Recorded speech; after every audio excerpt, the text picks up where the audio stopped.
everyone, Novels Wonderland here.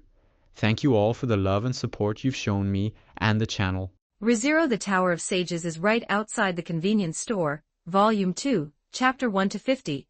The Sword of the Kingdom. The fog was growing thicker and thicker, until gradually, the surrounding environment became impossible to see. The sun in the sky was obscured by a massive figure, and not a single ray of sunlight favored the land below. It is the culprit who killed your grandmother. What is going on? Just because you are carrying the two of us, you are planning to give up on revenge? Natsuki Subaru asked, confused. I am the Sword of the Kingdom. Acting on my own is a major taboo. Right now, the most important task is to bring you two safely back to the royal capital, meet with the Council of Sages, report the situation, and wait for instructions for the next mission. This is not the time to be stubborn. Reinhard van Astria's answer was nothing short of perfect. Yes, a perfect answer. A knight should prioritize their mission and the monarch's orders above all else. Acting on one's own and attacking without permission are not permitted. Reinhard van Astria was not a reckless man. He knew that attacking the white whale now would be neglecting the safety of Natsuki Subaru and Shala, purely for the sake of a personal grudge. A hero must never place personal grudges above the lives of others. Even less can they ignore the monarch's orders to strike down some entity on their own, thereby delaying their original mission. Reinhard van Astria. You understand now, Subaru. Even if it and I have a massive grudge, based on the current situation, I cannot go and hunt it down. Do you think Shala and I are holding you back? Do you think we cannot protect ourselves? Natsuki Subaru demanded. That is correct, that is one part of the problem. The answer was resolute, without a hint of hesitation. The strongest knight of the kingdom said, the white whale is very powerful. The previous sword saint, my grandmother, once led an army to hunt the white whale. She failed.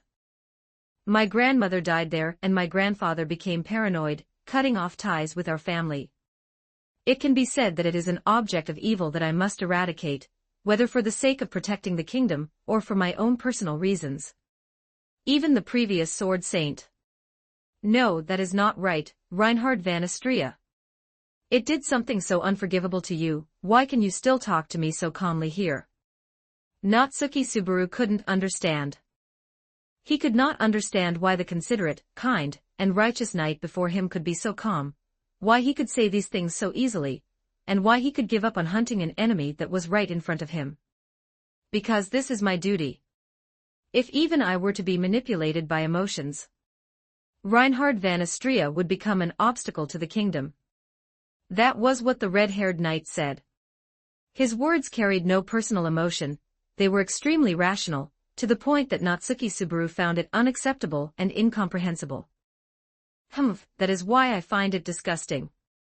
Even though he is incredibly powerful, he is willing to become a so-called kingdom lapdog, not even daring to take revenge. It is incredibly boring. My descendant is so boring it makes me want to vomit. Reed's voice echoed in Natsuki Subaru's mind, and Natsuki Subaru clenched his fists. This monster called the white whale. Is it not a monster that commits all sorts of evil? It is not exactly a nice guy, is it? Natsuki Subaru pressed. Of course not. It is a calamity-level beast known alongside the black serpent and the great rabbit. For 400 years, it has frequently appeared alongside the witch cult, wreaking havoc in the world and attacking many merchants and travelers. Reinhard van Astria replied, his tone still calm. If that is the case, as the sword of the kingdom, Reinhard van Astria, can you not defeat it? Natsuki Subaru frowned, his expression already burning with some anger. I can, Reinhard van Astria answered confidently. It would be a bit of a waste of time, but I could defeat it. I said it before, did I not? My current mission, the mission of Reinhard van Astria, is to escort the two of you back to the royal capital and report back to the Council of Sages. The sword of the kingdom needs to return to its post in time. Do you remember? Subaru, your safety is far more important than my personal grudge. Reinhard van Astria continued to repeat it patiently. The dragon carriage was galloping. There was no sound around them, save for the white whale in the sky letting out a roar like crashing waves. It too was galloping, only it was soaring through the sky. I did not expect, after receiving so much care from you along the way, I would end up being a burden, holding you back. Natsuki Subaru said, somewhat dejectedly. It is not like that, Subaru. I do not mean to blame you, I just... Cut the chatter. You are the current sword saint, right? Reinhard van Astria. Yes, I am the current sword saint, but I do not feel I am worthy of this responsibility. Natsuki Subaru was finally convinced of something. He gritted his teeth, and grabbed Shala with one hand. Reinhard van Astria, I have received a lot of help from you along the way. I am a pauper, a super pauper, and even if I go to the royal capital, I definitely will not be able to pay off my debt to you. Reinhard van Astria was confused upon hearing this. This is not the time to talk about that, is it?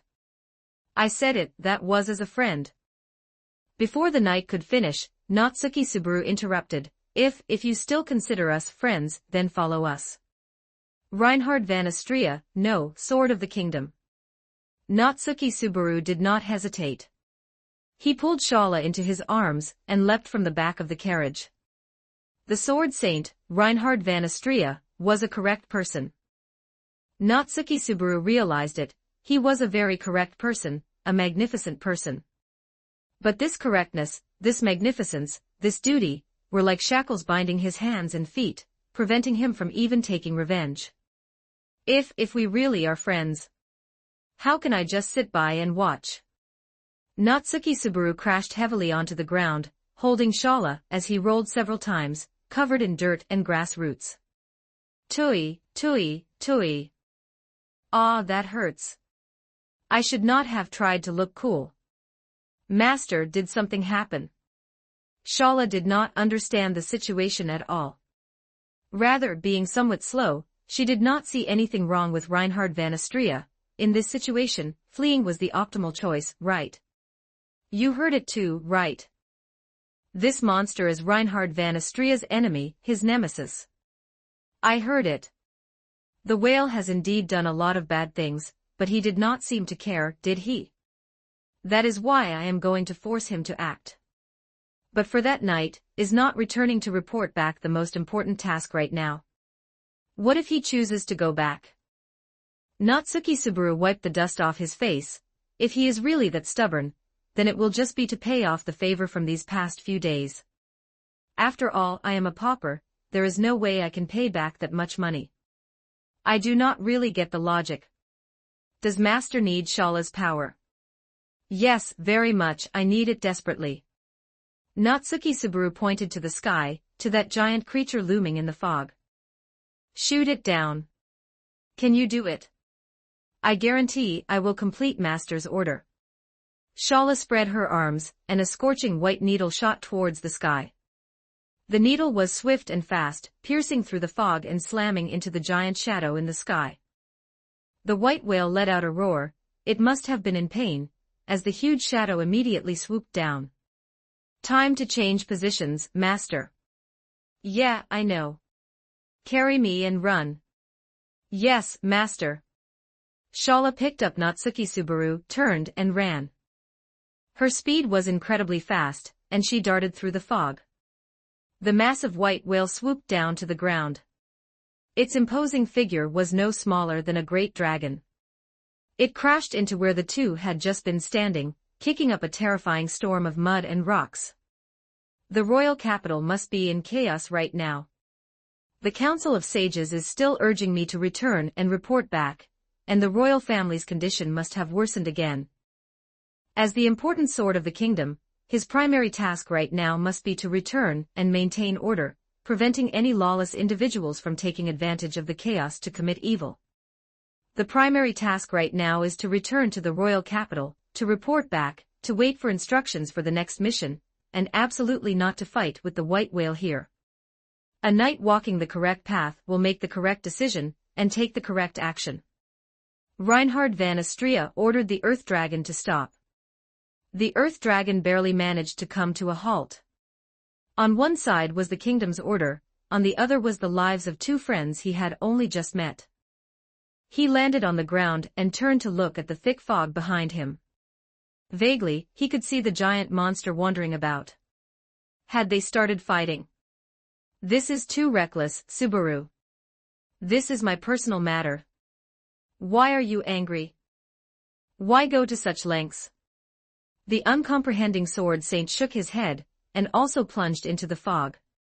53 Chapter 2 A Flash of Sloth Chapter 2 Sloth's flash. Shala was running through the mist where nothing could be seen, as if the world had been cut off from everything else, and she could only feel the grass beneath her feet. Natsuki Subaru watched behind Shala. Once that colossus drew near, it was impossible to see its full form. There was no other reason than the fact that it was simply too enormous. This giant creature possessed a physique that was in no way inferior to a divine dragon. It was no wonder it was called a white whale. It truly resembled a whale, with a body length of at least 50 meters. The white whale had sharp horns, and its form was hidden within the mist, making it appear pitch black. Yet, Natsuki Subaru could still see that it was charging at them, having opened its gaping maw to swallow both of them whole. Look out, it's getting close. Understood, Master. Shala suddenly braked and came to a stop.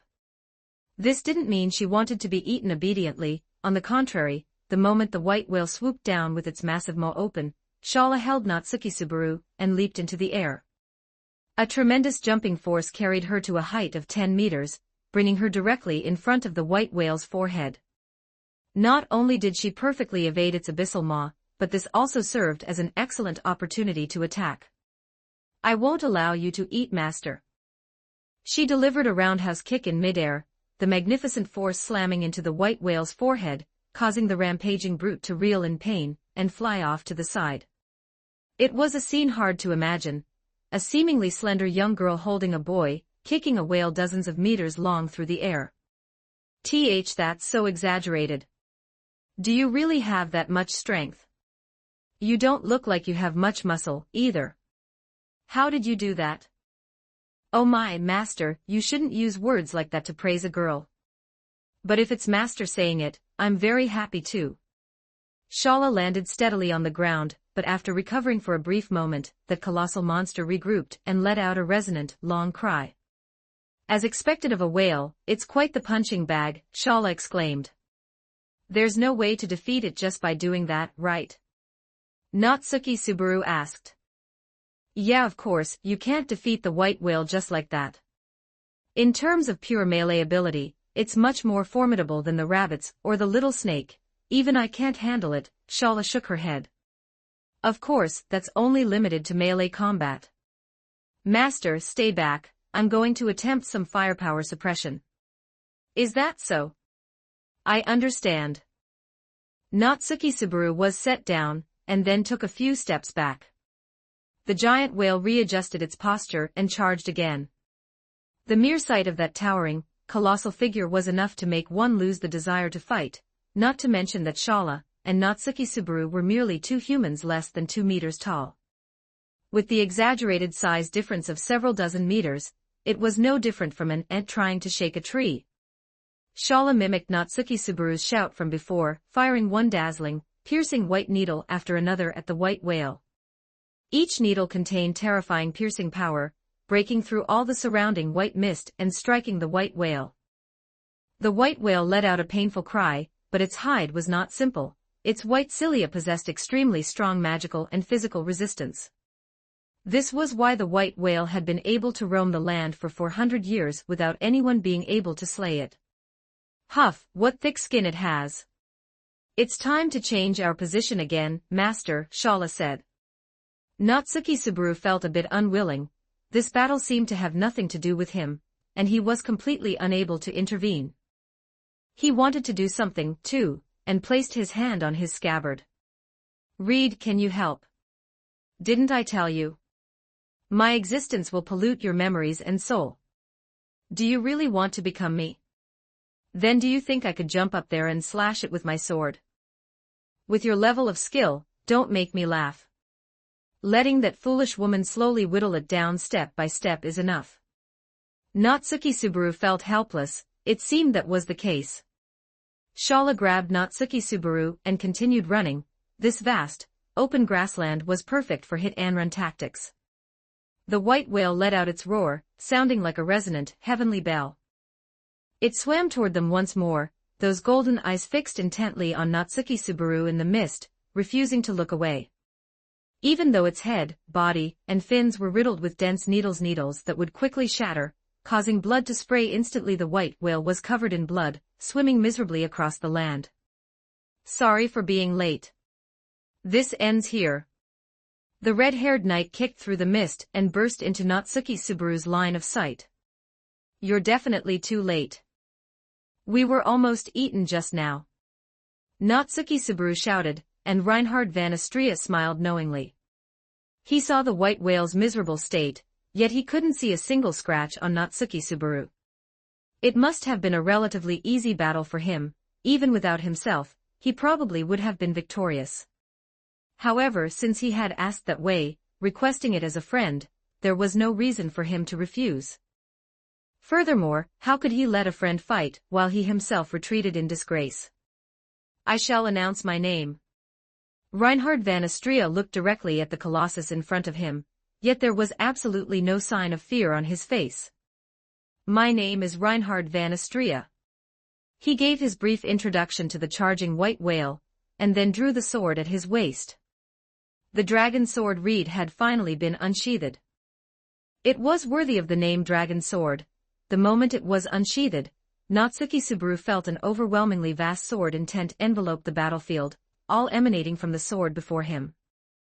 The whale, it turned into two. In the mist, the whale had actually split into two, and with no desire to fight, they began to flee to the left and right respectively. Was it scared off by Reinhard van Astria? As expected of the sword saint. Natsuki Subaru exclaimed, Reinhard van Astria, you go chase the one on the left, Shala, you go drive the one on the right. Understood. The thick fog was pervasive, and it was hard to see anything clearly. As for Natsuki Subaru, he would step back a bit to avoid getting caught in the crossfire, find a suitable spot to watch, and then enjoy this hunting battle to his heart's content. Being an observer occasionally wasn't bad, either. Natsuki Subaru thought this as he turned to leave. Suddenly, he saw many dark shadows appearing in front of him. They were human figures. It's very dangerous here, but if you're not afraid, you can join me in the VIP seats on the sidelines to watch the Sword Saint battle the demon beast white whale. Natsuki Subaru said quite comfortably. After all, there was no way that monster's combat power could defeat Reinhard van Astria.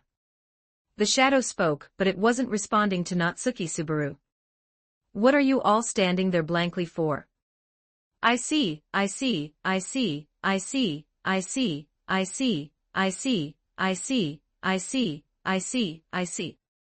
The figure drew closer, and only then did Natsuki Subaru notice that the person was not normal. He was surrounded by many men dressed in black. The men leading them kept muttering the same repetitive words, and what Natsuki Subaru found most conspicuous was his appearance. His dark green bangs were trimmed to a length that just covered his eyes, his cheeks were sunken, and his bones were covered by the bare minimum of flesh and skin, making him look like a gaunt, pitiful man. No, it would be more appropriate to describe his body as lifeless. Yet his eyes were extremely bright, with a crazy gleam flashing incessantly within them. Who are you? This is the scene of the white whale hunt, don't just wander in here. Natsuki Subaru placed his hand on his waist, on his sword, with some wariness. The man tilted his body, staring intently at Natsuki Subaru, and his head suddenly bent down a 90-degree tilt that didn't look like a movement a human could make at all. Ah, is that so? How rude of me, I haven't even greeted you yet. But you didn't greet me either, you really are sloth, sloth, sloth, sloth, sloth, sloth, sloth, sloth, sloth, sloth, sloth. The man kept spouting strange words, spraying saliva in his excitement. A lunatic, a lunatic. That was the only thought in Natsuki Subaru's mind. A lunatic. A lunatic. Is that so? Ah, that is, ah, my brain is trembling. Suddenly, he stopped his bizarre movements. The man gently parted his pale lips, sneered ominously, and then slowly and respectfully bowed. It was completely different from the madness just a moment ago, but this sudden calm and politeness only made Natsuki Subaru feel more disgusted and afraid. I am a Sin Archbishop of the Witch Cult, maintaining the bowing posture. He nimbly lifted his head to stare straight at Natsuki Subaru with a smile that was calm yet contained extreme madness. In charge of Sloth Betelgeuse. Before Natsuki Subaru could react, the man's head exploded. Just as it sounds, it was like a watermelon being smashed. A beam of white light precisely pierced through his forehead, instantly obliterating his upper body. The eerie man who had just been introducing himself collapsed to the ground with a thud and stopped moving. Geez, the moment I look away, Master gets hit on by a strange man. Master, you need to be more careful. Shala, who was still chasing the white whale in the distance, shouted toward him. Oh, I got it. Natsuki Subaru responded in the direction of Shala. He was killed. Lord was killed. The surrounding men in black immediately shouted with sobbing voices.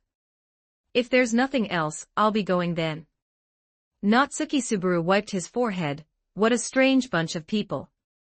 They claim to be the witch cult, right? That should be fine, let's go. Chapter 3, Witch Cult. Reinhard van Astria swung his sword, and it felt as if the world itself were tilting. This was no mere figure of speech.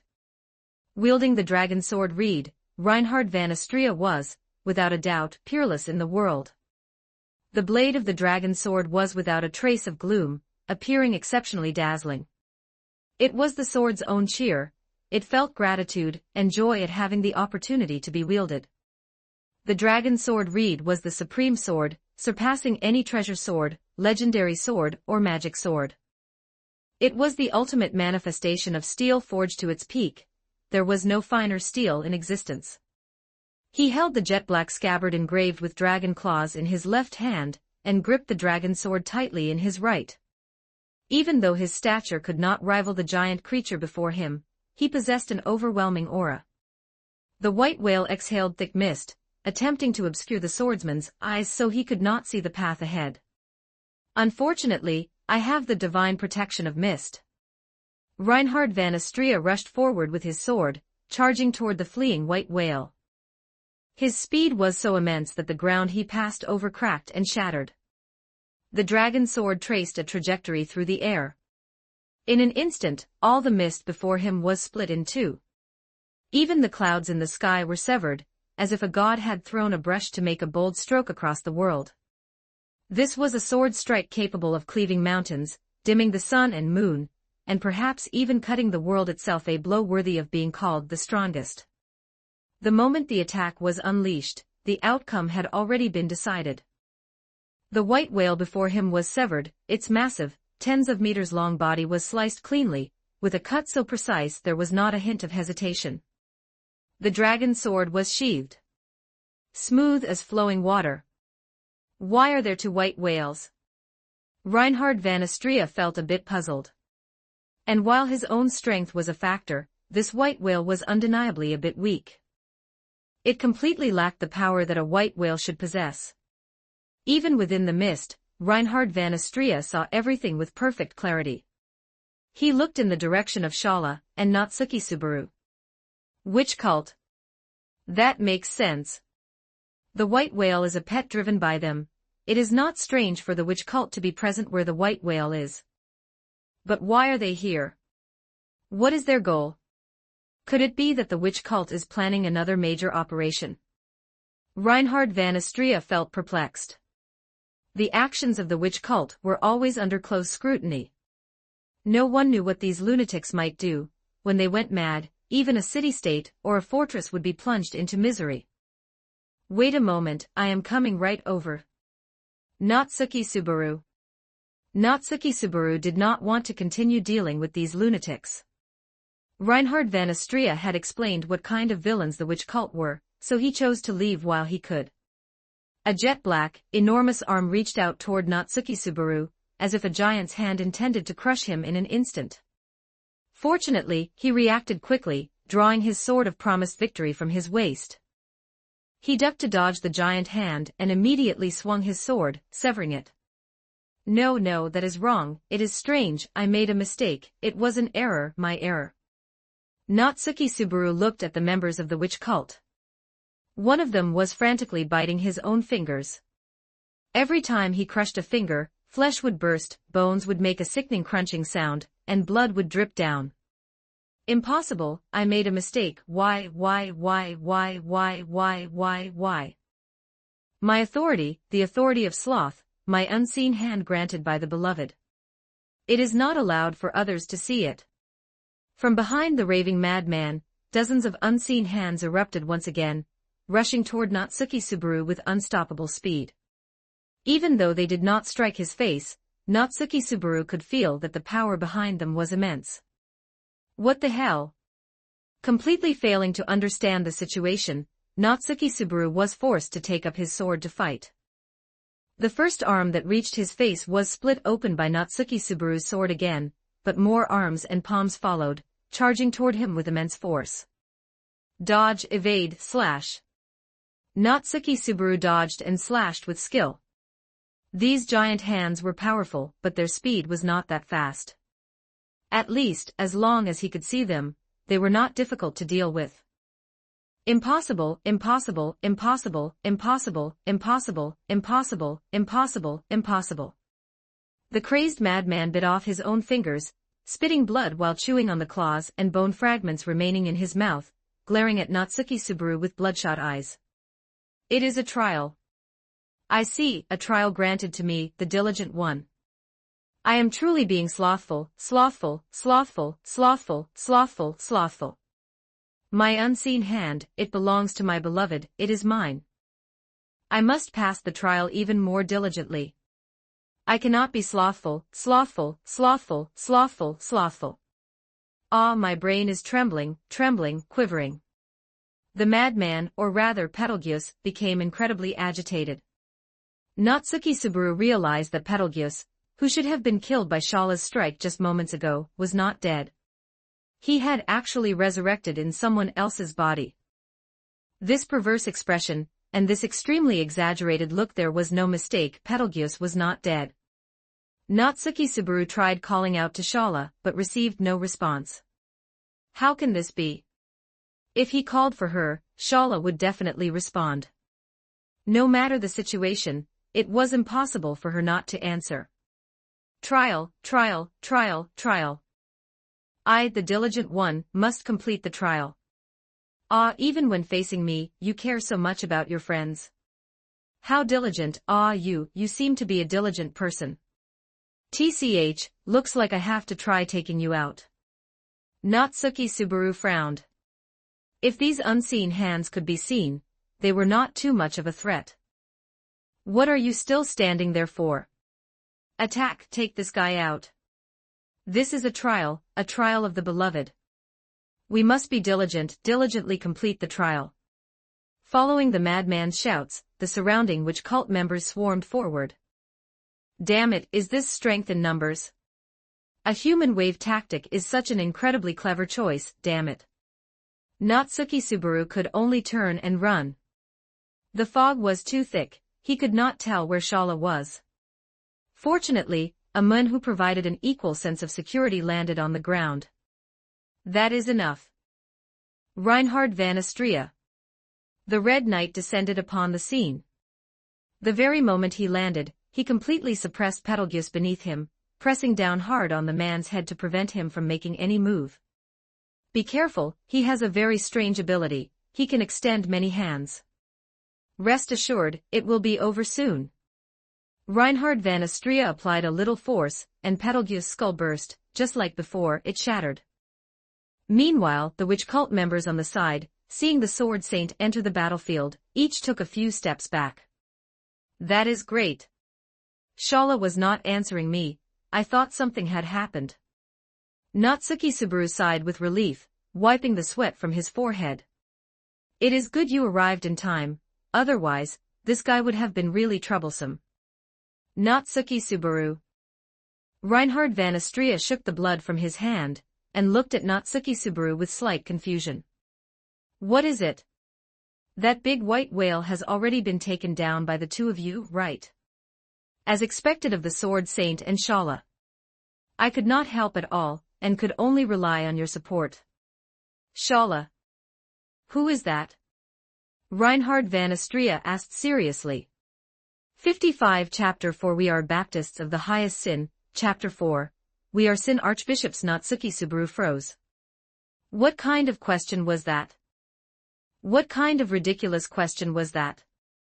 What did he mean? Who is Shala? What are you talking about?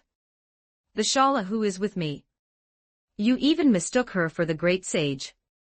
Reinhard van Astria frowned upon hearing this, as if trying to recall who that might be. Stop joking, Reinhard van Astria, this isn't funny. How could you really don't remember? Natsuki Subaru's pupils contracted, and his teeth chattered. If Shala were just still entangled with the white whale, or perhaps lost, Natsuki Subaru could accept that, but the current situation was simply too bizarre. A perfectly fine person had vanished, and on top of that, why had Reinhard van Astria forgotten her? Try to remember. Didn't you meet me and Shala at the Agria Sand Dunes? You even brought us both away from there. Natsuki Subaru continued to plead. He couldn't accept this reality, it was too bizarre. No matter how he thought about it, it was just too bizarre. No, I remember only meeting you, then carrying you away from the dunes to a small town. Reinhard van Astria's answer made Natsuki Subaru's heart sink, as if plunged into an ice cellar. Then, what about the room?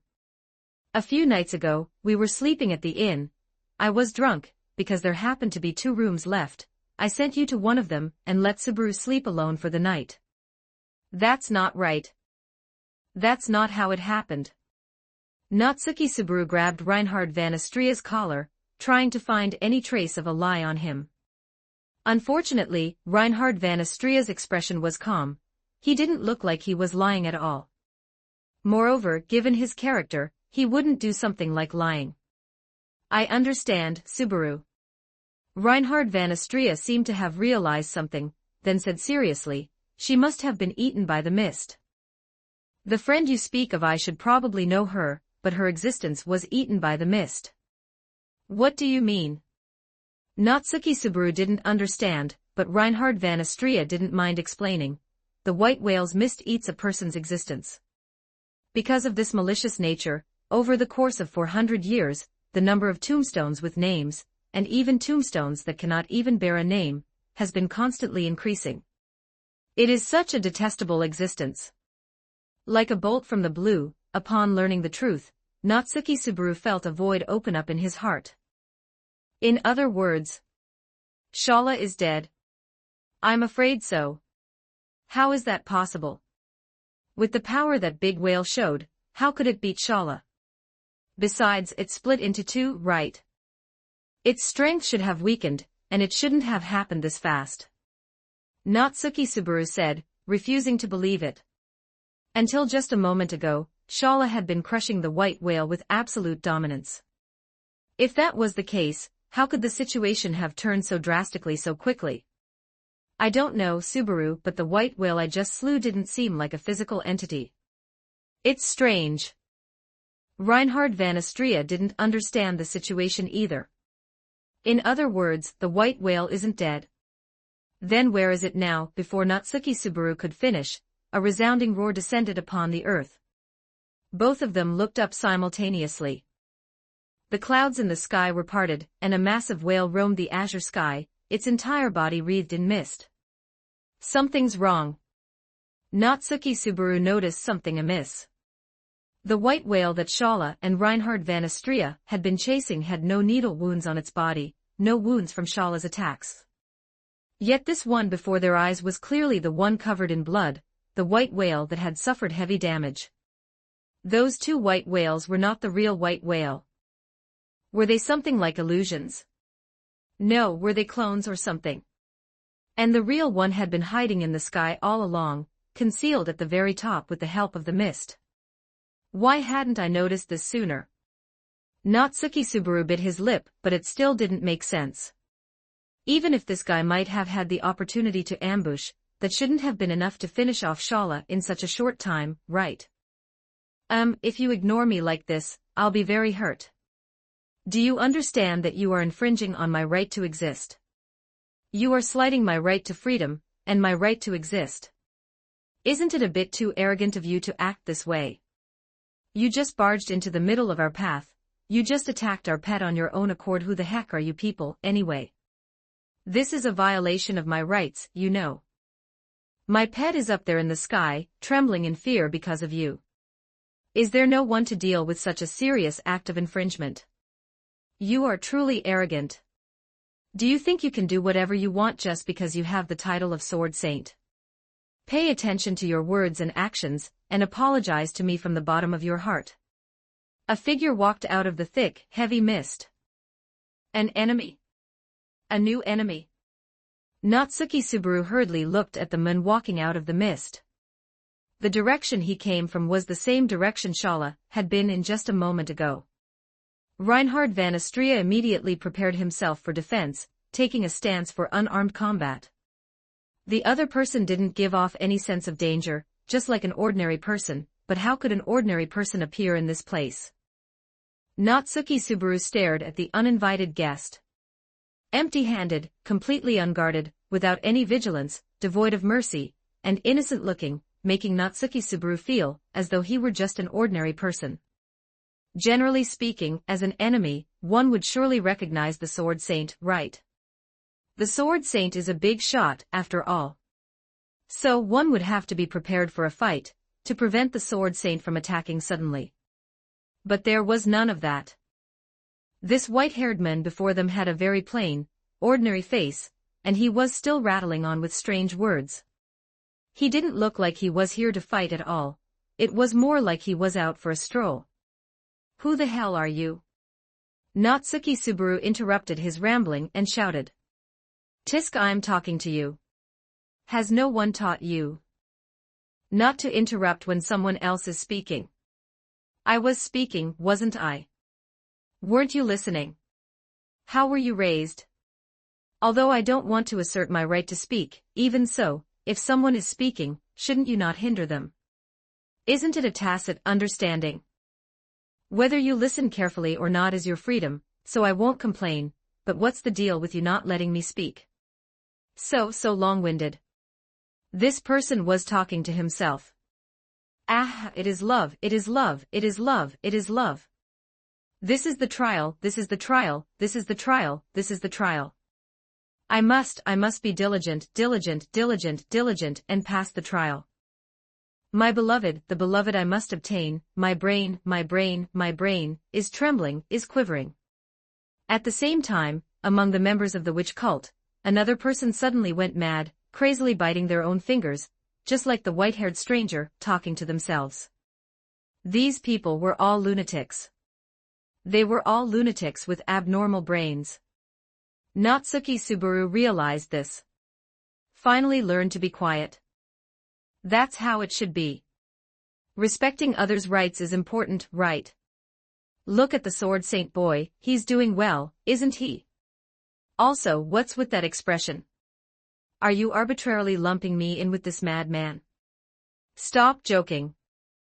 We may be walking on the same path, but that doesn't mean I'm with him, right? I am truly sloth, sloth, sloth, sloth, sloth, sloth, sloth, sloth, sloth. I must be even more diligent, diligent, diligent, diligent to pass the trial. His mind almost crushed to the extreme by the current insane atmosphere, Natsuki Subaru blurted out in disbelief, asking tremblingly, Who are you people?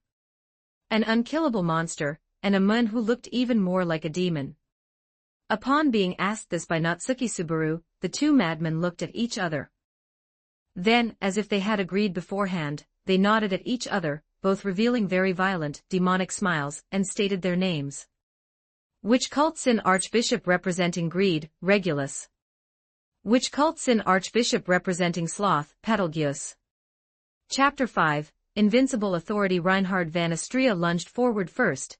He needed to ensure Natsuki Subaru's safety. Having already learned that someone's existence had been devoured, Reinhard van Astria could not afford to lose another person. He did not know Natsuki Subaru's trump card, nor did he know about his ability to return by death. The only thing he knew was that his friend must not die here. Ha, you're coming at me right after I finished my self-introduction. The Sword Saint is such an impatient bastard, too. You want to fight? Me, I hate conflict. I just want to live a normal, peaceful life like this, and that's all I ask for. Before Regulus could finish what he was saying, a swift and fierce punch had already reached his face. Despite not holding a sword, despite it being a barehanded strike, it possessed the power of an exploding missile. Regulus was sent flying, crashing through thick layers of mist along the way before finally landing on the ground. Is it over? Natsuki Subaru thought to himself. This man who called himself Regulus didn't look impressive or intimidating. He looked like someone who couldn't even truss a chicken. I'm talking to you, why are you like that other bastard with the fierce eyes, not listening to what others have to say? You're the Sword Saint, after all, how could you interrupt like that unscathed? Not a single hair was out of place. And that was a punch from Reinhard van Astrea, there was absolutely no holding back. Realizing the enemy was special, Reinhard van Astrea flashed forward to Regulus's side, and kicked him away again with a swift strike. Tisk, that's why I hate talking to you greed-filled types. Each and every one of you only knows how to satisfy your own desires without caring about the rights of others. Honestly, I am a weak being, just protecting myself, protecting my private property, is already exhausting all my effort. That was what Regulus said while flying through the air. Reinhard van Astrea didn't want to keep listening to his nonsense, so he followed up and struck him again. No injuries. Is his defense too high? Or is it some kind of magic? Natsuki Subaru watched the scene, unable to believe it. To be completely unscathed under such a relentless storm of blows, and even still be able to run his mouth. You ignored me, didn't you?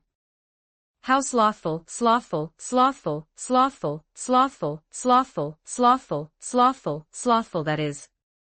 That's right, there was still another Sin Archbishop present, and he was stirring. A giant hand, the unseen hand, surged out once more, crushing toward Natsuki Subaru. Ah, I have a very troublesome enemy here, too. Natsuki Subaru had considered that it would be better to just commit suicide in this situation. He could just plunge the sword of promised victory into his own throat.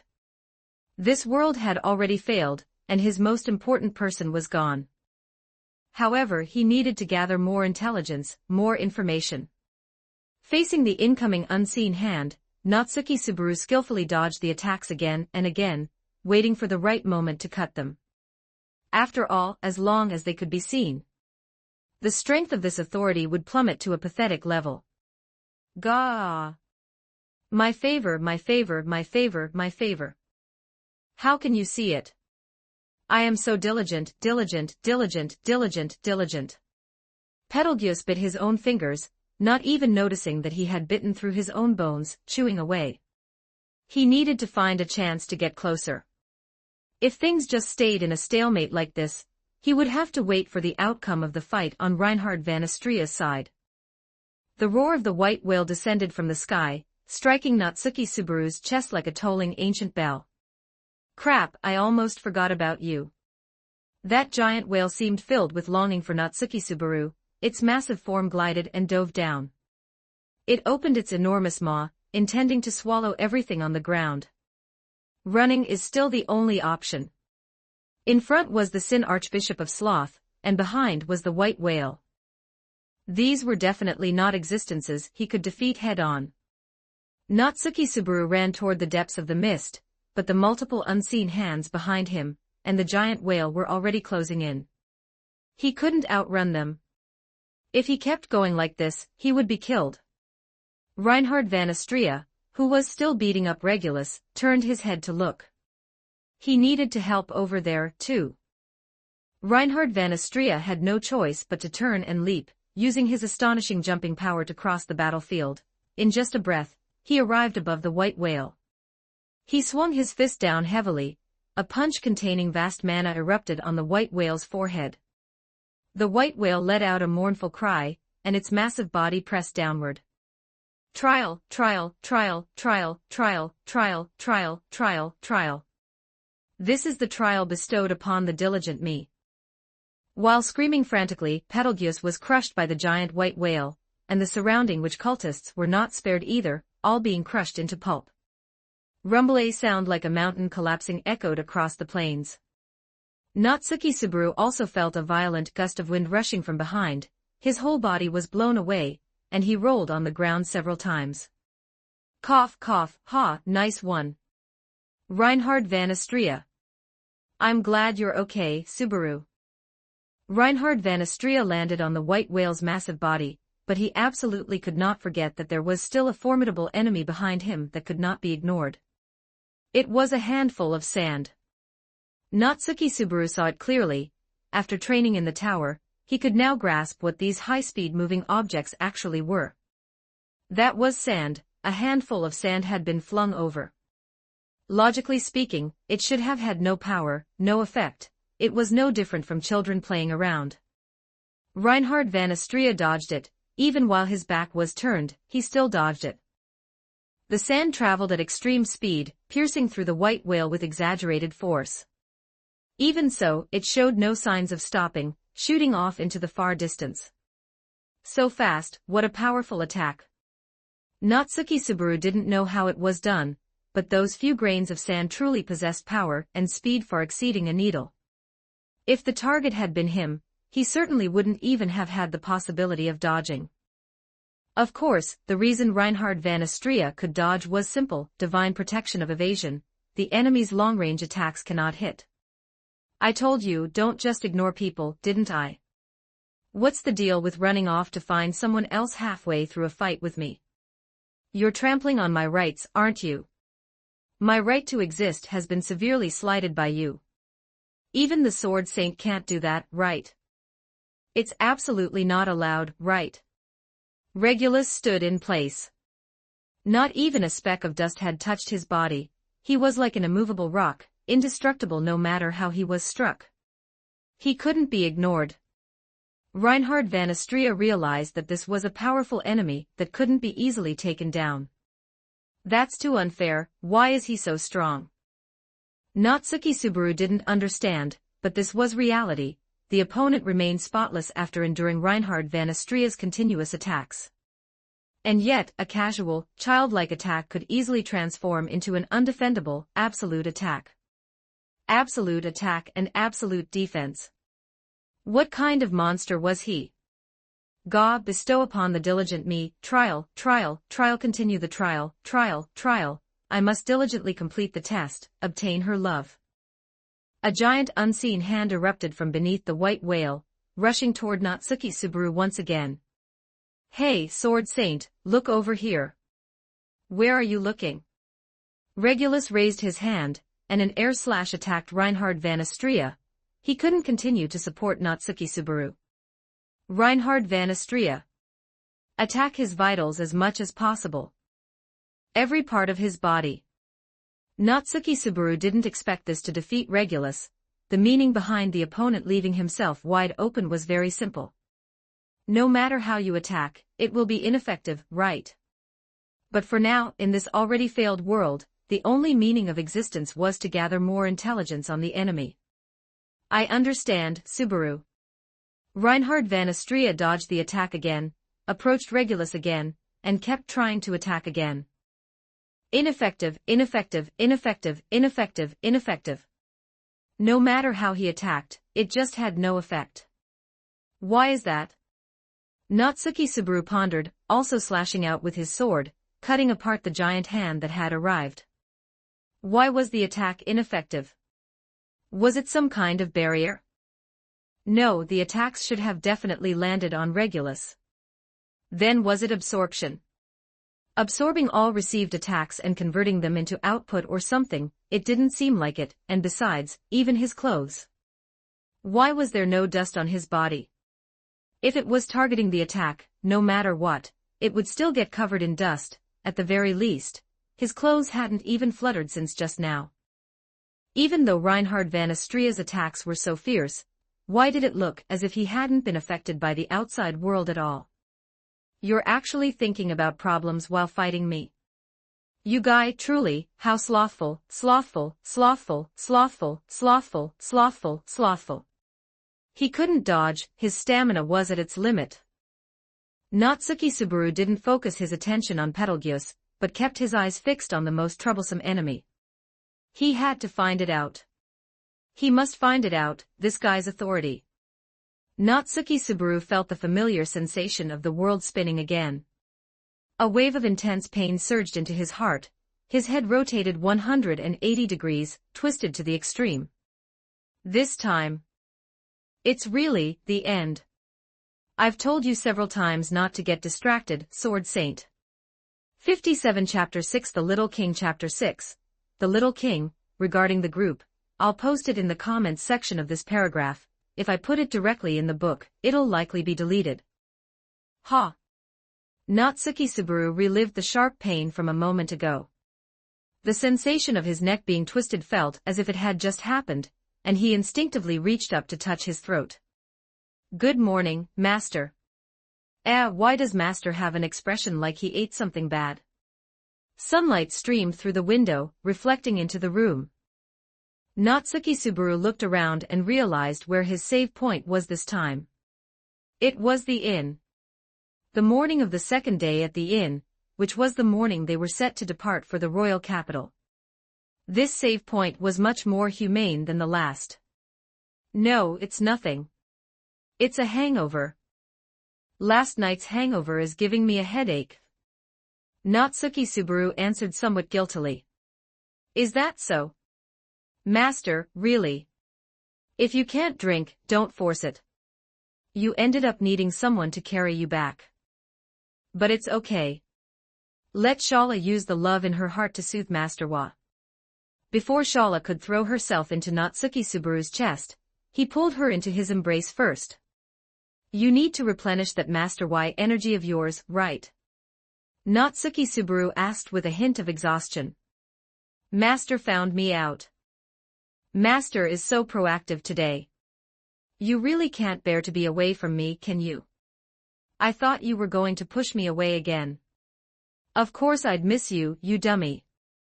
Natsuki Subaru stroked Shala's head. He knew his expression was pathetic, but even so, Shala never complained. She simply accepted him and comforted him in her own unique way. He felt the girl's presence. She hadn't disappeared. She was still here, right before his eyes, in his arms. She hadn't disappeared. The missing piece of his heart that had suddenly throbbed with pain upon hearing Reinhard's answer was finally sewn back together. Was this the meaning of return by death? Was this the purpose of being granted this privilege?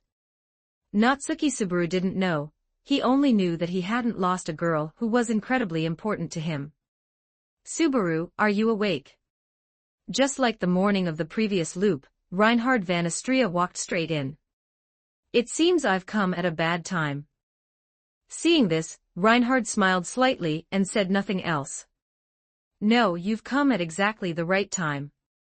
Natsuki Subaru released Shala from his embrace. Shala giggled, still wanting more. She didn't understand what was wrong with her master, but she knew she seemed to have made him a bit happier, and that was enough. The sudden serious look in Natsuki Subaru's eyes made Reinhard realize that Subaru had something important to say. Is something the matter, Subaru? Reinhard, what exactly is an authority? Natsuki Subaru asked the doubt in his heart. Whether it was that gluttony, sloth, or that incredibly powerful greed, they all seemed to have their own authority. That unseen hand was called the sloth authority by that madman. Does that mean the other Sin archbishops have similar things? I'm sorry, Subaru, I can't fully answer that question either. Even Reinhard shook his head and continued, it is something completely different from magic, curses, or divine protections. It is a privilege held only by the Sin archbishops.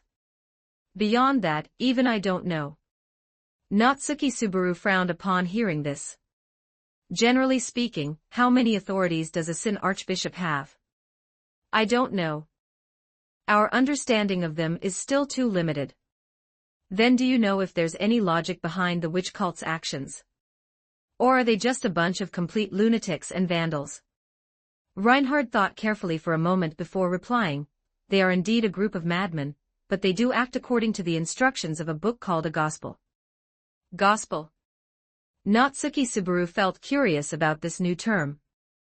The so-called gospel is something every member of the witch cult receives, right? It might be easier to understand if I say it's like a scripture.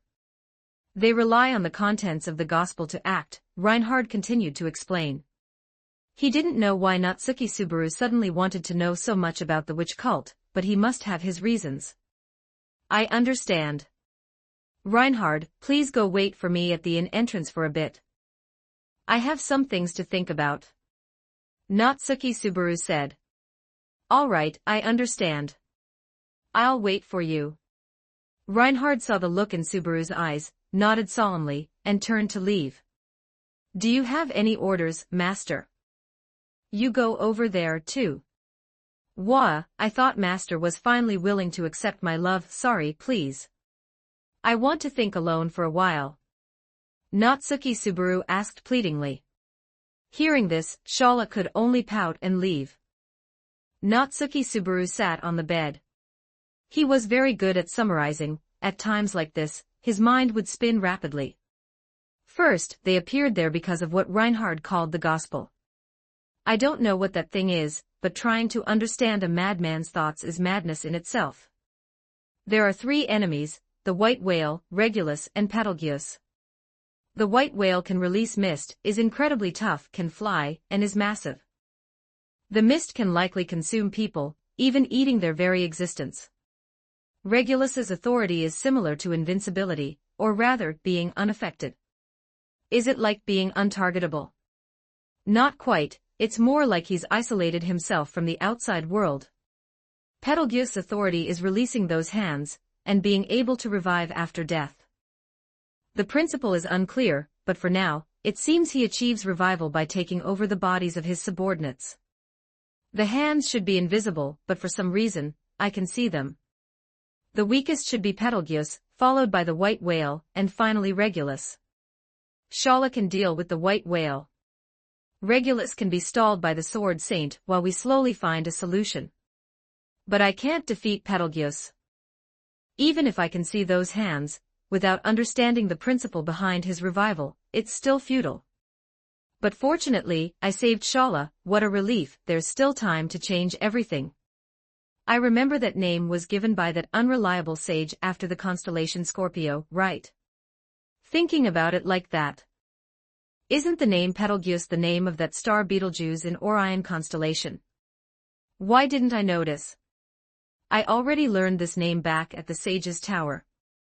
The brightest star, the hero shot down by Shala, the star of Orion constellation, the hunter, Betelgeuse, Betelgeuse. It means the hand of the giant. That matches perfectly. His authority is indeed those giant hands. Then the name Regulus, similarly, there's a matching constellation. The alpha star of Leo, meaning the lion's heart, or the little king. But what does this heart mean? What's the connection to his seemingly invincible authority? And what is the little king? Since he's a king, he must have subjects, right? Where are the king's subjects? Natsuki Subaru believed this was a crucial point in cracking Regulus's authority. But there's no point in thinking about this now. There's still not enough information whether it's about the little king, the lion's heart, that madman's revival, or the white whale. It's all too little. Trying to subjugate them with just a few people would be extremely difficult. For now, I'll go talk to Reinhard. We have to avoid them. We need to go to the royal capital to find more help. Chapter 7, The King's Subjects. At the entrance of the inn, Reinhard van Astria and Shala were both waiting there for Natsuki Subaru, and Natsuki Subaru didn't keep them waiting too long. After reaching his conclusion, he came down. Master, seeing Natsuki Subaru emerge, Shala immediately pounced on him, clinging to him with all her might, refusing to let go. It's only been a little while, hasn't it? Natsuki Subaru smiled helplessly, and patted the small head buried in his chest. He, master, you didn't dodge, did you? I give up. Reinhard van Astria. Natsuki Subaru looked up at the red-haired knight. I'm here. Is something the matter, Subaru? Is there more preparation to do? If not, we should be heading out. Reinhard van Astria watched their intimate actions without saying anything. Your primary mission right now is to return to the capital and report back to the Council of Sages, correct? Hearing Natsuki Subaru's words, Reinhard van Astria felt surprised and nodded, saying, that's right. This journey has consumed quite a lot of time, and I must return. I heard that the capital is in chaos right now, and they need me there to preside over the situation. If you ride a ground dragon, it takes about 7 days, right? Natsuki Subaru continued. And you would pass through the town of Hunamaz, is that correct? Why yes, that's correct. Has Subaru been to the capital before? Reinhard van Astria asked with some curiosity. I haven't. Natsuki Subaru shook his head. That's not the point. If you don't ride a ground dragon and travel on foot at maximum speed, how long would it take to reach the capital? On foot.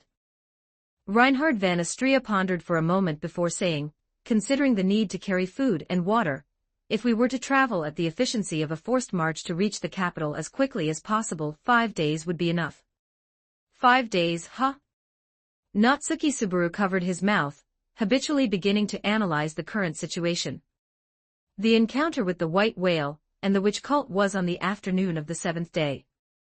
As for the time, Natsuki Subaru thought carefully. As a modern person, he actually had a sense of time, especially with a smartphone by his side. Around 4 in the afternoon. He had forgotten the exact time, but it was roughly that. In other words, he could spend about 2 days in the capital looking for reinforcements. Reinhard van Astria, we don't have time to waste. We must return quickly.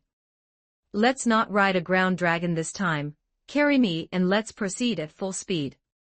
Has something happened, Subaru? I have a premonition that 2 Sin archbishops of the witch cult and the white whale will appear near Hunamaz. Natsuki Subaru said, based on the memories from his previous loop. He had been about to reach Hunamaz back then, wanting to restock supplies, when he unexpectedly encountered the fog, that giant white whale, and those 2 lunatics. Of course, the optimal solution now would be to charge in again, fully decipher the mechanics of those 2 guys, and then loop back. However, that would mean Shala would have to die again. If that happened and the save point changed, he would regret it too late. Is this premonition? Reinhard van Astria's expression became rare in its seriousness. As the Sword Saint, he had projected the image of a gentle, sunny older brother throughout the journey. Trust me, Reinhard van Astria. If you have any lie detection abilities, you can use them on me. I guarantee that every word I say is the truth. I need to bring in reinforcements, I need more help. Natsuki Subaru replied with an equally serious expression. Very well, I understand. Do you know the specific time they will appear? It will be on the afternoon of the 7th day, probably around 4 o'clock. They are the Greedsin Archbishop Regulus, the Slothsin Archbishop Petalgius, and the White Whale, one of the 3 great Mabiasts. Location, time, people. Natsuki Subaru stated them perfectly. Reinhard van Astria didn't know how he had obtained the information, but Natsuki Subaru did not look like he was lying. One could not rule out the possibility that Natsuki Subaru was colluding with the witch cult, using false intelligence to create a massive trap to slaughter the kingdom's main elite forces. But this possibility was snuffed out. The person before him had come from the Sage's Tower, held the Divine Dragon Scale, and was recognized by the Divine Dragon Volcanica. If even he were communicating with the witch cult, there would be no telling how many others in the kingdom were as well. Moreover, Reinhard van Astria had not detected any intent to lie from Natsuki Subaru. What he said was indeed the truth. Although he did not know the source of the information, Reinhard van Astria did not care. To him, as long as the information was accurate enough, it could be the reason for him to draw his sword. Especially the white whale. That creature which, for 400 years, had plagued various regions, causing people to avoid it in terror, inflicting countless damages, and even causing the complete fracturing of the Sword Saint's family line. Reinhard van Astrea did not show his anger. The Sword Saint's emotions could not be so easily swayed, but he undoubtedly wanted to subjugate the White Whale just as much. Whether out of his own personal grievances or his status as the Sword of the Kingdom. I will help you, Subaru. If you believe there is a shortage of personnel, I can assist you in finding sufficient combat strength. Reinhard van Astrea nodded gently and said, with your guarantee, I can truly rest easy. Natsuki Subaru breathed a sigh of relief. The other party was the Sword Saint, after all. He surely had his own schemes, factions, or connections. If he could pull together a large army for him, that would be even better. However, facing Regulus's nearly invincible authority, even an army would be helpless and slaughtered unilaterally by him, right? It seemed the most important point was still in deciphering his authority. What did the little king mean? What did the lion's heart mean? How did he manage to make himself unaffected? There is a thread. Just as Natsuki Subaru was racking his brain, Reed's voice suddenly rang in his mind. I'm saying that giant baby has a thread on him. A thread? Natsuki Subaru recalled carefully, but he didn't remember any thread. If there really were one, Reinhard van Astrea should have noticed it. Idiot, of course you and this guy can't see it, your level is too low. Reinhard van Astrea is already very impressive, though. It's that authority you mentioned. I can feel it. Even if it's a bit faint, there is indeed a thread on him. Something is definitely connected to something else. I don't know what the source is, but it should be that thing you're talking about. Reed continued. The king's subjects. Natsuki Subaru immediately reached the answer. Since he is a king, he must have subjects. He is connected to other subjects, this must be a very important link. It seems that after the subjugation battle, he would still need to find where his subjects are. Are we setting out? Reinhard van Astrea watched Natsuki Subaru's expression turn to pleasant surprise, realizing that the other party had reached some conclusion he was unaware of. However, he hoped this conclusion and answer would bring good news. Yes, let's set out now. Let's not waste time. I think I have a slight lead on the authority of greed. Natsuki Subaru's mouth curled up, and he said happily.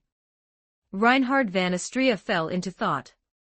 He had only heard what the witch cult was yesterday, hadn't he? 59 Chapter 8 The Sword Demon Chapter 8 The Ghost of the Sword. There were few moments of rest.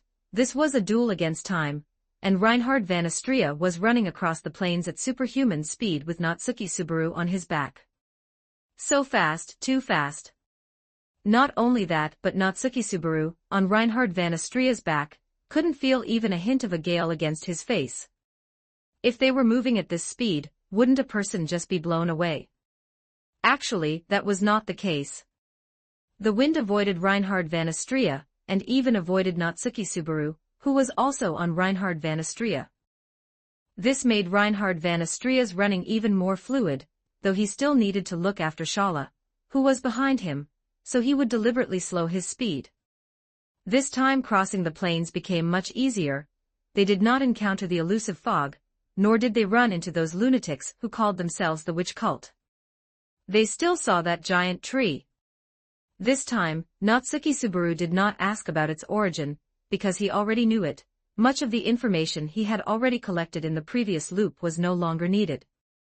Just like that, in silence and with almost no communication, the three of them crossed the Lifaz plains. We have arrived, Subaru. 5 days, exactly as Reinhard van Astrea had calculated. It took them only 5 days to travel from the eastern town of Milula to the royal capital. Upon the first glance, Natsuki Subaru felt a sense of novelty. This place was a completely different scene from Milula: cobblestone streets, medieval Western European-style buildings, and vendors and shops bustling along the streets. The place was teeming with voices and crowds. The bustle and prosperity could be seen in every street and alley. This was the capital of the Dragon Kingdom of Lugnica. The royal guard knights at the city gate greeted Reinhard van Astrea. They seemed to recognize Reinhard van Astrea well. That made sense, he was the sword saint after all. However, judging by the tone of their greeting, it sounded more like they were colleagues. As the dignified sword saint, wouldn't he hold a high position and stand at the forefront of political turmoil? Natsuki Subaru didn't understand. Perhaps because he was in a hurry to report back, Reinhard van Astrea took out a strange mirror, and the image of an old man appeared within it. Is that something like a cell phone? Natsuki Subaru thought as he watched.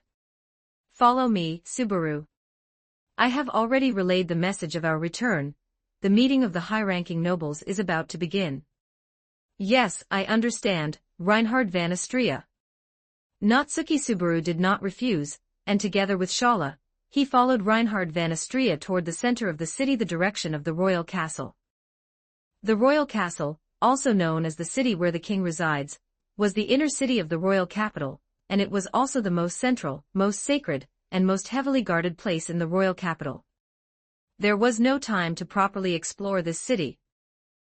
If there was time, after dealing with the threats of the witch cult and the white whale, he would take Shala, and have Reinhard van Astrea act as a guide to show them around properly. Natsuki Subaru thought, but then realized that quite a few gazes were fixed on him. What are you doing? Am I that conspicuous? All right, my strange outfit and black hair are indeed out of place, but that's no reason to stare at me so blatantly. Oh, so it was because of this Shala, who was clinging tightly to Natsuki Subaru's left arm, and refusing to let go. Dressed so provocatively, it was no wonder she attracted so much attention. More importantly, showing off affection like this on the street would naturally draw people's attention. Reinhard van Astrea, however, was in somewhat of a rush as he led Natsuki Subaru across the bustling market and busy streets, to the main gate of the royal castle. The security here was even tighter, with many royal guard knights patrolling, and a considerable number of guards. This was likely related to the incidents that had occurred in the royal castle recently. Royal family members were falling ill, one after another. At such a time, it was inevitable that criminals would try to take advantage of the chaos, so stricter security was normal. Reinhard van Astrea. You're back. A royal guard knight seemed to recognize Reinhard van Astrea. No, it would be strange if he didn't. Yes, I have returned to report on my duties. Is this the great sage? He's so young. He doesn't look like one at all, and these hair and eyes, why do they look like? The royal guard knight glanced at Natsuki Subaru and continued, puzzled. He is an important person I have brought back, and he has very important information and intelligence. Colleagues, please step aside, we must go in, Reinhard van Astrea said, shaking his head. The knights then stepped aside, and the three of them walked in without obstruction. Entering the castle, there was first a long path with neatly trimmed lawns on both sides, exquisite and beautiful, and further ahead was the entrance to the interior. Subaru, I apologize. Please wait here with Miss Shala. I will go in to communicate, and then I will give you a satisfactory answer, Reinhard van Astrea said seriously. I understand. Go ahead, Natsuki Subaru nodded and waited there with Shala. Finishing the conversation, Reinhard van Astrea turned and walked into the royal castle. 1 minute. 2 minutes. 5 minutes. Natsuki Subaru and Shala waited outside the gate, but even after 10 minutes, there was no response from Reinhard van Astrea. It must be really complicated. Natsuki Subaru thought to himself. Clang, the entrance door opened. Reinhard van Astrea. Natsuki Subaru turned around anxiously to look. But the person was not the Red Knight, but a green-haired girl. She was wearing noble formal attire with a sword at her waist, looking majestic in appearance, as if she were a soldier who had been on the battlefield. And accompanying the girl was a girl swaying cat ears, possessing demi-human traits, and looking extremely cute. Who are you? Are you waiting here for Knight Reinhard van Astrea? The green-haired girl who walked out looked at Natsuki Subaru and Shala with slight confusion. These were two strangers she had never seen before, and they were waiting for Reinhard van Astrea. The answer was practically self-evident. My name is Natsuki Subaru, I am just Natsuki Subaru. He had just wanted to give a flamboyant, self-proclaimed cool introduction, but there seemed to be quite a few guards around. If he did that, he might get beaten up, right? It wouldn't be good if he got kicked out because of it. As for this idiot who won't let go of me, she is Shala, Natsuki Subaru continued to introduce. The great sage Shala. The girl's expression was first stunned, then pleasantly surprised. You are the famous great sage Shala. I am the head of the Karsten family, Crush Karsten, and I offer you my respects. I am Lady Crush Karsten's chief knight, Ferris of the Argyle family, Knight Felix Argyle. The girl named Crush Karsten bowed, and the girl accompanying her bowed as well, which startled Natsuki Subaru. He quickly waved his hands. You've got it wrong. You've got it wrong, she is not the great sage, and neither am I. You have misunderstood.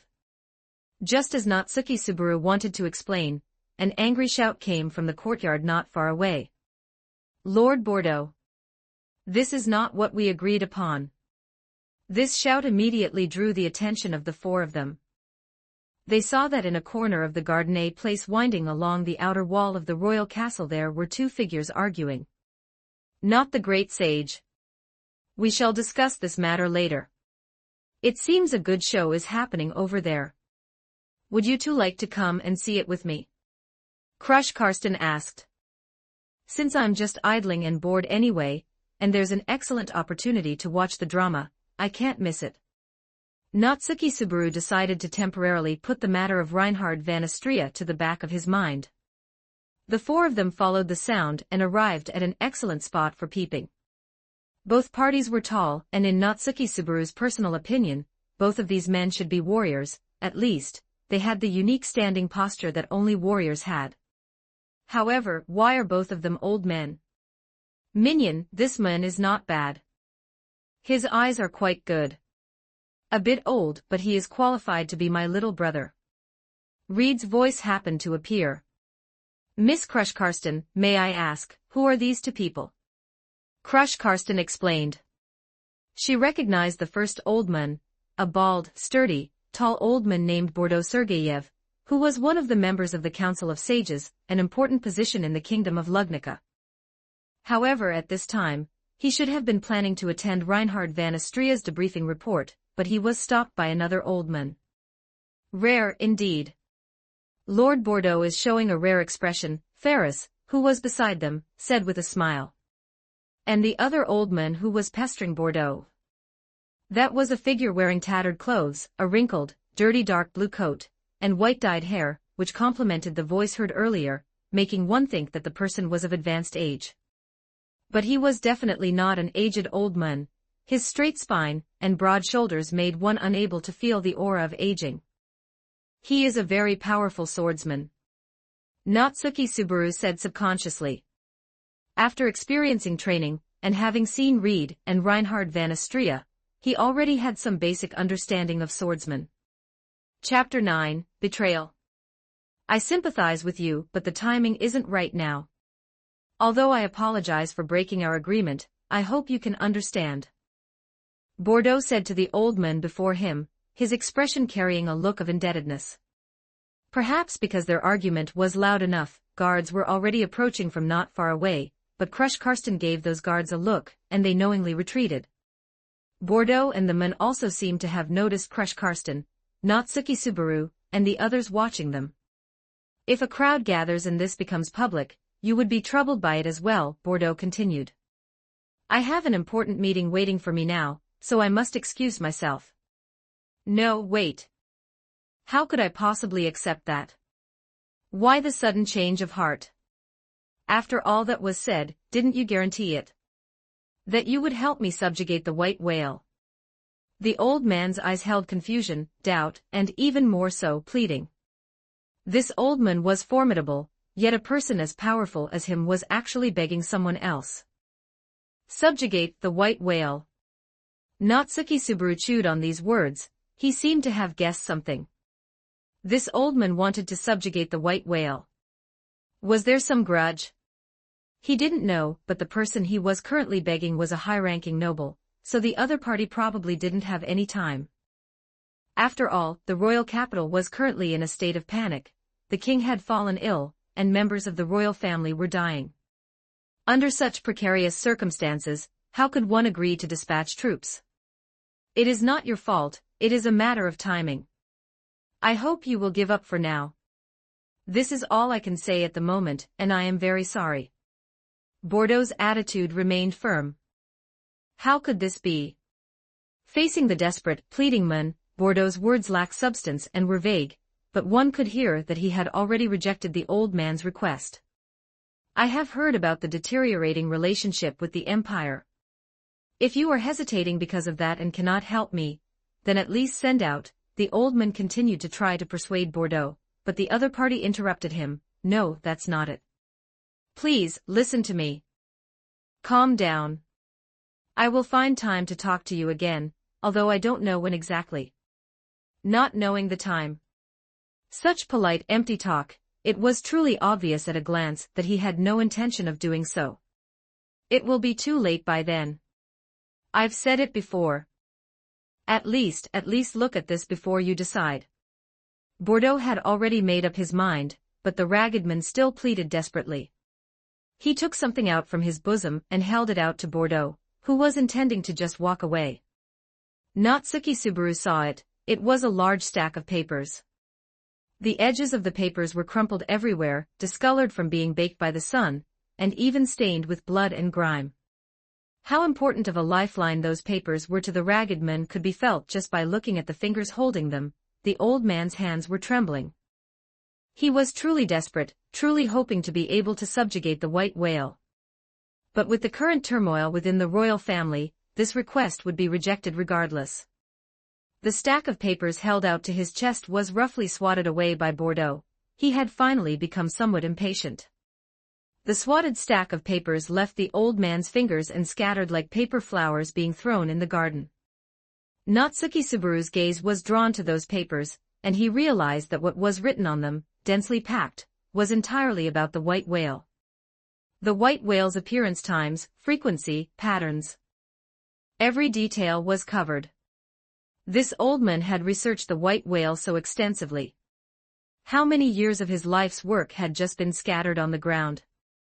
Although the breeze was not strong, the papers were as light as leaves, so they were easily blown away, dancing and intertwining over the garden like white flower petals. Bordeaux. The old man was angry, he was truly angry.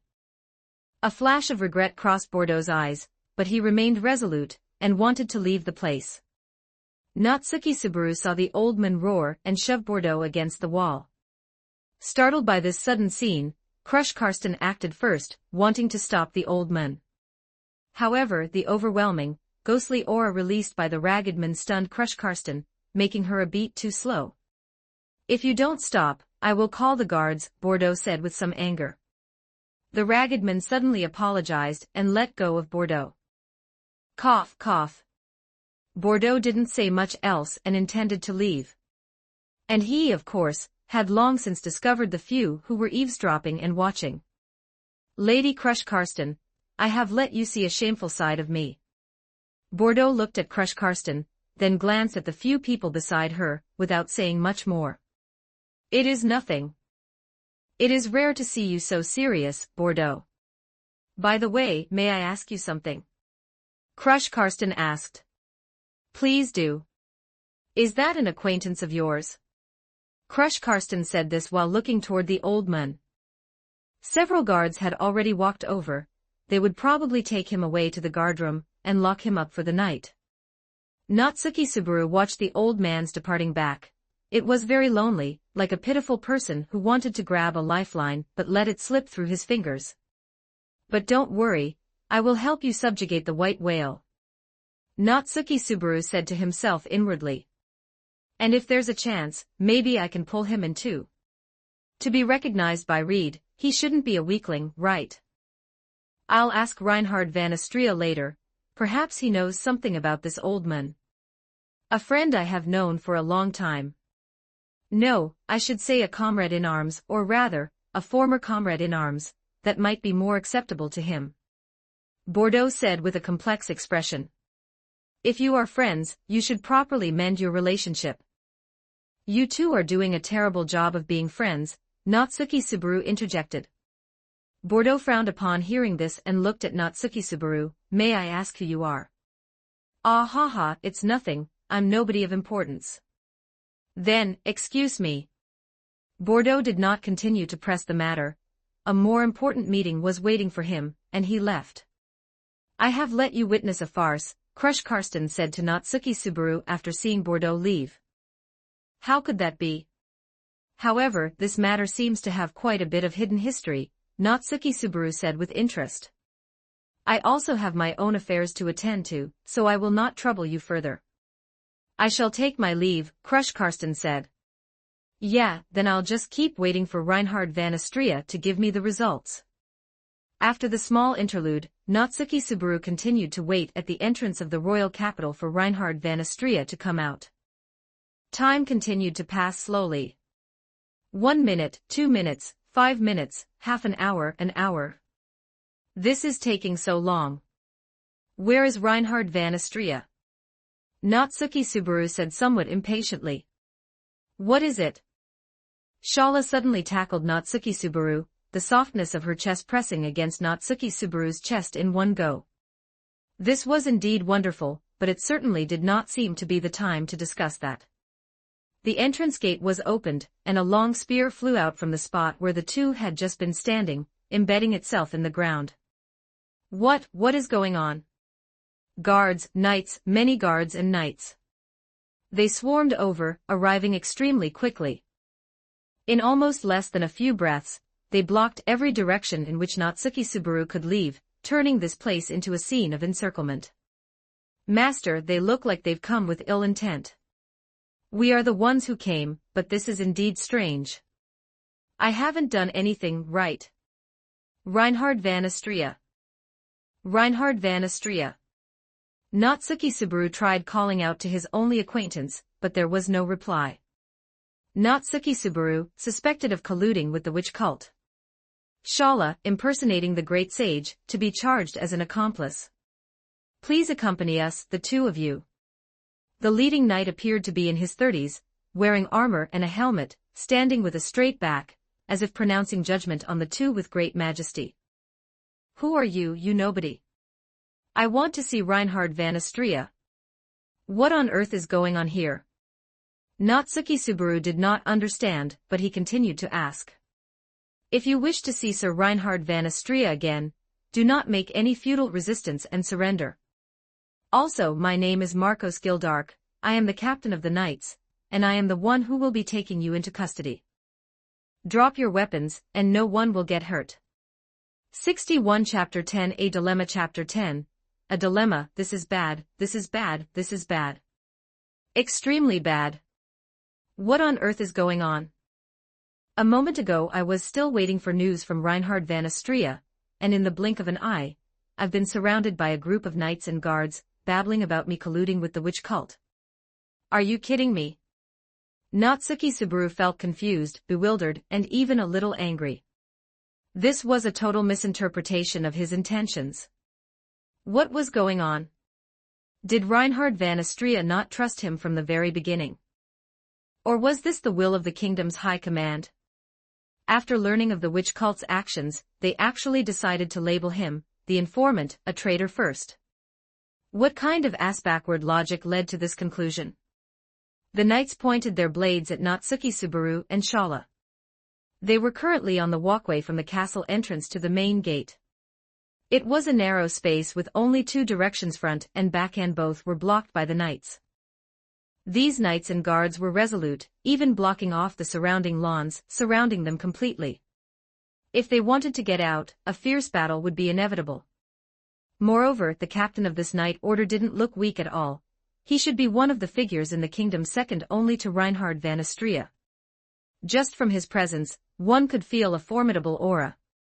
And the surrounding knights, each one was the elite of the elite, battle-hardened, the foundation of the kingdom. Breaking through the encirclement would be very difficult. Just as Natsuki Subaru was thinking, the knights had moved closer. Shala and Natsuki Subaru stood back to back, their space being constantly compressed. Master, they don't mean to welcome us, do they? Shala asked. Of course not. A welcoming band shouldn't be pointing weapons at us. Say, is there some kind of mistake? I have absolutely nothing to do with the witch cult. Natsuki Subaru shouted, trying to defend himself. The knight captain, named Marcos, said upon seeing this, if you want to defend yourself, don't put up any pointless resistance. Come with us. We won't wrong an innocent person. Surrender. Don't resist. Who on earth would listen to such bullshit? Once you stop resisting, that's when you're truly finished. No matter how you look at it, in this situation, you have to leave. You really don't intend to trust us at all. Did Reinhard van Astria not vouch for us? Natsuki Subaru asked, cold sweat dripping down his face, yet showing no signs of backing down. Knight Reinhard van Astria's judgment is too subjective, to the point that he has ignored the current situation in the city. At such a critical moment, two unidentified individuals dare to spread alarmist claims that the witch cult intends to cause trouble near the royal capital. What is your intention? Who are you trying to destabilize? Or are you planning to use such low-level diversionary tactics to hollow out our city? To execute a feint in the east, and attack in the west? Marcos said loudly, which finally made Natsuki Subaru realize his mistake. The current Lugnica is not in a stable state, it is in a very turbulent situation. The king is practically on his deathbed, the royal family is falling one by one, and the royalty is dwindling. Under these circumstances, if any outlaws wanted to incite a rebellion, it would be the perfect time. Therefore, the security and guards of the royal capital are extremely strict. In this situation, suggesting the mobilization of a large force to leave the royal capital to fight for some ethereal piece of information, they aren't fools, and it's even less likely they would agree just because of Reinhard van Astria's one-sided word. And Natsuki Subaru, who made this request, would immediately become the target of public criticism. I thought of everything too simply. Natsuki Subaru swallowed his saliva. He thought that as long as he stated his intelligence, combined with Reinhard van Astria's guarantee, he would succeed. But he had failed to think deeper. How could the royal capital agree to mobilize troops to leave at such a critical juncture? Wouldn't that be equivalent to voluntarily abandoning defense in the kingdom's time of crisis? For a crusade without even any evidence, this was impossible. But this still isn't right. Natsuki Subaru gritted his teeth and thought, something's wrong, this is too wrong. If that were the case, the most they would do is reject me, or ask me to provide more clues and evidence. Why arrest me directly? The reasons aren't sufficient to that extent, especially since he was the one Reinhard van Astria vouched for. This really shouldn't be happening, it's even a bit excessive. There was no time left for Natsuki Subaru to think. The knights were already starting to move to tie them up. Should he resist? If he resisted, accidental injuries would be inevitable. And if he killed anyone, he would confirm the fact that he was communicating with the witch cult, and then he would just become a wanted criminal, right? Should he not resist? Looking at this situation, wouldn't obediently going to prison be equivalent to cutting off his own arms? Becoming a lamb ready for slaughter? Then wouldn't his life and death be entirely up to their whim?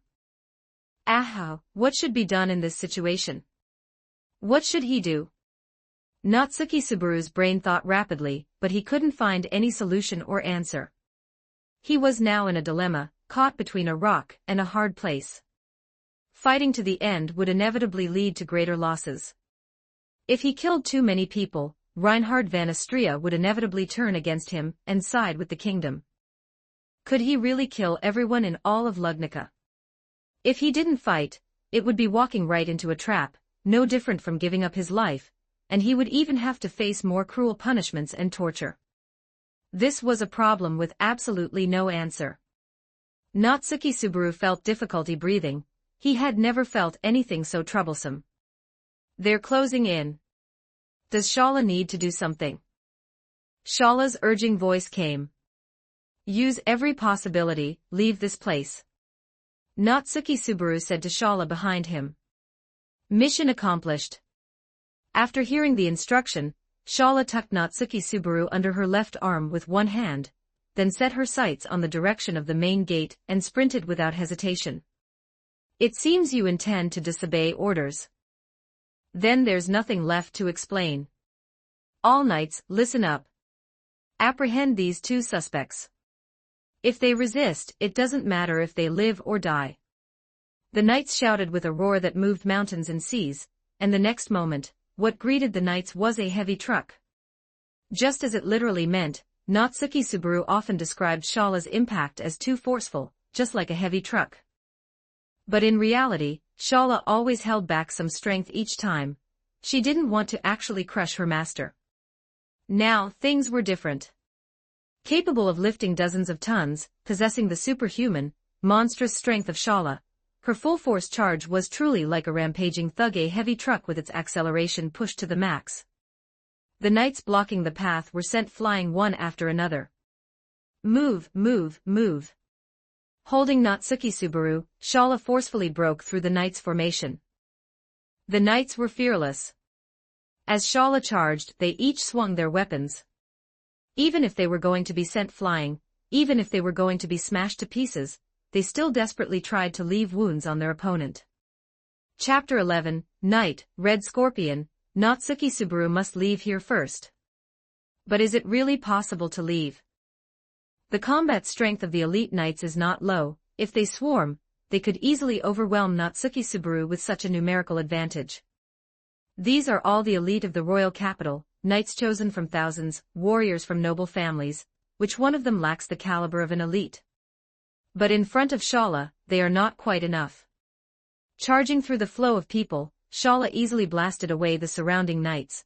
Her overbearing brute force made her move through the crowd as if it were empty space, and no matter how the knights tried to obstruct her, they could not stop her forward pace. This ends here. Surrender. In front of Shala, a rather distinct knight appeared. He did not look old, a young man. The young man was very tall, appearing 10 centimeters taller than Natsuki Subaru, probably about 185 centimeters.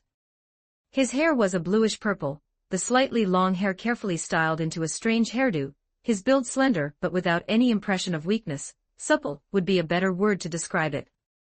Of course, there was also his gaze, a pair of amber eyes. From his appearance, he looked very much like a playboy, or rather, a handsome man, and he held his sword, blocking Shala's path with equal elegance. He wore a gorgeous Royal Guard knight uniform, like a graceful barrier, not allowing Shala to pass. Stop this meaningless struggle. Behind, Marcos also caught up, along with a group of knights. Sinful followers of the witch cult, surrender and face justice. It shall be I, belonging to the Royal Guard Knight Order of the Lugnica Kingdom Julius Jaculius, who shall capture you. The handsome man loudly announced his name, a name Natsuki Subaru had never heard of. Want to capture me and master? It's not that simple. Then come and try, you sinner who calls yourself the great sage. Enough nonsense, attack. The knights swarmed forward. The distance was too precarious, Shala couldn't maneuver, and the distance to the swords was but a few inches, not to mention the huge disparity in numbers, and furthermore, Shala still had to protect Natsuki Subaru. I've said it already, I am not the great sage, master is. Several rays of fluorescent light circled around Julius Jaculius. Natsuki Subaru recognized this, as he had dealt with minor spirits in that green room, and the Julius Jaculius before him was actually able to manipulate minor spirits. Not an ordinary knight but a spirit knight. Julius Jaculius swung his slender knight sword, the spirits surrounding the blade of the knight sword, the minor spirits bestowing blessings, and an extremely dazzling light erupted from his body. Shala. What is it, master? Put me down. I will protect myself. Can master handle it? Shala felt surprised, as the number of enemies here was not small. I will try my best. You must protect yourself, this is an order. Natsuki Subaru got down from Shala's body, and he also drew his sword of promised victory. Behind him was the captain of the Knight Order, as well as a large number of elite knights.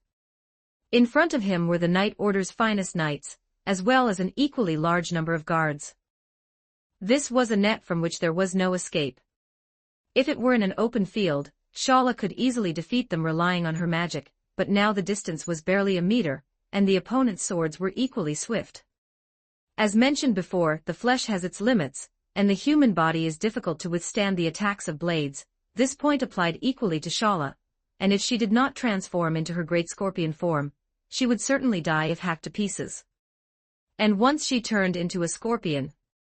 Fine, it had already reached this point. Right and wrong were already dictated by those with power. Here it comes.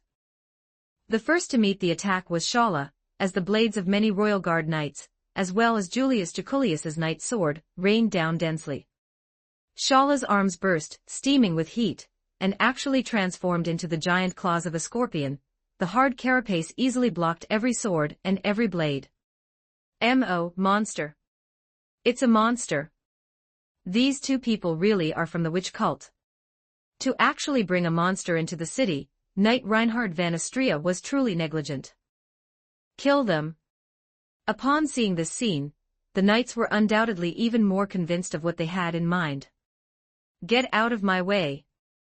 Shala swung her giant claws forward, a magnificent brute force erupting, and the knights couldn't even keep their footing, being swept away and sent crashing into the ground and walls. For Julius Jaculius, he was just pushed back some distance, but not to the point of being knocked down. Behind Shala, and in front of Natsuki Subaru, were an equally large number of knights, and the Knight Order captain, Marcos.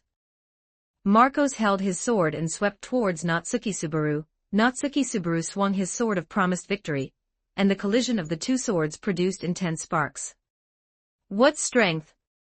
Natsuki Subaru gritted his teeth, but don't forget his enemies were far from just one person, more swords and more blades stabbed over from different directions.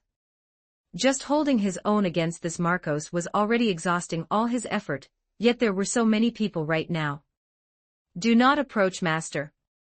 Shala turned around and also swung her giant claws, likewise sweeping away a large group of knights and blasting the Knight Order captain away. But what about Julius Jaculius? An opening.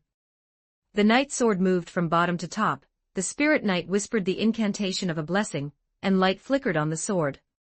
Rainbow light flickered behind Shala.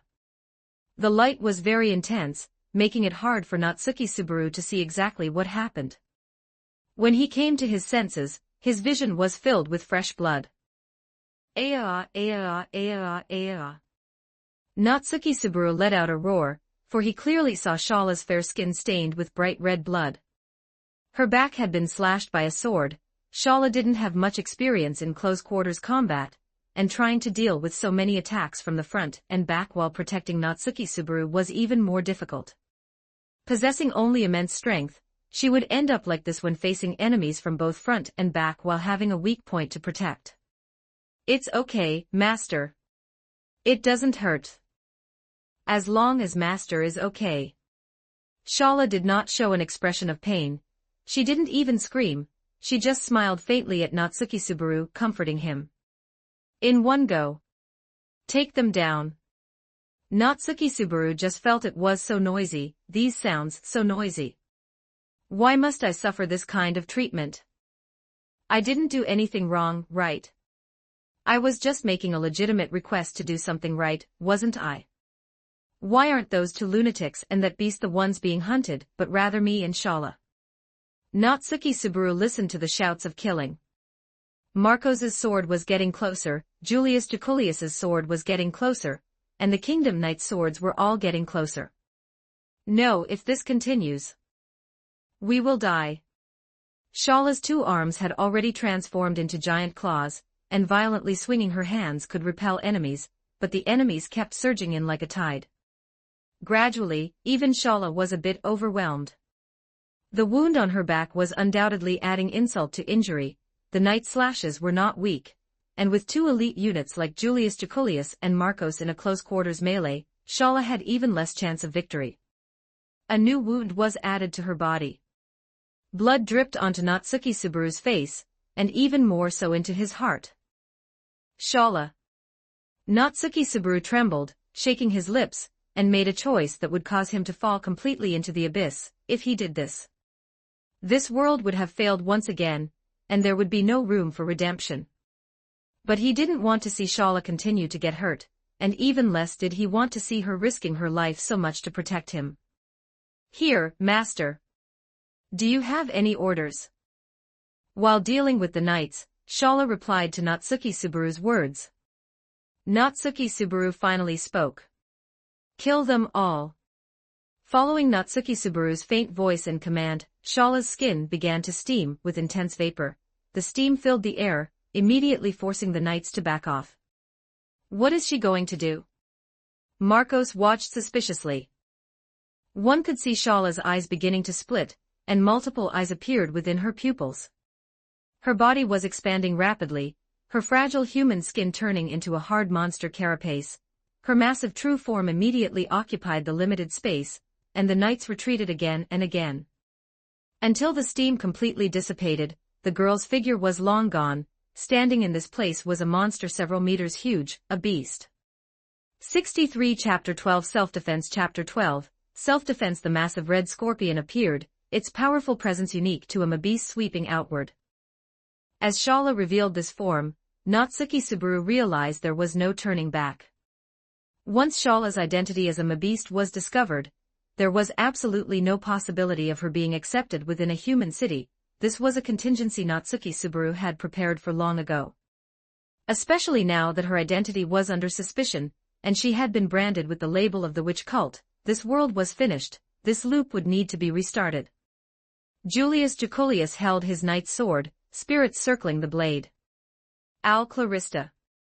Raising the knight's sword housing the 6 contracted spirits, the blade was stained with iridescent colors, making his presence shine brilliantly. This was a very high-level spirit art, and when combined with Julius Jaculius's own top-tier swordsmanship, it could unleash an extraordinary attack. A flash of iridescent light cut precisely into the sturdy skin of the giant scorpion. Even with a beast's body, this was the highest-level magic of Clarista, which imbued the sword with a rainbow. The red scorpion's carapace was cleaved with a crack that was neither shallow nor deep. The scorpion felt pain, but it did not retreat because of it. On the contrary, the moment Julius Jaculius swung his spirit sword, she had already aimed her stinger at him. Their attacks crossed in an instant. "Dodge it." Marcos's warning reached Julius Jaculius's ears like a roar. It was too late to dodge. The moment the stinger moved, a blinding, ghastly white light surged forward. Julius Jaculius immediately used spirit arts to drastically enhance his physical abilities, and dodged to the side, but it was completely futile. His left arm was instantly claimed by the ghastly white light, leaving not even a ruin behind.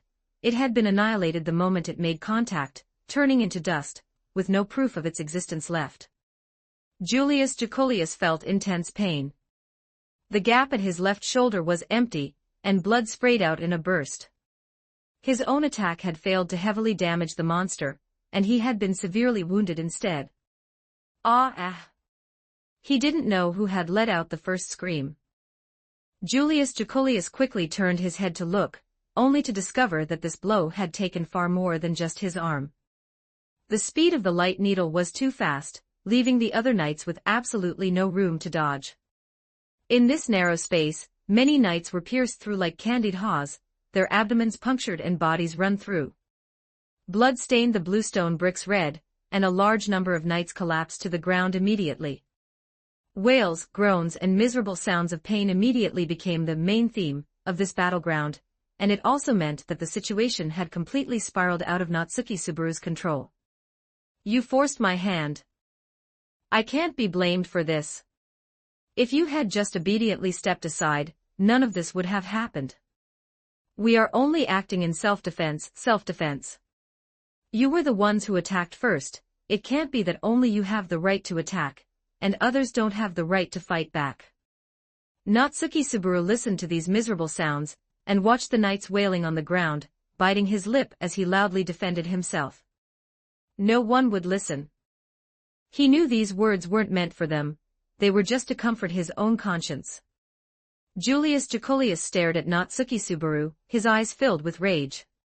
Heretic of the witch cult, there is no use in talking. Even if I have to risk my life, I will never allow you to harm the innocent. High-sounding bullshit. Natsuki Subaru bit his lips, unable to let go. They didn't know anything at all, they didn't understand anything. They were just pawns being toyed with, acting according to a single command. Marcos swung his sword and leaped up, thrusting the blade toward the scorpion below. The scorpion's tail swung like a heavy club, swatting Marcos out of midair, and sending him crashing hard into an ornamental pool. The stinger aimed again at the direction where Marcos had landed, a ghastly white light ready to fire once more. A single blow would be enough to claim the lives of several people. I won't let you get away with this. Julius Jaculius held his sword in his right hand. The minor spirit Kuya had already treated the heavy bleeding from his severed arm. He gritted his teeth, the iridescent light flashing blindingly. He had to interrupt Shala's further pursuit. Of course, if one believed the stinger was the scorpion's most threatening feature, they would be gravely mistaken. In reality, among over 1,000 species of scorpions, only a few dozen are venomous. Then, what is a scorpion's hunting weapon besides its venomous stinger? Of course, it is those pincers. The giant pincers swung, swatting at the oncoming Julius Jaculius. Seeing this, Julius Jaculius swung his sword at the pincers, a sharp flash of sword light passing by. Whether in sharpness or power, the giant pincers were in no way inferior to the slash of the most excellent knight. Julius Jaculius was knocked back, so naturally, he had no way to stop the release of the stinger. The white light was about to claim the life of Marcos, who hadn't had time to dodge, in an instant. I won't let you get away with this. A slightly aged voice came, followed immediately by an overbearing ghostly aura, and a sword strike that was just as sharp. Natsuki Subaru couldn't see clearly what had happened, everything occurred in the blink of an eye. The knockback Julius Jaculius, the ready-to-fire stinger, and an aged figure that had streaked across above. Amidst the flash of blades, the scorpion let out a violent howl, as if it had felt excruciating pain. Of course it would, because her tail had been cleanly severed. The massive scorpion tail fell to the ground. The tattered old man landed as well. It was the old man from before, the one who wanted to subjugate the white whale.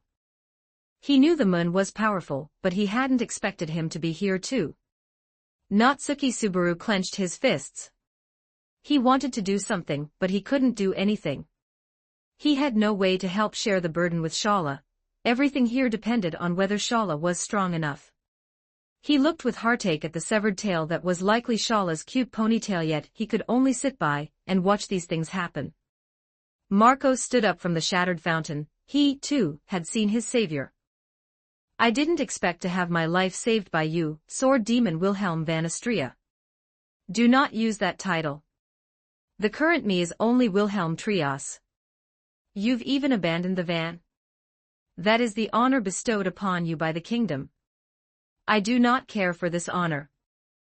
The old man named Wilhelm shook his head, and aimed his blade at the giant scorpion as well.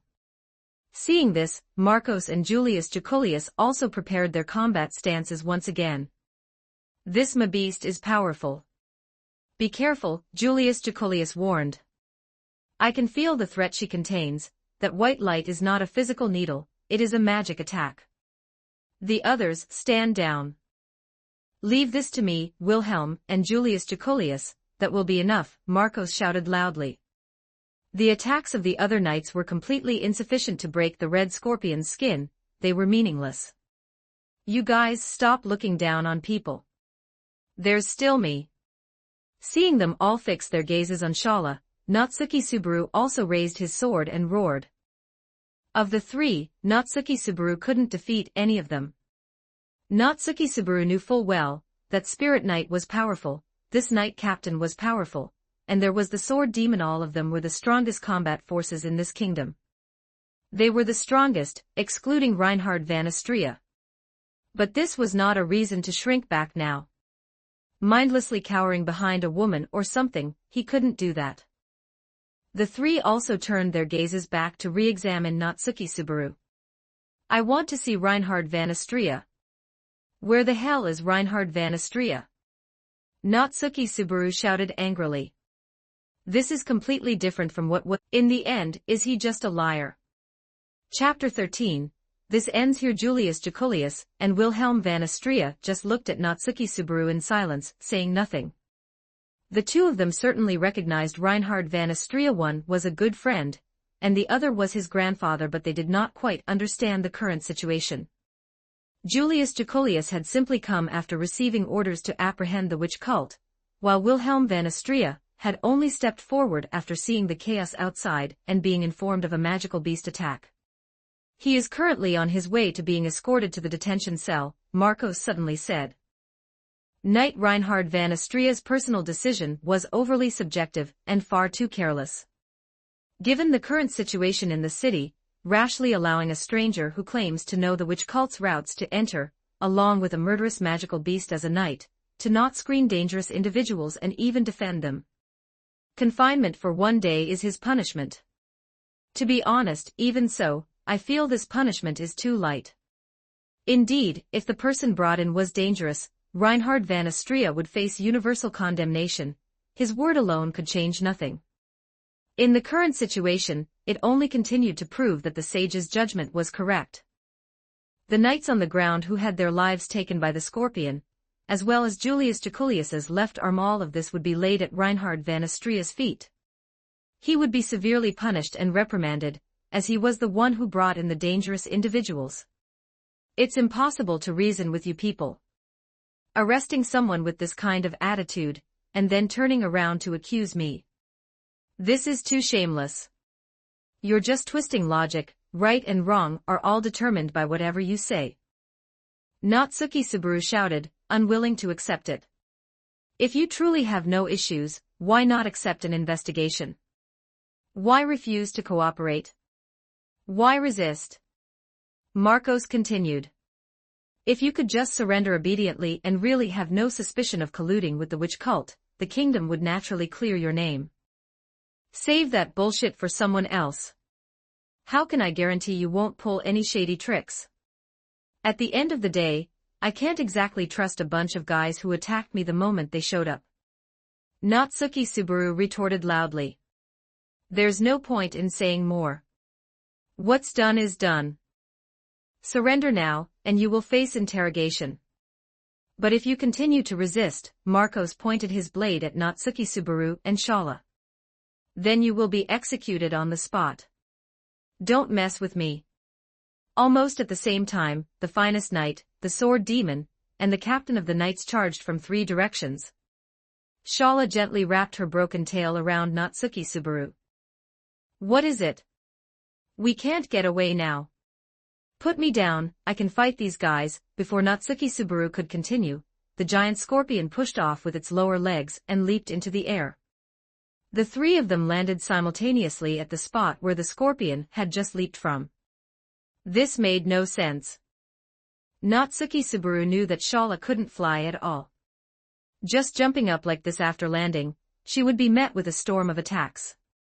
What is she trying to do? Marcos looked up at the sky in confusion. Was jumping up just to dodge this one attack? If so, this move was far too foolish.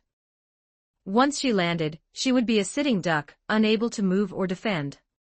No, get back. It was Wilhelm van Astrea who sensed it first. He instinctively felt a threat. This was the beastly intuition of someone who had galloped across battlefields. And the source of this threat was beneath their feet. The 3 of them looked down at their feet simultaneously. There only the tip of the tail that Wilhelm van Astrea had severed remained. This tail visibly trembled. Immediately afterward, it erupted with a violent, blinding light. You feel so much smarter now that you've turned into a magical beast than when you were human. What a clever tactic. The tail severed by the sword demon Wilhelm van Astrea had actually become a hidden trump card. After everyone was distracted by the main body of the scorpion, no one had noticed the tail was about to explode. The tail detonated, and the dazzling light obscured the vision of the 3.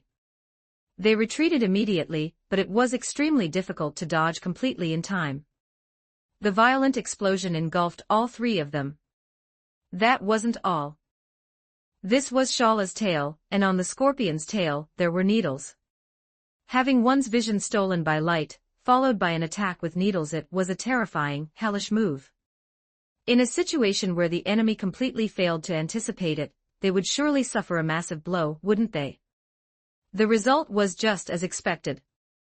Julius Jaculius, already heavily injured, was pierced by the light needles in his shoulder, flank, and thigh. He was also blasted onto the grass nearby, passing out instantly. The air of a handsome man he possessed earlier was gone. The sword demon's skills were indeed remarkable. Even though his vision was stolen by the light, he relied on his sword to swat away several of the attacking needles. However, he could not avoid being caught in the explosion.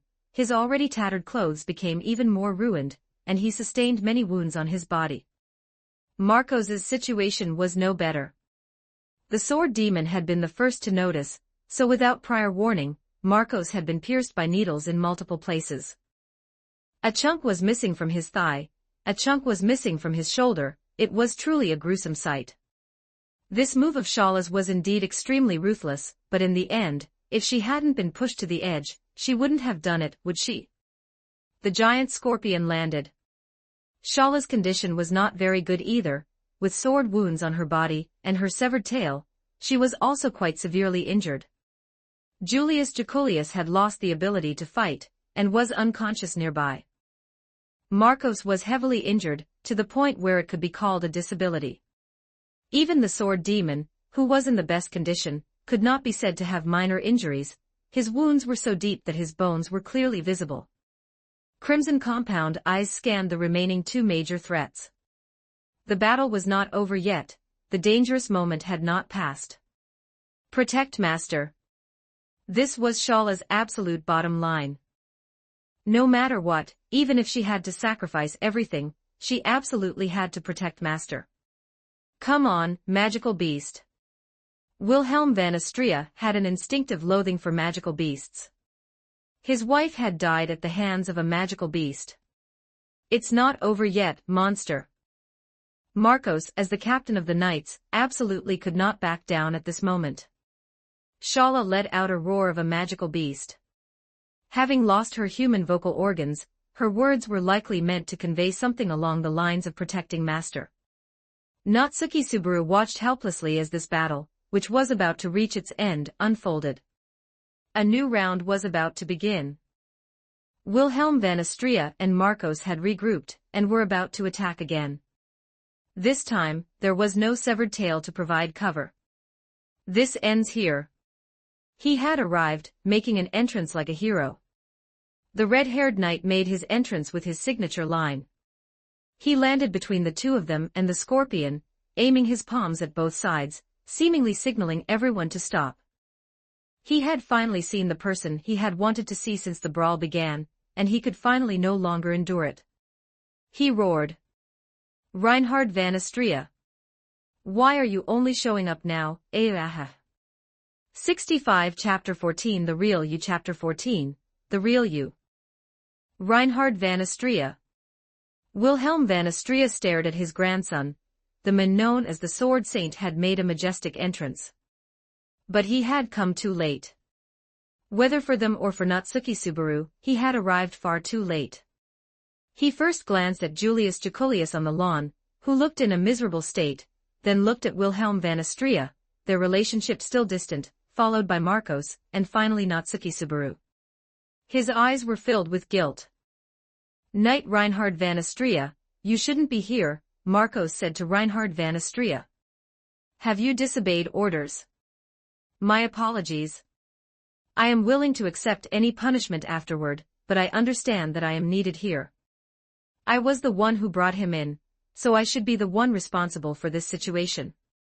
Reinhard van Astrea first apologized to Marcos, then looked toward Natsuki Subaru and the scorpion. Reinhard van Astrea, is this your answer? Putting on a hypocritical act, saying you'd help me find a place to stay, saying you'd help me and assist me, is this the answer you give me? Natsuki Subaru glared at Reinhard van Astrea, furious, and demanded. I am very sorry, Subaru. Reinhard van Astrea bowed deeply and said in a very sincere tone, for things to have reached this state. The casualties among the knights, Lady Shala's injuries, as well as Julius Jacolius, the knight commander, and grandfather, I am deeply sorry. The red-haired knight's voice was neither loud nor soft, his attitude filled with sincerity, without a hint of perfunctoriness. Can a single apology change anything? You've pushed me into such a miserable state, and all you have is one apology. Natsuki Subaru broke free from Shala's tail, and walked angrily up to Reinhard van Astrea. Reinhard van Astrea did not move, but continued to bow, then said, I'm sorry, Subaru. Natsuki Subaru looked at Reinhard van Astrea's bowed figure, momentarily speechless, and finally could only say, So, how do you intend to handle this now? Please cooperate with the investigation. I know this is difficult for you, but I will ensure your safety. There is no need to worry about any further misunderstandings arising from this, Reinhard van Astrea said. Something flew toward Reinhard van Astrea. It was a fist. A solid, direct fist. The speed was not very fast. If it were Reinhard van Astrea, relying on his own reflexes and speed, he should have been able to dodge it easily. He did not do so. Reinhard van Astrea took a punch to the cheek. He was sent flying by the punch and fell to the ground. Natsuki Subaru gritted his teeth, and clenched his fists tightly. He understood that Reinhard van Astrea was also helpless in this situation. He understood Reinhard van Astrea's position. He was the sword of the kingdom, the sword saint, the hero of this nation. Therefore he could never betray the nation, and the order to capture him had been issued by the Council of Sages, so there was no room for negotiation in this matter. Yet, even with understanding, even with the knowledge, even though Reinhard van Astrea had apologized, this rage, this anger, could not be suppressed no matter what. It's not as if just by understanding, certain things won't happen. Do you feel better now, Subaru? Reinhard van Astrea stood up, showing no fluctuation from the punch he had just taken.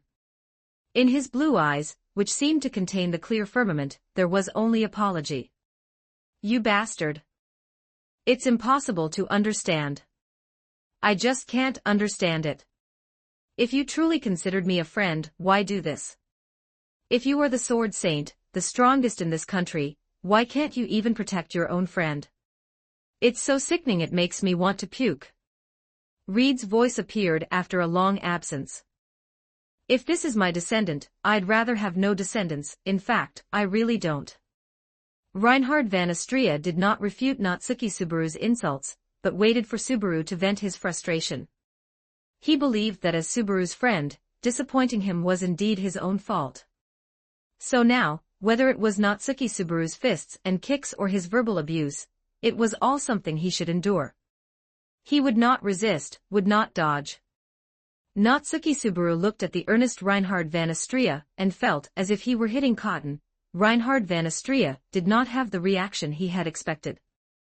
He was such a good person, a purely good person, yet also purely. To be honest, before meeting Reinhard van Astrea, Natsuki Subaru had doubted him. He had suspected that everything Reinhard van Astrea showed him was an act. That all of this was his plan, intentional, that he wanted to frame him and place him in a disadvantageous position, that it was a trap he had set. But now he understood. Everything about Reinhard van Astrea seemed helpless. The only thing he didn't understand was why, despite possessing such immense power, he was still shackled by so many chains. He lived completely opposite to Reed. Reed was loose freedom and doing whatever he pleased, while he was rigid rules and a body of shackles. Does the kingdom's order supersede the safety of a friend in your eyes? Natsuki Subaru said the words he wanted to ask most right now, enunciating each word clearly. Reinhard van Astrea fell silent, he gave no answer. I understand. Reinhard van Astrea. Seeing his silence, Natsuki Subaru finally showed an expression of relief, then said earnestly, I won't leave with you. Hearing Natsuki Subaru's answer, Reinhard van Astrea's expression became even more complex. He asked, why? Is it a lack of trust in me? Indeed, for things to have reached this point, it is inevitable that trust would be lost. No, I trust you, Reinhard van Astrea. You are a good person, a very good person, Natsuki Subaru continued. It was you who led me over the dunes, so I wouldn't get lost there. It was you who paid so much money to help Shala and me fill our stomachs. It was you who guided me, brought me to civilization, brought me to the city. It was also you who suggested helping me find a place to stay, and furthermore, it was you who taught me much common sense about this world. All of these things, they were done by Reinhard van Astrea out of personal feelings, right? They weren't orders from the kingdom. In other words, hidden beneath the sword saint, hidden beneath the sword of the kingdom, hidden beneath van Astrea, there is another one, the one I've come to know on this journey, who talked with me, drank with me, chatted with me, the real Reinhard van Astrea. After saying this, Natsuki Subaru pointed the sword of victory at himself. What are you doing? Natsuki Subaru's palms were shaking. He was afraid, he was terrified. He had always feared death and absolutely did not want to commit suicide. He considered himself a cowardly person. I want to liberate you, Reinhard van Astrea. I want to see the real you, hidden beneath all those titles, that the real friend of Natsuki Subaru, Reinhard van Astrea. The blade pierced through Natsuki Subaru's chest. He spat out a mouthful of blood and then fell backward. He had pierced his own heart. Master. No, don't leave me. I don't want to be left behind by Master again. I don't want to be alone anymore. Shala dispelled her mabeast form and, in a disheveled state, caught the falling Natsuki Subaru. Her ponytail was gone, her hair was disheveled, and she held Natsuki Subaru in a panic. Natsuki Subaru felt his body growing colder. Salty tears fell onto Natsuki Subaru's cheeks. He saw Shala weeping. But he could no longer speak. Natsuki Subaru could only try to lift his hand with difficulty, wanting to wipe away Shala's tears. His arm finally stopped in midair, and immediately fell to the ground. Don't leave me. Shala doesn't want to be lonely anymore. Shala hates being alone. The voice echoed in Natsuki Subaru's ears, but unfortunately, he could no longer respond. Natsuki Subaru, dead. Chapter 15, Why Ask Why? Ha! Natsuki Subaru came to his senses. He anxiously looked around and found that he was still in his hotel room. The save point hadn't changed. That was truly great. Good morning. Master, did you sleep well last night? With your perfect disciple as a body pillow, you must have had a wonderful dream. Shala's figure darted out immediately, speaking in her usual tone and cheerful voice. Very comfortable. Natsuki Subaru looked at the smiling Shala, and returned a knowing smile. He spread his arms wide and embraced Shala's slender body. Natsuki Subaru's height was not much different from Shala's, yet the softness of their bodies was completely different. A blush appeared on the girl's fair cheeks. Although she often said very impure things in front of Natsuki Subaru, when it actually came to this, she would unconsciously become shy. Master. Generally, Natsuki Subaru rarely initiated hugs. As he said, he didn't want to use this love that didn't belong to him. He didn't want to be such a despicable person. He wanted Shala to like this him, not that Flugel who he didn't even know what character he was.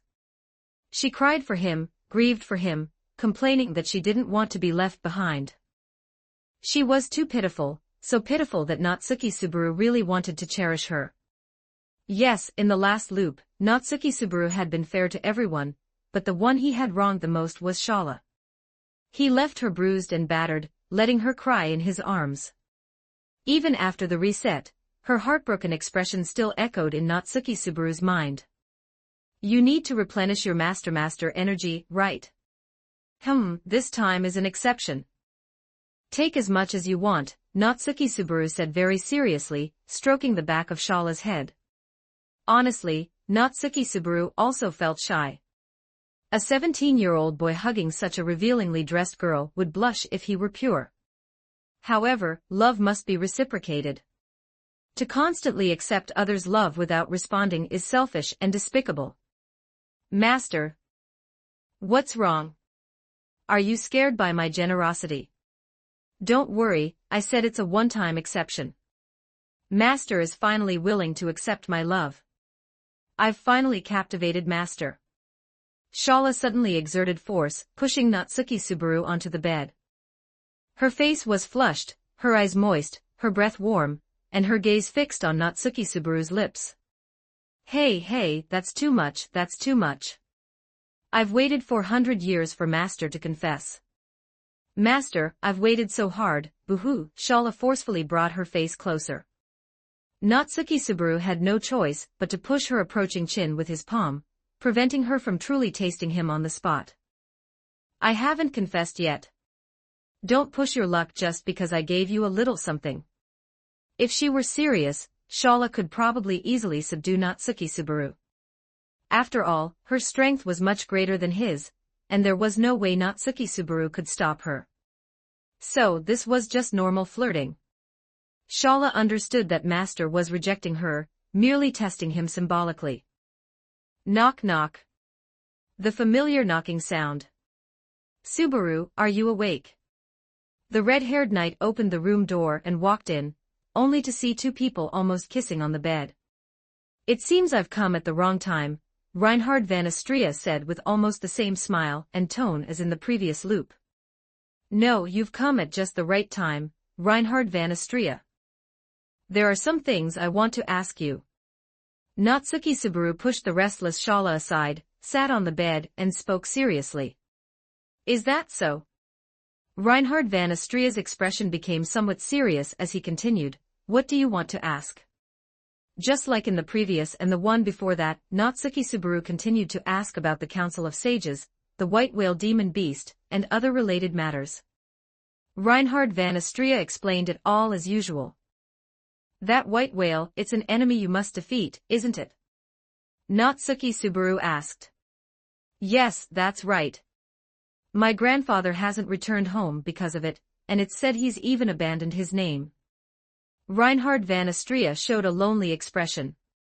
He felt guilty about this. He also believed it was his fault back then, that he had caused his grandmother's death, and caused Wilhelm van Astria to leave the Sword Saint family. He had intended to comfort his grandfather but said the wrong thing, only making matters worse. Their relationship had deteriorated to this extent largely because of the source, that hateful white whale demon beast. I have a premonition that on our way back, we will encounter two Sin archbishops of the witch cult and the white whale, appearing near Hunamaz. The time will be on the afternoon of the 7th day, around 4 o'clock. They are the Sin archbishop of greed, Regulus, the Sin archbishop of sloth, Petalgius, and one of the three great demon beasts, the white whale. Natsuki Subaru repeated what he had said in the previous loop. Reinhard van Astria's expression changes were no different from the last loop, and the two continued to converse. I hope you will assist me, Reinhard van Astria, and help me defeat the Sin archbishops of the witch cult and the white whale. But please do not report this to the Council of Sages. Just report as usual, and don't reveal my existence or Shala's. Natsuki Subaru continued, this is very important, Reinhard van Astria. Can we make this a promise between friends? Reinhard van Astria asked with a puzzled expression, if we don't report to the Council of Sages, the forces we can gather to defeat the white whale and the witch cult will be limited. The timing is wrong, Natsuki Subaru shook his head and said, if I tell the Council of Sages about this now, I will become everyone's target, Reinhard van Astria. Is that so? Reinhard van Astria suddenly realized how foolish his words had just been. If Natsuki Subaru's news were reported at this point, it would be too coincidental. During such a turbulent and vigilant period in the kingdom, for the witch cult to attack and require military forces to be dispatched for an extermination, Natsuki Subaru, as the one who proposed it, would inevitably become a target. Facing investigation and imprisonment were both possibilities. Subaru's consideration is indeed thorough. Reinhard van Astria nodded at Subaru's intelligence, unaware that Subaru had discovered all this at the cost of his own life. Reinhard van Astria, what's your grandfather's name? Since he has a grudge against the white whale, he could also be an assistant we can bring in, right? My grandfather, his name is Wilhelm van Astrea, known as the Sword Demon. He is a powerful and respectable swordsman. Do you need me to introduce you, Subaru? Reinhard van Astrea smiled slightly, thinking that if he knew about the white whale, he would be very happy. Then I'll leave it to you. Next, I'll need your help again, to run back to the capital. Natsuki Subaru smiled, showing his signature white teeth, and a thumbs up. Gladly, Subaru. Thank you. This matter is quite important to me. However, I don't understand why Subaru wants to defeat them. For Subaru, it's not necessary, is it? Reinhard van Astrea asked sincerely. Does that even need to be said? Natsuki Subaru rubbed the side of his nose, smiling, and said as if it were the most obvious thing. When you want to help a friend, why ask why? 67 Chapter 16 The Best Night. Chapter 16. The finest night. Setting out from the inn once more, this time Natsuki Subaru decided not to let Reinhard van Astrea act as an intermediary and expose his existence to the Council of Sages. This time, he would start by recruiting in the shadows, gathering decent combat strength, and only then attempt to subjugate the white whale. Familiar roads, familiar time, the 5 days passed by in no time. Come to think of it, by this calculation, he had been stuck in this loop for quite a long time, because the save point was always at the initial inn, and every journey took up a considerable amount of time. The royal capital of Lugnica. There was less than 2 days left until the white whale appeared, which would be the afternoon of the day after tomorrow. Reinhard van Astrea greeted the guards at the city gate just as he had in the previous loop, and led the two of them into the city. This time, Natsuki Subaru had prepared an identity for himself. A fellow traveler, Reinhard van Astrea, had met while crossing the Augria sand dunes. After all, given the level of this other world and its Western medieval setting, there certainly wasn't any ID card in the strict sense. This excuse was perfect, provided Reinhard van Astrea was willing to assist. In short, he couldn't be too conspicuous, couldn't be too exposed. And he absolutely could not recruit people to subjugate the white whale in his own name. It had to be in Reinhard van Astrea's name. Right, it was all his word anyway. You could doubt him, but you couldn't doubt that the Sword Saint was part of the witch cult, could you? My apologies, Subaru. I have to go back and report for duty now, so I can't take you to find my grandfather just yet. Why don't you wander around the city first? Reinhard van Astrea said to Natsuki Subaru. Natsuki Subaru recalled that in the previous loop, the swordsman named Wilhelm van Astrea would clash with a sage named Bordeaux in the royal castle's courtyard, and would be confined for it.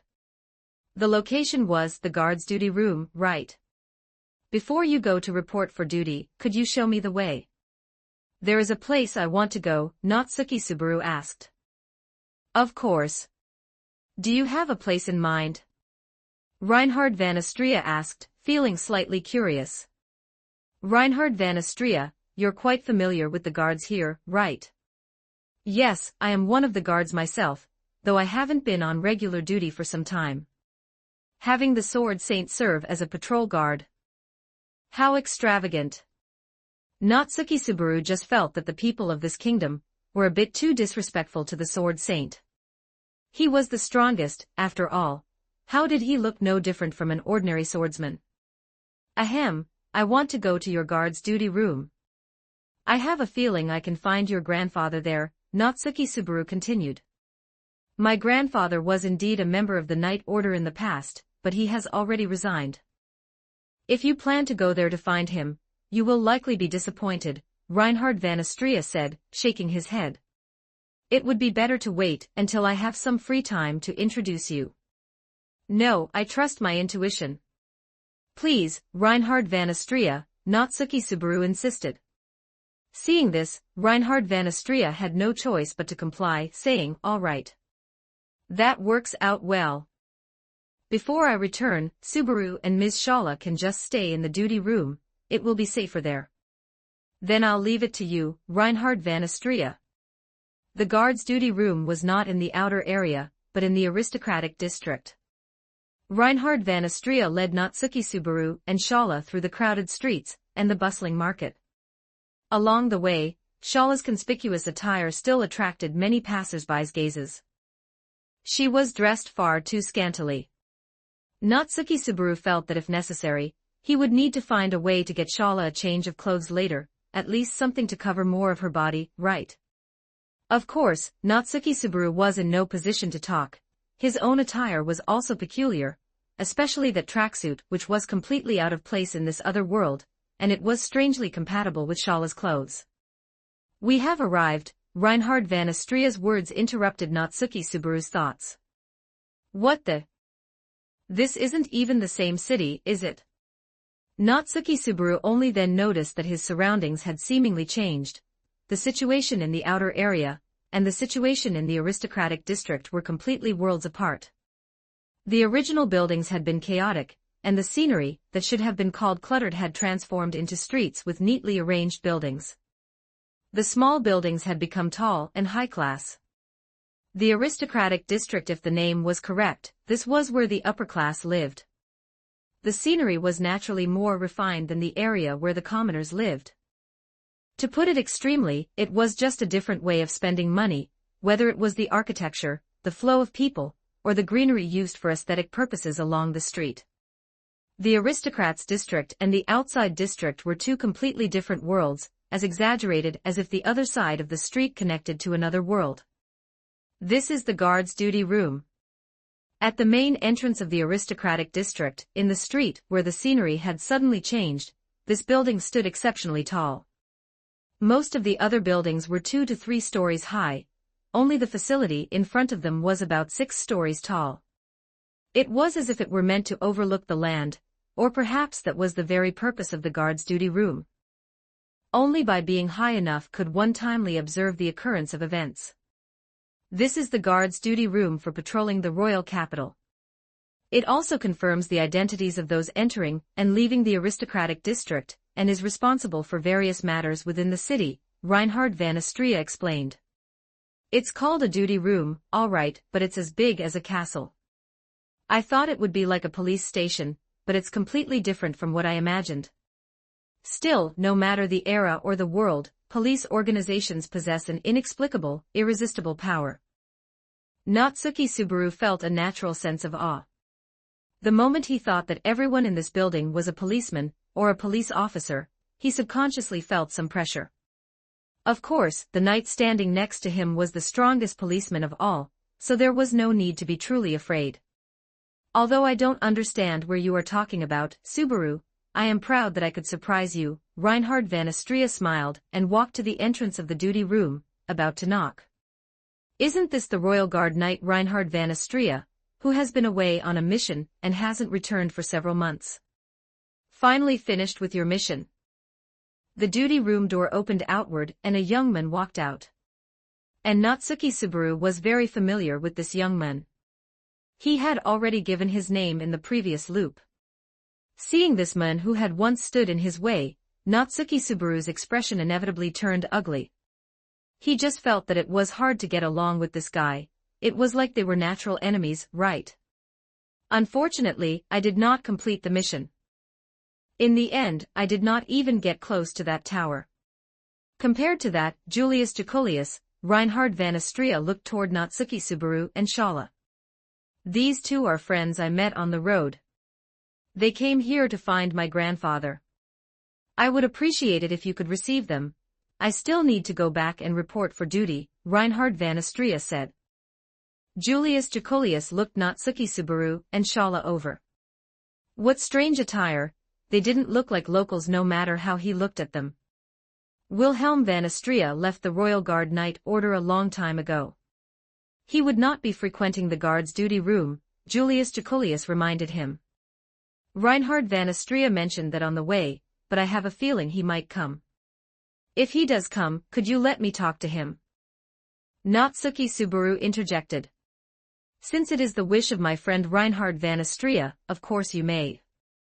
May I ask for the names of this gentleman and young lady? Julius Jacolius bowed elegantly to the two and said. He couldn't lose to this man. For some reason, perhaps due to the influence of the previous loop, Natsuki Subaru felt that he absolutely must not lose to this man. Ahem, Natsuki Subaru coughed dryly, looked around, and after confirming that no one was paying attention, he immediately pointed his finger to the sky and struck a pose. Since you have offered a greeting, I shall return it in my own way. My name is Natsuki Subaru. A penniless fool who can't tell left from right, unrivaled under the heavens. Pleased to meet you. Just hearing it gave one a sense of helplessness, as if he were already at his wit's end. So cool. As expected of my master, even his self-introduction is so cool. My turn, this one is Shala. Don't misunderstand, she just happens to share the same name as the sage. Before Shala could introduce herself, she was exposed by Natsuki Subaru. Master, you're so mean. Ignoring Shala's expression as if she were about to shed tears, Natsuki Subaru continued to look at Julius Jacolius. A very interesting self-introduction. Pleased to meet you. I am Julius Jacolius, of the Royal Guard Knight Order of the Kingdom of Lugnica. Julius Jacolius did not mean to mock him, rather he spoke quite seriously. If you are going to wait for someone, come inside. Reinhard van Astria, it is about time you went to report for duty, isn't it? Julius Jacolius said. Yes, seeing that you two seem able to get along normally, I can rest easy.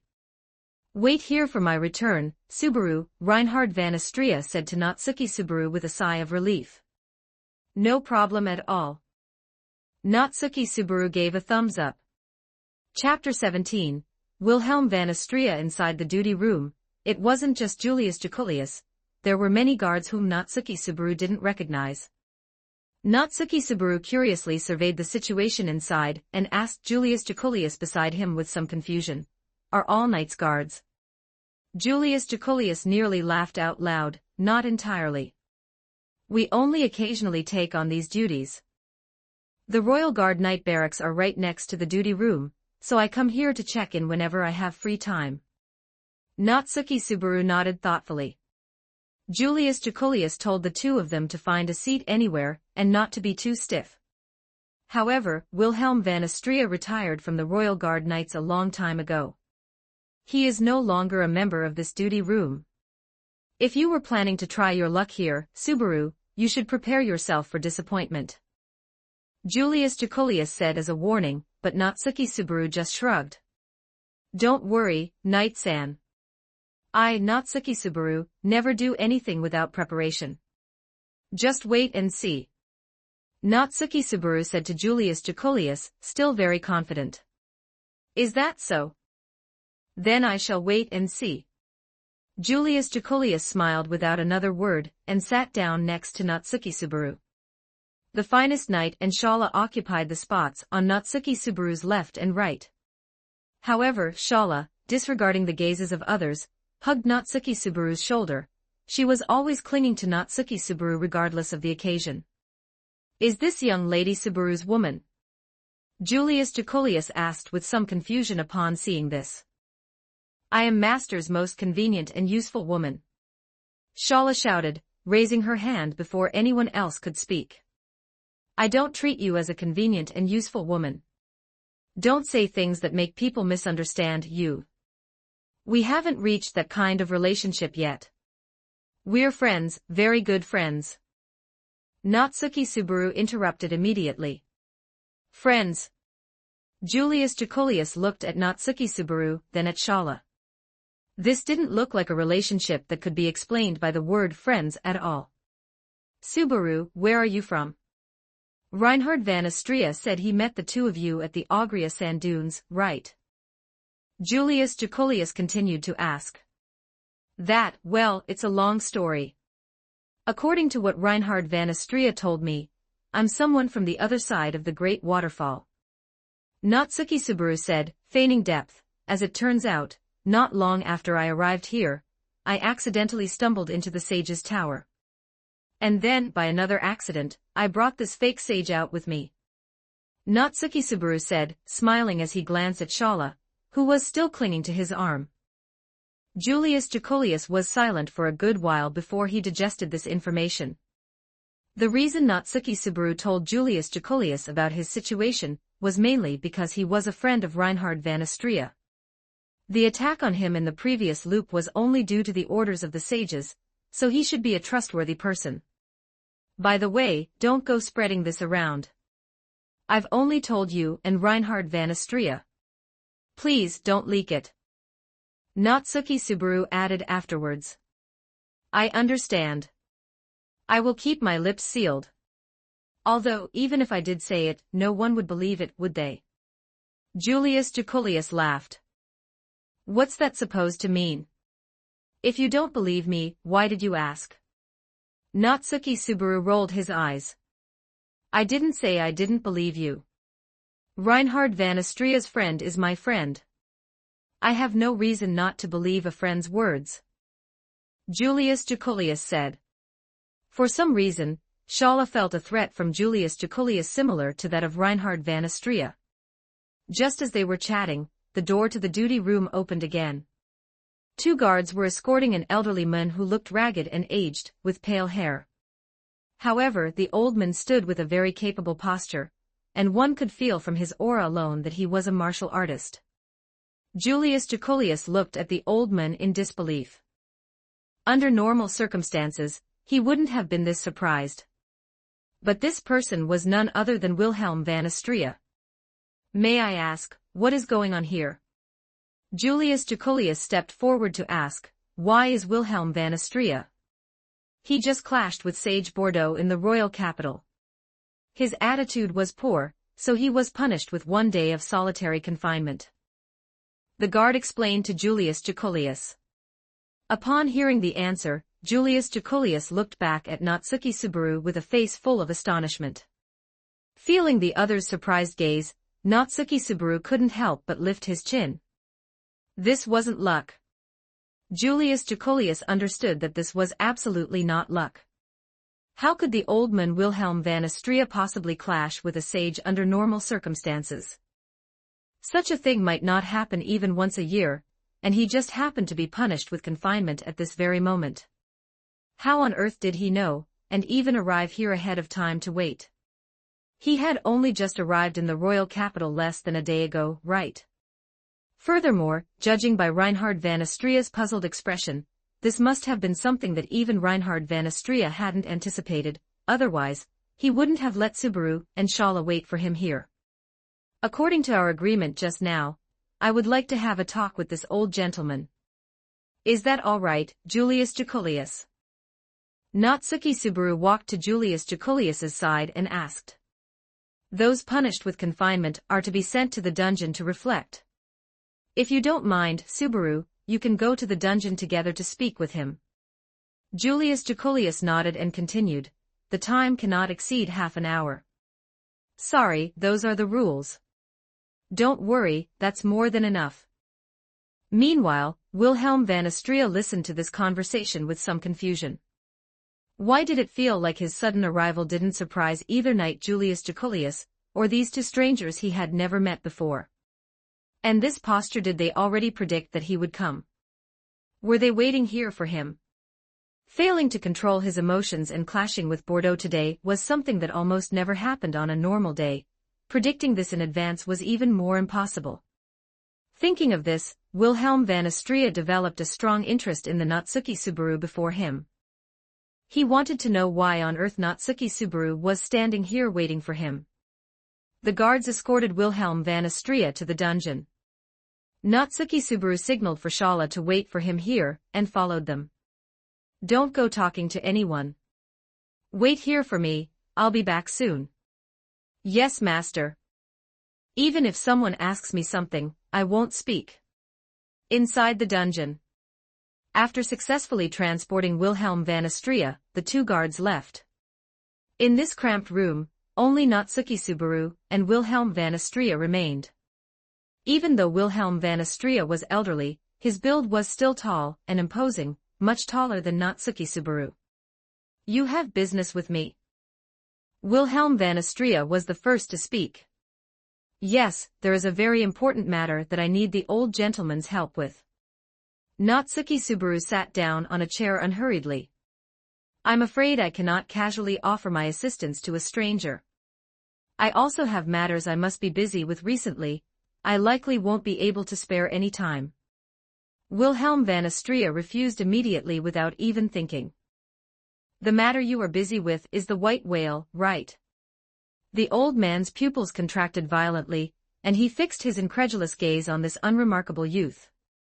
69 Chapter 18 Kazami Chapter 18 Wine Seer, how did you know about this?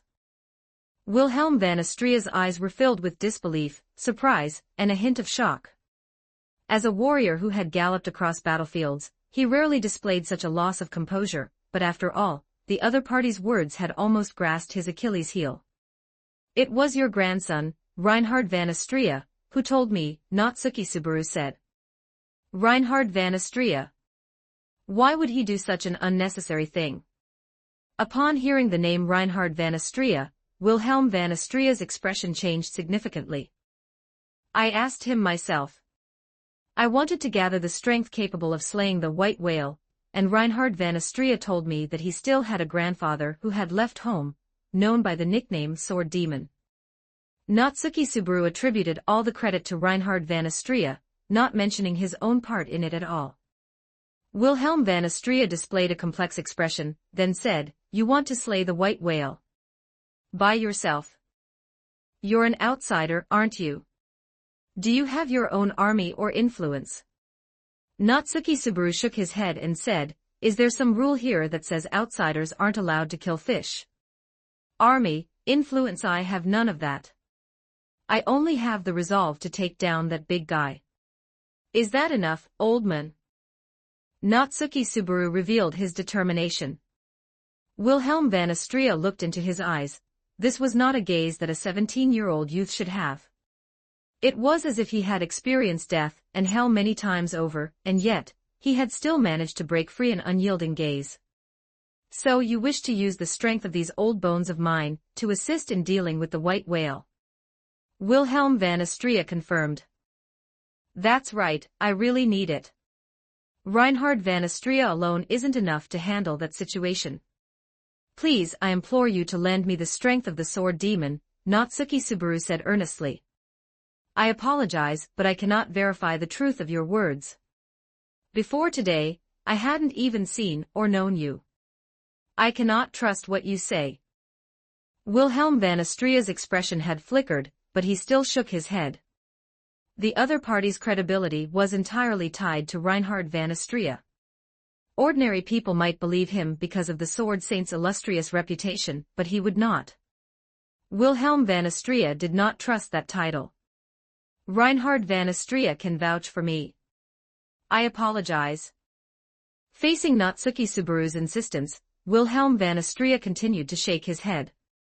Only then did Natsuki Subaru realize that Wilhelm van Astrea might have a significant conflict or disagreement with Reinhard van Astrea. Reinhard van Astrea's credit is useless here. I've witnessed a very interesting scene. Please forgive my intrusion. A female voice came from outside the dungeon door. Natsuki Subaru and Wilhelm van Astrea both looked over. It was a young woman with long green hair, her face overflowing with confidence and majesty. To use a modern term, she was closer to a career woman. And this person, Natsuki Subaru had also met in the previous loop. It was Crush Karsten, though this time she hadn't brought that cute girl, Ferris. I apologize for intruding. I am the head of the Karsten Duchy, Crush Karsten. Just now, during the discussion in the royal garden, I happened to witness the argument between you and Bordeaux, and so I have come to hear the details of the matter. Crush Karsten introduced herself upon entering, then fixed her gaze on Natsuki Subaru. Judging by what you just said, you are the friend brought back by the knight Reinhard van Astrea, right? May I have your name? Ah, my name is Natsuki Subaru. Pleased to meet you. Natsuki Subaru extended his hand, introducing himself once again. Crush Karsten shook her head and did not take the hand, instead saying, You are being a bit presumptuous. Natsuki Subaru awkwardly withdrew his hand. Indeed, in this historical setting, physical contact was subject to very strict etiquette. As a modern person, he had subconsciously overlooked this.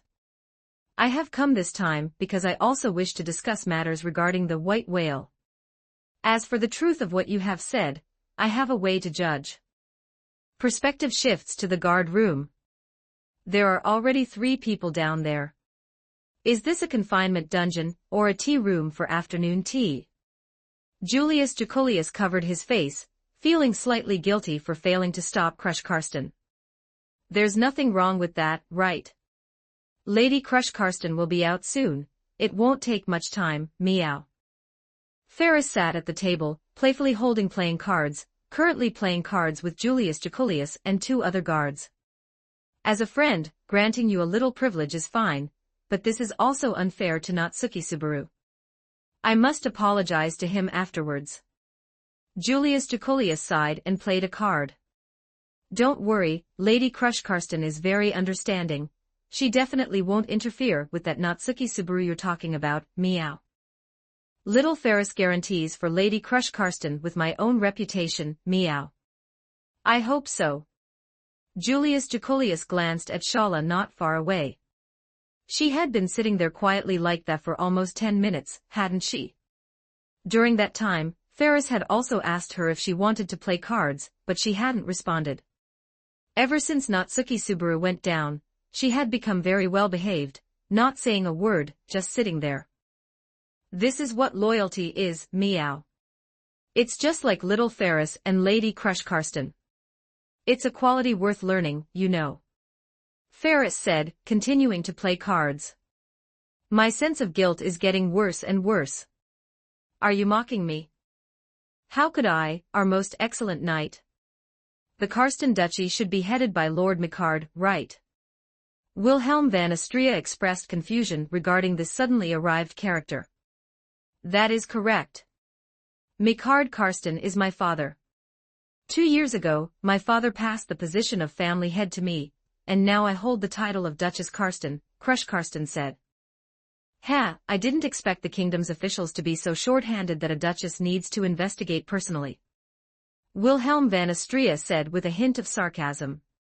No, actually, I do not intend to pursue the dispute between Bordeaux and you. Let us return to the main topic. I just heard what this gentleman said. Crush Karsten's gaze fixed on Natsuki Subaru. You said you wanted to kill the white whale. Is that correct? Yes, I want to kill him. I want to kill him so badly, which is why I really need the strength of the sword demon, old man. Natsuki Subaru nodded. You are not lying. No wind of lies is blowing from you, Crush Karsten said immediately. What does that mean?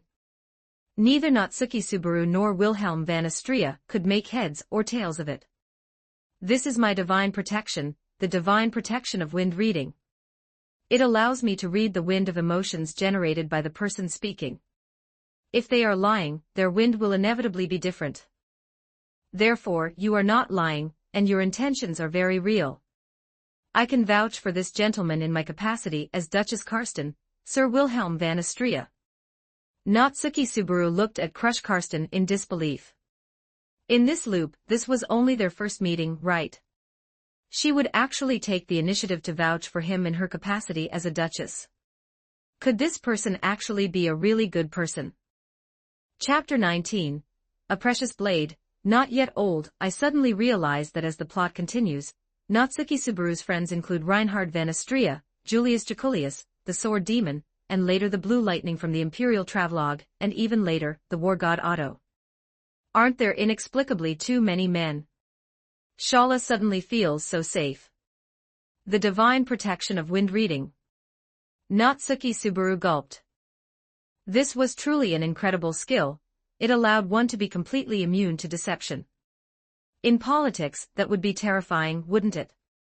Well, as for whether Wilhelm van Astria is willing to believe this, or if you think this young man and I are colluding to deceive you, that is for you to decide yourself, Crush Karsten said to Wilhelm van Astria with great seriousness.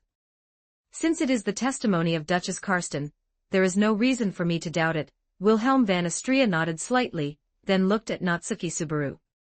You want to join forces with me to subjugate the white whale? On what grounds? You have neither an army nor influence, and you are even an outsider. How can I be certain that you are confident in defeating the white whale with my help? Natsuki Subaru seemed to have anticipated this. He took his mobile phone out of his pocket and said, by relying on this. With this guy, I learned that the white whale will appear the day after tomorrow in the afternoon. I even know the location. Wilhelm van Astria's expression changed visibly.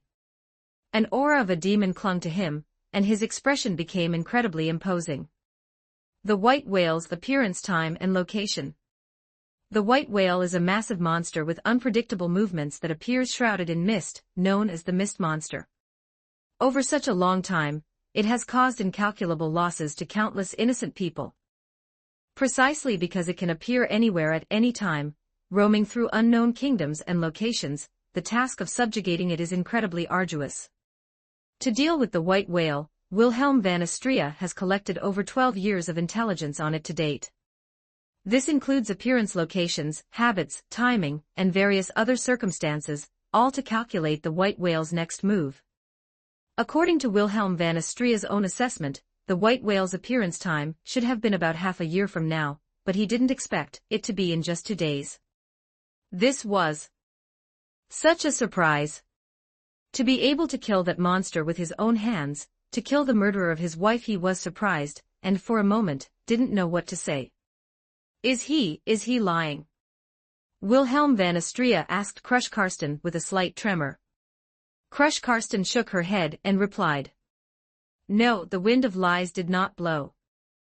Every word he said is true. And this object, I have never seen it before. Perhaps it is a special type of meteor.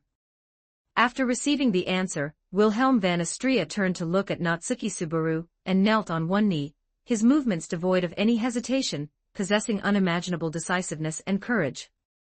Lord Natsuki Subaru, please forgive my earlier rudeness. If you intend to subjugate the white whale, please, by all means, take me with you. Let this old bag of bones lend you a hand.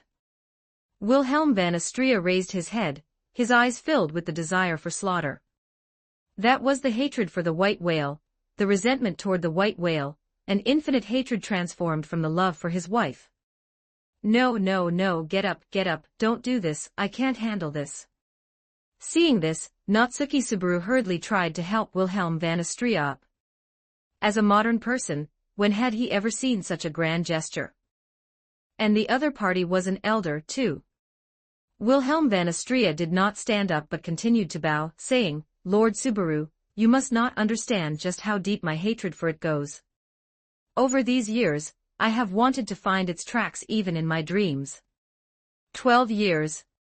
This has become the final knot in my life. My beloved wife was killed by it, and I am forever separated from her. To avenge her is my final wish. Please, you must agree. Please, you must take me with you. Although I am old, I can still wield a sharp sword. The old man spoke his plea, lowering his attitude to be incredibly humble. As a legendary sword demon, he looked just like someone groveling, but this was certainly not because he lacked backbone or dignity. On the contrary, Natsuki Subaru thought this man was incredibly cool. To hide his identity for 12 years for his beloved wife, just for revenge, wasn't that just too cool? Ah, I will. I will use your strength, all of it, and I will not let you down. Let us go and subjugate that man-eating big fish, and make it spit out everything it has eaten, Natsuki Subaru said confidently. After receiving Natsuki Subaru's affirmative reply, the sword demon Wilhelm van Astria finally stood up and said respectfully, then, Wilhelm van Astria will become Lord Subaru's sharpest blade. Ha, no need. I don't lack a sword, but I do lack a few friends I can get to know and chat with. Natsuki Subaru shook his head and said with a smile. It seems the two of you have reached a consensus. However, will the monster white whale actually appear at this juncture? Crush Karsten also said, looking somewhat thoughtful. Yeah, come to think of it, Miss Crush Karsten, could you lend some, strength? Natsuki Subaru said somewhat embarrassedly. This was fundamentally different from Wilhelm van Astria. Crush Karsten had no need to subjugate the white whale. Are you asking to borrow troops from me? I'm afraid I will have to disappoint you. The situation within the city is currently complex. You should also know the situation with the royal family. If there were more people, you yourself would be placed in danger, wouldn't you? Crush Karsten said precisely. Indeed, the subjugation battle could not involve too many people. If there were too many, it would be too conspicuous, and if it ended up like the last loop, that would be bad. Regardless, thank you very much this time. If you hadn't come forward to clarify, the old man might not have believed me. Natsuki Subaru scratched the back of his head, and said somewhat embarrassedly. You were not sufficiently prepared. At the negotiating table, you need more bargaining chips to win victory for yourself. All I did was add one more chip for you, Crush Karsten said. However, I am certainly not helping you for free. You can consider this a favor, and when necessary in the future, I will collect it from you. Natsuki Subaru nodded upon hearing this and then said, my favor. The favor of an outsider like me should be quite worthless, right? At the beginning of the discussion, I would have thought so. But looking at it now, as a friend of Reinhard van Astria, and a friend of the Sword Demon, this favor will surely have extraordinary utility and room for appreciation. Oh, so it's buying stocks. Then you can rest assured, Natsuki Subaru's stock is a guaranteed profit, because there is no room left to fall. Natsuki Subaru huffed after saying that. Let's end the chat here.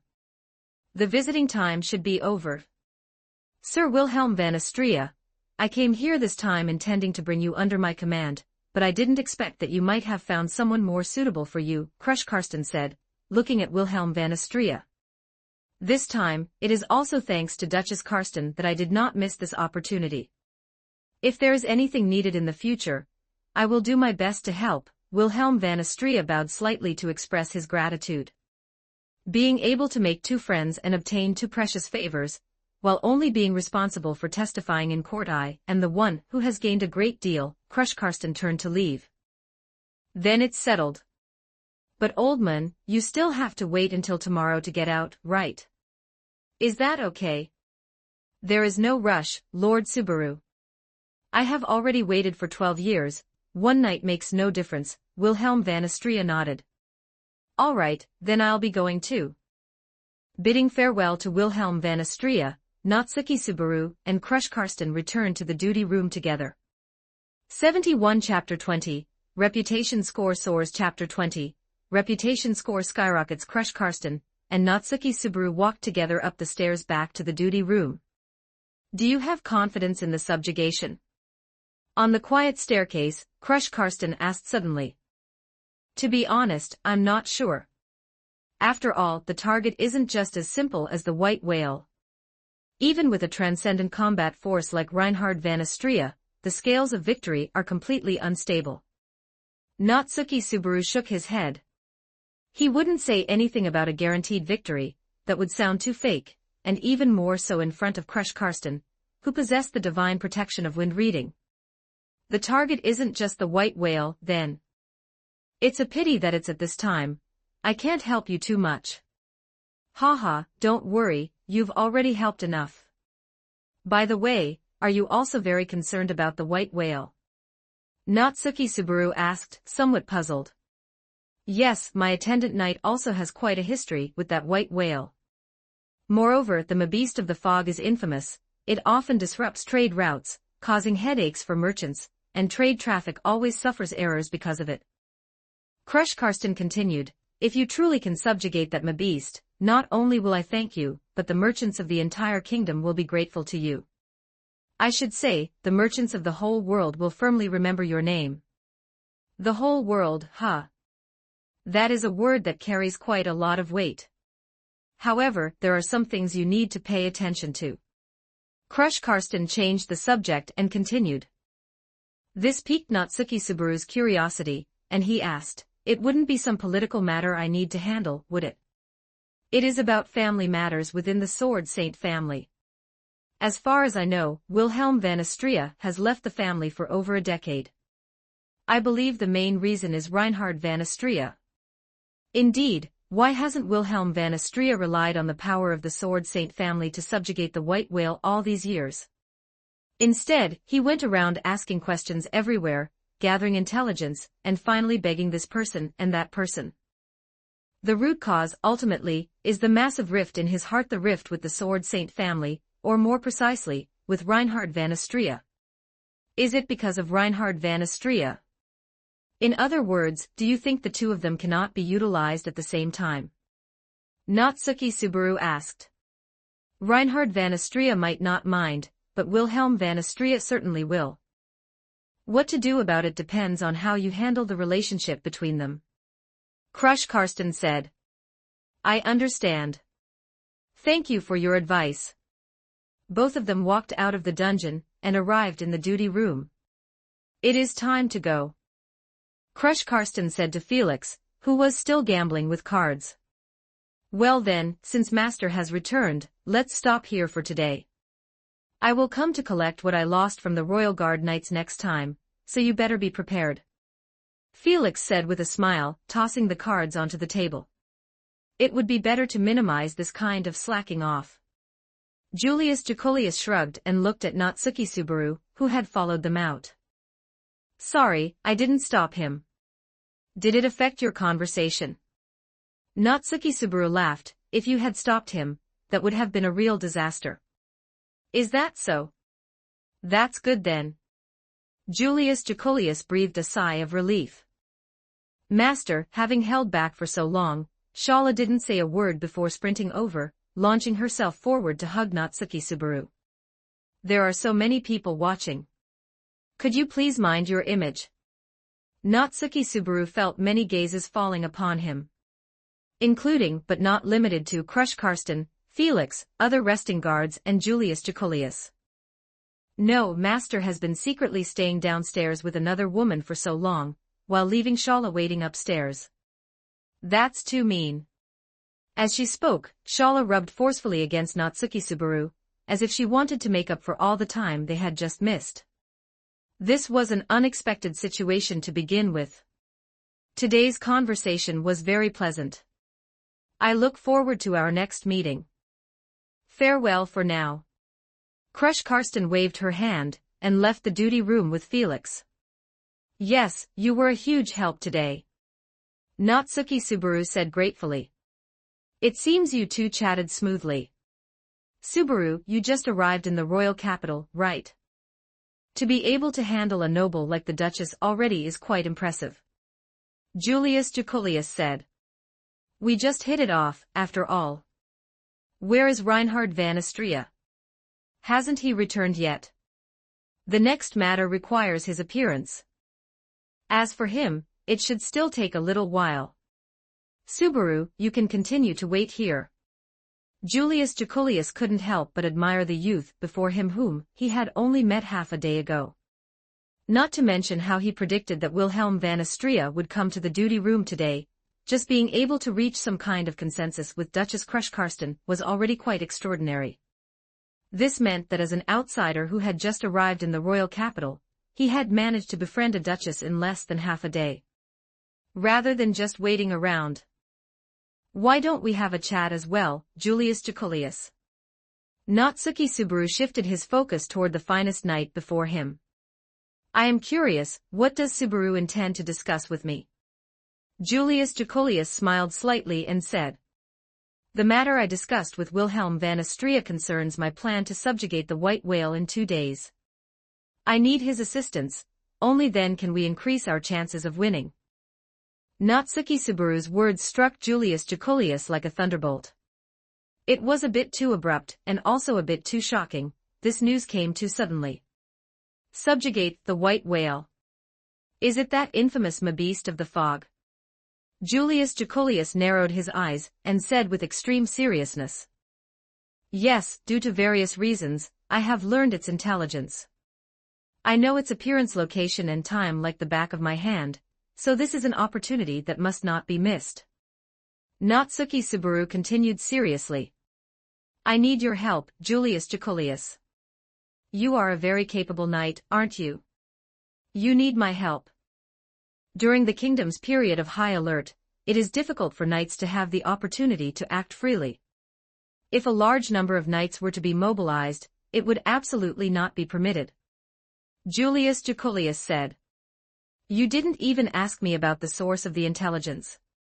Natsuki Subaru felt some surprise.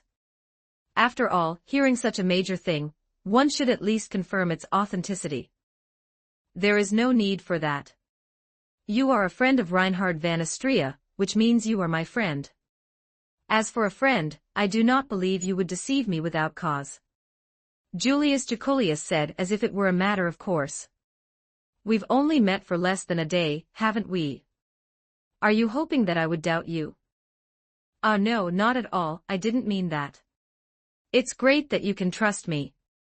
Natsuki Subaru quickly waved his hand. If Julius Jacolius were like the Council of Sages and labeled him a dangerous individual colluding with the witch cult, that would be troublesome. But don't worry, I don't need a large number of knights to help. I only need you, Reinhard van Astria, and old man Wilhelm van Astria, that is enough. Natsuki Subaru said. Borrowing just 3 people, in theory, isn't much, and it won't attract too much attention from the kingdom. And it won't take long, just a few hours on the afternoon of the day after tomorrow. To be honest, Natsuki Subaru was still a bit worried, because his evidence was fundamentally insufficient. What if the other party thought he was using a diversionary tactic? After all, they had only met for less than a day, and he was asking to take the kingdom's 3 strongest combatants away from the royal capital. If Natsuki Subaru were truly with the witch cult, and took this opportunity to attack the royal capital, that was a consideration that had to be taken into account.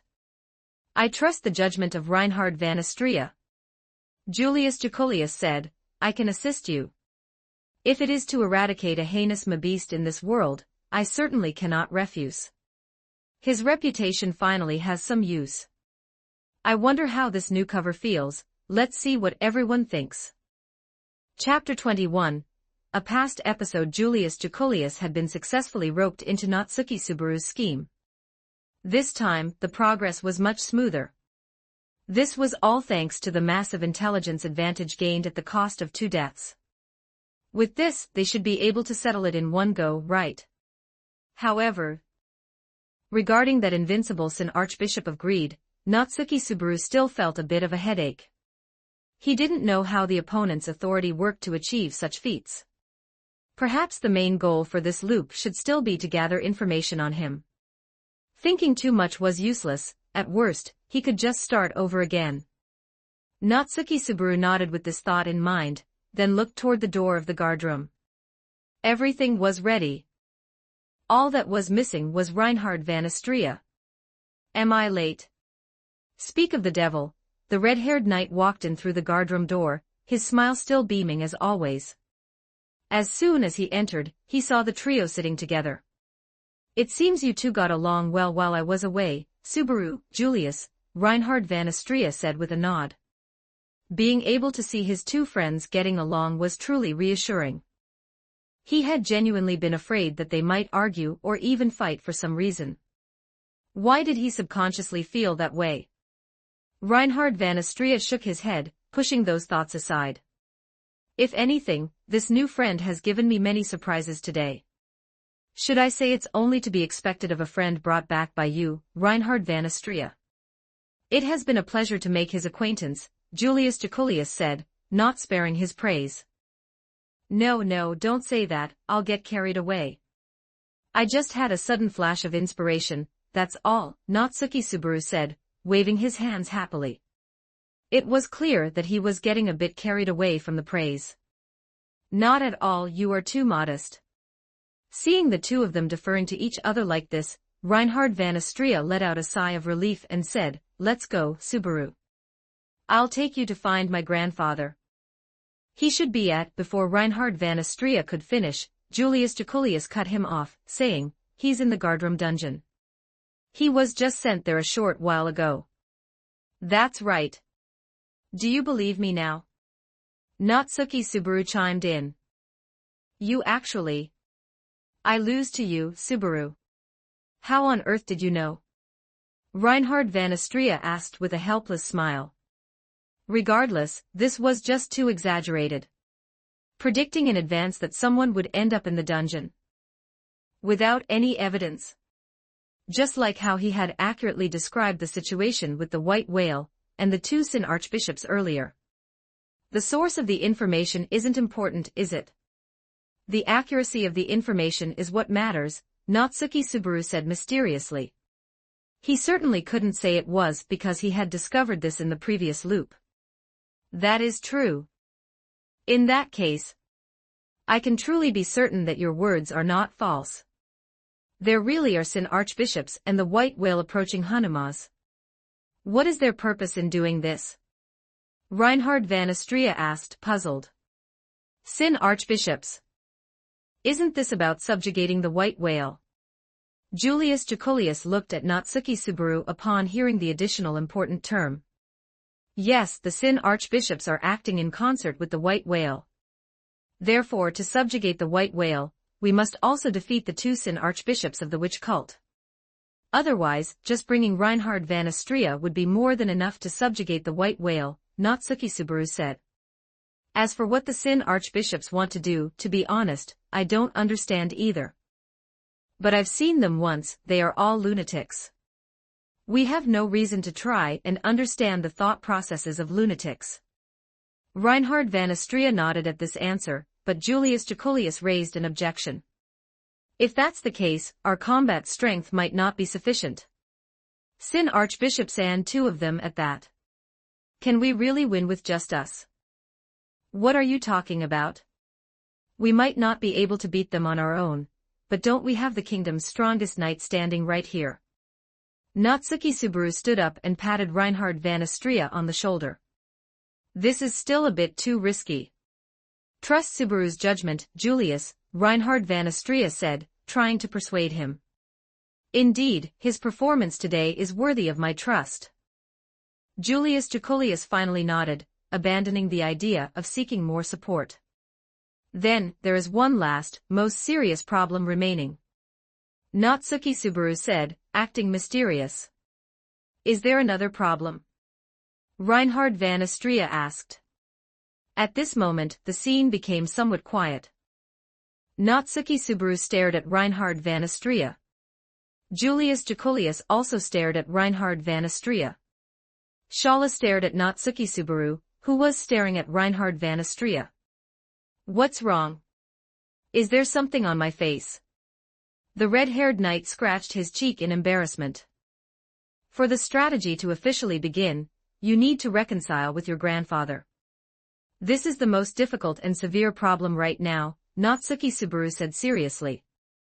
My grandfather and I. That's right.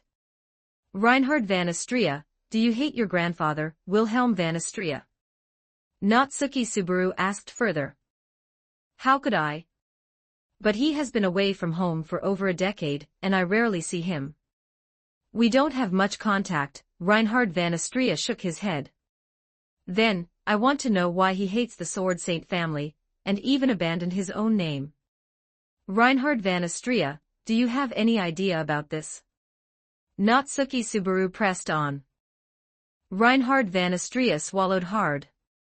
Is it something you can't talk about? Natsuki Subaru frowned slightly.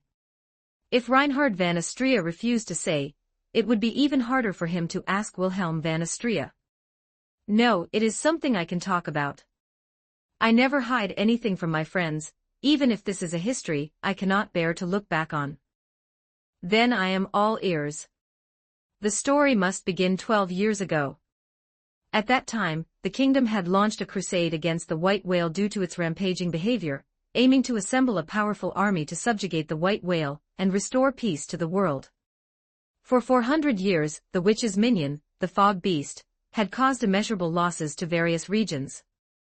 Merchants feared the lingering fog, which blocked countless trade routes.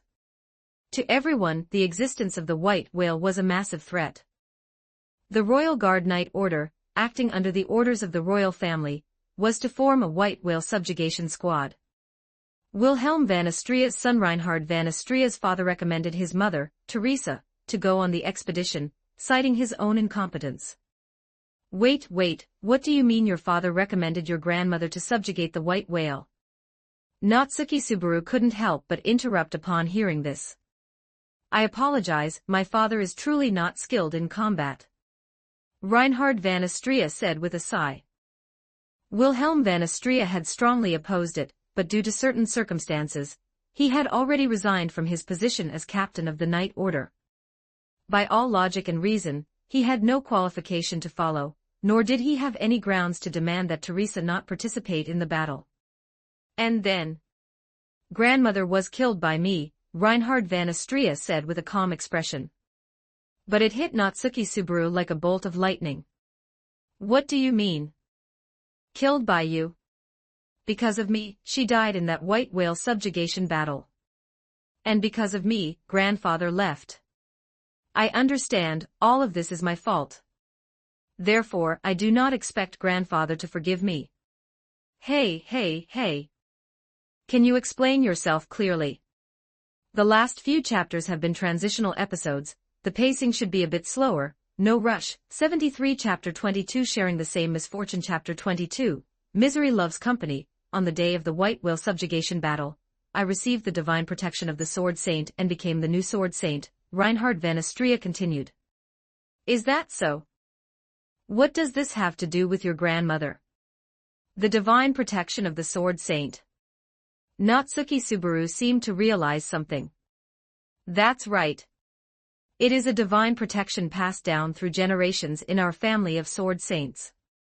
It is a unique divine protection, and only one person in the whole world can possess it. Only by holding the divine protection of the Sword Saint can one draw the dragon sword, Reinhard van Astria said, his expression noticeably darkening. I am very sorry. Regarding my grandmother, it was precisely because she lost the divine protection of the Sword Saint, and could not draw the dragon sword that she died there, wasn't it? Natsuki Subaru pondered this, then said, were you doing it on purpose? Whether it was intentional is irrelevant. Regardless of intent, the fact that I killed my grandmother will not change. My grandfather because of this. This is indeed my fault, and I will not shirk this responsibility.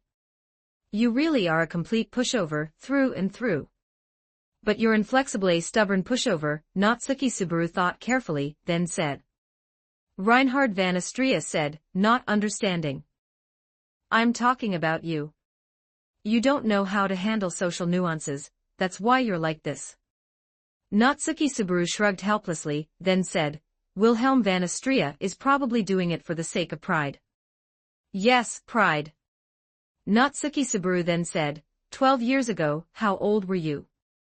5 years old. I remember it very clearly. At that time. Are you serious? You're only 17 this year. Natsuki Subaru looked in surprise at the red-haired knight, who was nearly half a head taller than him. Some people are still in high school at 17, while others are already the strongest in the world. Is something wrong, Subaru? It's nothing. I just suddenly realized that I'm also only 17, and I couldn't help but feel a bit emotional. Natsuki Subaru wiped his forehead, feeling a bit embarrassed. It's okay, I get you. Thinking about how I'm about the same age as this knight among knights always makes one feel a sense of helplessness. Julius Jaculius shook his head, saying with great understanding. I never thought I'd reach a consensus with you. After all, the opponent is Reinhard van Astria. Both of them shook their heads and sighed, which only added more question marks to Reinhard van Astria's head. Why did his two friends seem to be speaking in code? In short, since it was an unintentional act by a 5-year-old child, as a proper adult, one should at least be forgiving, right? Natsuki Subaru said. No matter what, you can't vent your resentment on a small child, right? What could a little kid possibly understand? So it's because Wilhelm van Astria can't let go of his pride. He harbors a grudge, his wife's death makes him want to hate all those responsible, but he can't truly hate a child who understood nothing. So this is the only way it could be. Leaving the family of Sword Saints, no longer appearing before your eyes, and having no contact with you, the old man is just angry at himself. Is it really you that he hates, Reinhard van Astria, or is it himself, for failing to help his beloved wife at such a critical moment? Natsuki Subaru stated his thoughts and insights, word by word, and Reinhard van Astrea fell into silence. Try apologizing, Reinhard van Astrea. Your situation is simple. You just lack communication, you lack a simple conversation between a grandfather and grandson. As Natsuki Subaru said this, he couldn't help but think of his own mother and father. Really have the right to say such things to others. I who locked myself at home, refused to go out, refused to go to school, and caused my parents so much worry. If I had talked to my old man back then, would things have been different? Ah, I wish I had replied to my mom when I left. They must be so worried right now. It's not the time to think about these things. I have already arrived in the other world. No matter how much I regret my past decisions, no matter how much I reflect on my past actions, it is all just empty talk now. I didn't expect that we actually share the same affliction, Reinhard van Astrea. Natsuki Subaru said with a sigh. An affliction? Reinhard van Astrea looked up. Looking into Natsuki Subaru's eyes, he understood what his friend was trying to tell him. Dealing with family is a huge headache for both of us. We both carry heavy expectations, and we're crushed by them, unable to breathe, wanting to be someone excellent, someone who can shoulder those expectations. It's exhausting to be crushed like that, to the point where we close off our hearts and can't even find our true selves. We are in the same boat, Reinhard van Astrea. Natsuki Subaru's words were sincere, without a hint of a lie, and incredibly genuine. Wanting to be someone, wanting to be the pride of one's parents, working hard for it, only to ruin everything in the end. Only when there is mutual understanding can one truly empathize with the other's difficulties. Natsuki Subaru finally understood why he had wanted to save Reinhard van Astrea in the previous loop. Reinhard van Astrea was just as successful Natsuki Subaru, or perhaps, an equally failed Natsuki Subaru. They were the same kind of illness. It's just that Natsuki Subaru's illness came from within himself, while Reinhard van Astrea's illness was imposed by his family. Thank you, Subaru. Your words are very important to me. Reinhard van Astrea looked at Natsuki Subaru again, his eyes filled with light. Not at all. But talking to you about this made me feel much better. Compared to my understanding parents, your family is much more difficult, right? Haha, that is true. Let's go, Reinhard van Astrea. Come with me. Julius Jaculius, you come too. Let's lay everything out on the table, and shatter all conflicts and barriers. Natsuki Subaru reached out his hand towards Reinhard van Astrea. Reinhard van Astrea smiled gently and grasped his hand. Yes, I will try. I will strive to do so. Remember, don't carry the air of the sword saint. Try to communicate with the old man as Reinhard van Astrea, as Wilhelm van Astrea's grandson. What grandfather would truly hate his grandson? They just say a few things. Family love is much heavier than you think. Julius Jaculius witnessed everything from the side. Amazing, truly amazing. This Natsuki Subaru, he hasn't known Reinhard van Astrea nearly as long as he has, but how should I put it? It's like he was born with a certain attraction, or perhaps a type of charisma. It makes people unconsciously want to gather around him, Julius Jaculius thought to himself. Regarding Reinhard van Astrea's family affairs, Julius Jaculius, as a friend, did not dare to interfere casually. He understood that this was Reinhard van Astrea, the untouchable, almost taboo part of this perfect knight's heart.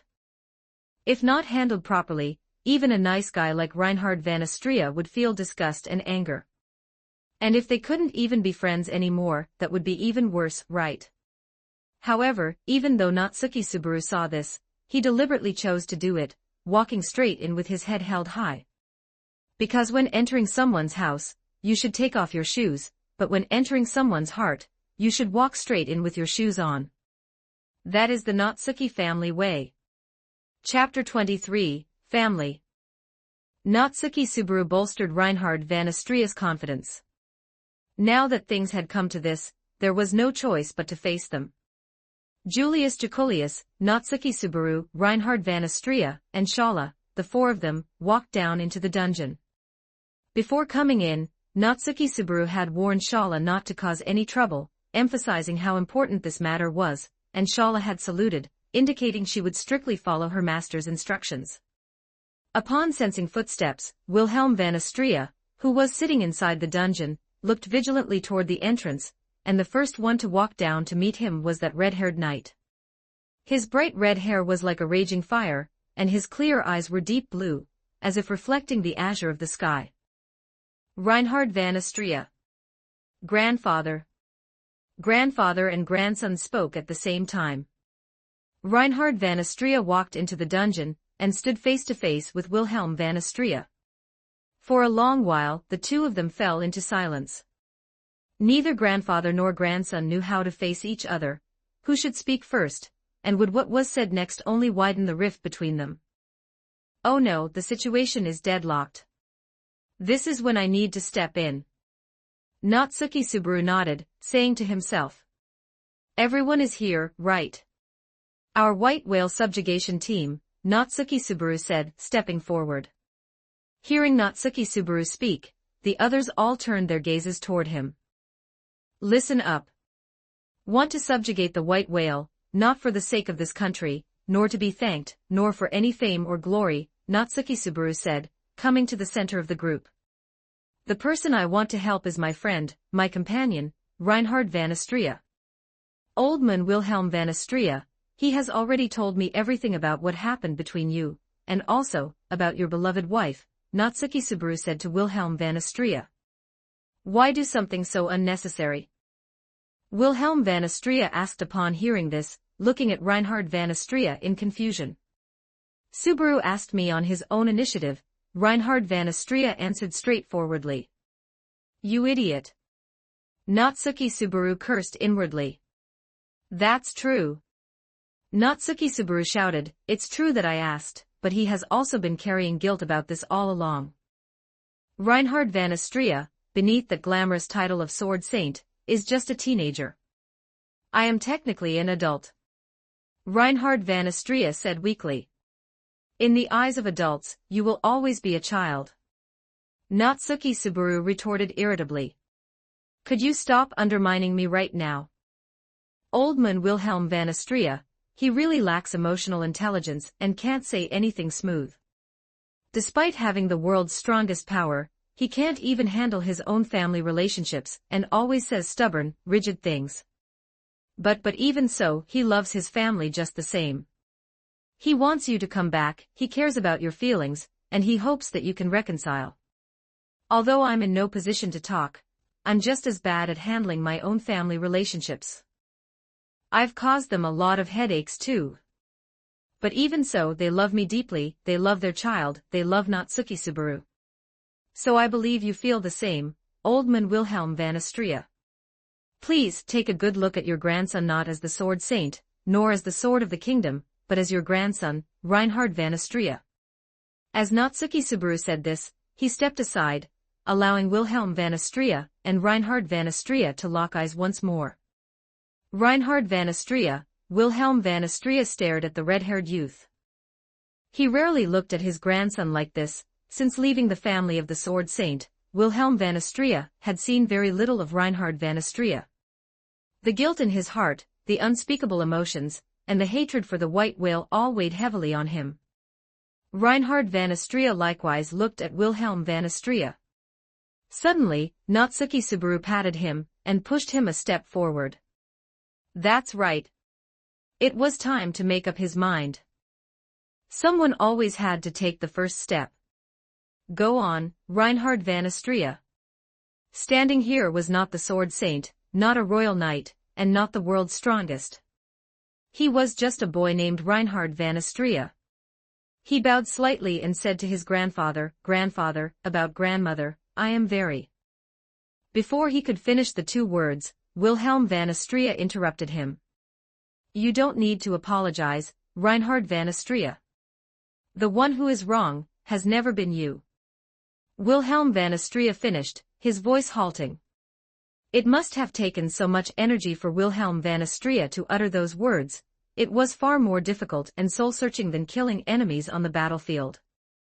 And those words struck Reinhard van Astria's heart just as deeply.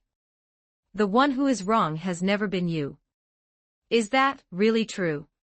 Of course it's not.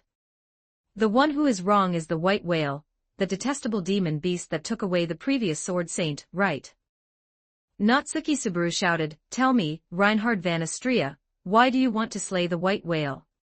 Why are you participating in this subjugation battle? Is it because of the sword saint? Is it because of the people of the kingdom? Is it because it's an order from the kingdom? It's none of those, right? It's because, before Natsuki Subaru could finish, Reinhard van Astria spoke first. His eyes were clear and deep, without a trace of gloom. I want to help my family. I want to help my grandfather. Seeing the serious expression on Reinhard van Astria's face, Wilhelm van Astria let out a long sigh. Thank you for your efforts, Reinhard van Astria. No, not at all. Supporting each other is what family does, right? Reinhard van Astria's lips curled up, and his eyes narrowed. If this wasn't a smile, what would you call it?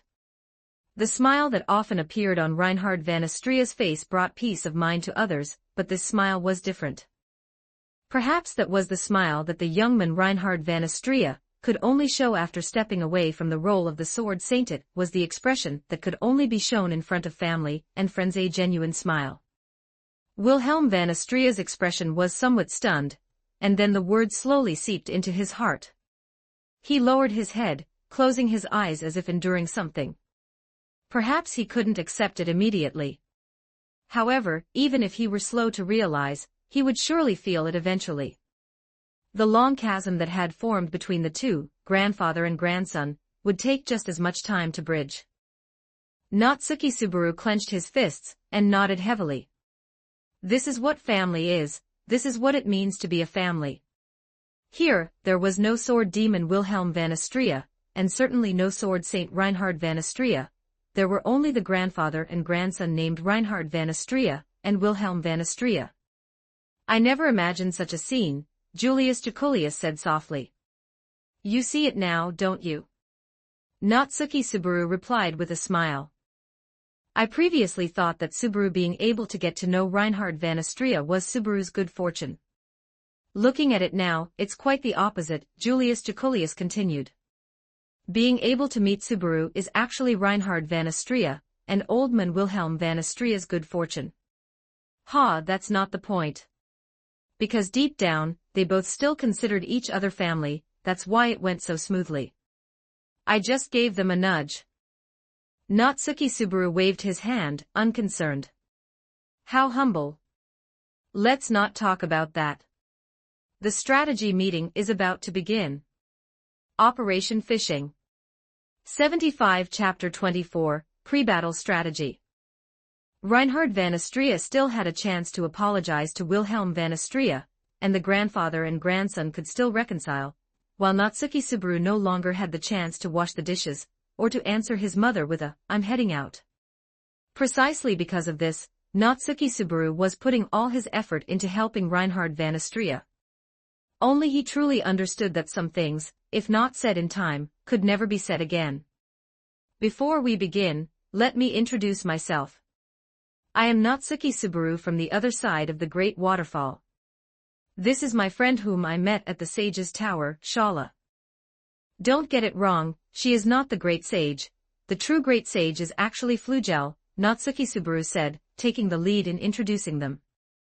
This was naturally said for Wilhelm van Astria's benefit, as Julius Jaculius and Reinhard van Astria had already had it explained to them once.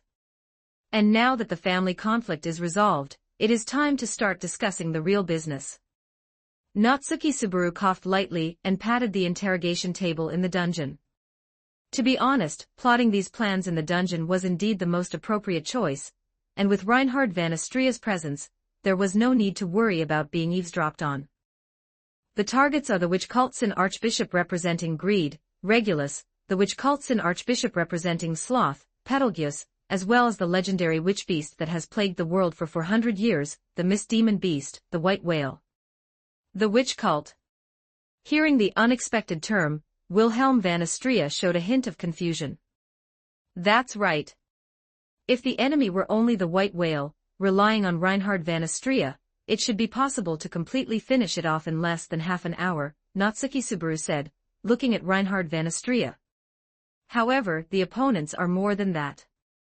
Even now, I don't know what their specific abilities are. I can only make some speculations. The Sin Archbishop of Greed, is that the Sin Archbishop of Greed, who destroyed the imperial fortress and killed the 8-armed war god? Julius Jaculius asked. Yes, the opponent is exactly that kind of overspec existence, so we must have our trump card deal with him. At the very least, we cannot let him disrupt the other battlefields, Natsuki Subaru replied. We also have some information on the representative of Sloth. He is the Sin Archbishop who has caused trouble in the kingdom most frequently, Reinhard van Astria said. After all, the two most famous Sin Archbishops were Sloth and Greed. The others had shown too little of themselves. And Sloth had an incredibly high attendance rate, while Greed became famous after a single battle. I also have some understanding. First, the representative of Sloth, Betelgeuse, has the authority known as the Unseen Hand, which can extend about a dozen or so arms that cannot be seen. These arms are very powerful and can easily snap people apart, but they are very slow. Their only advantage is that they are unseen. That's way too comprehensive.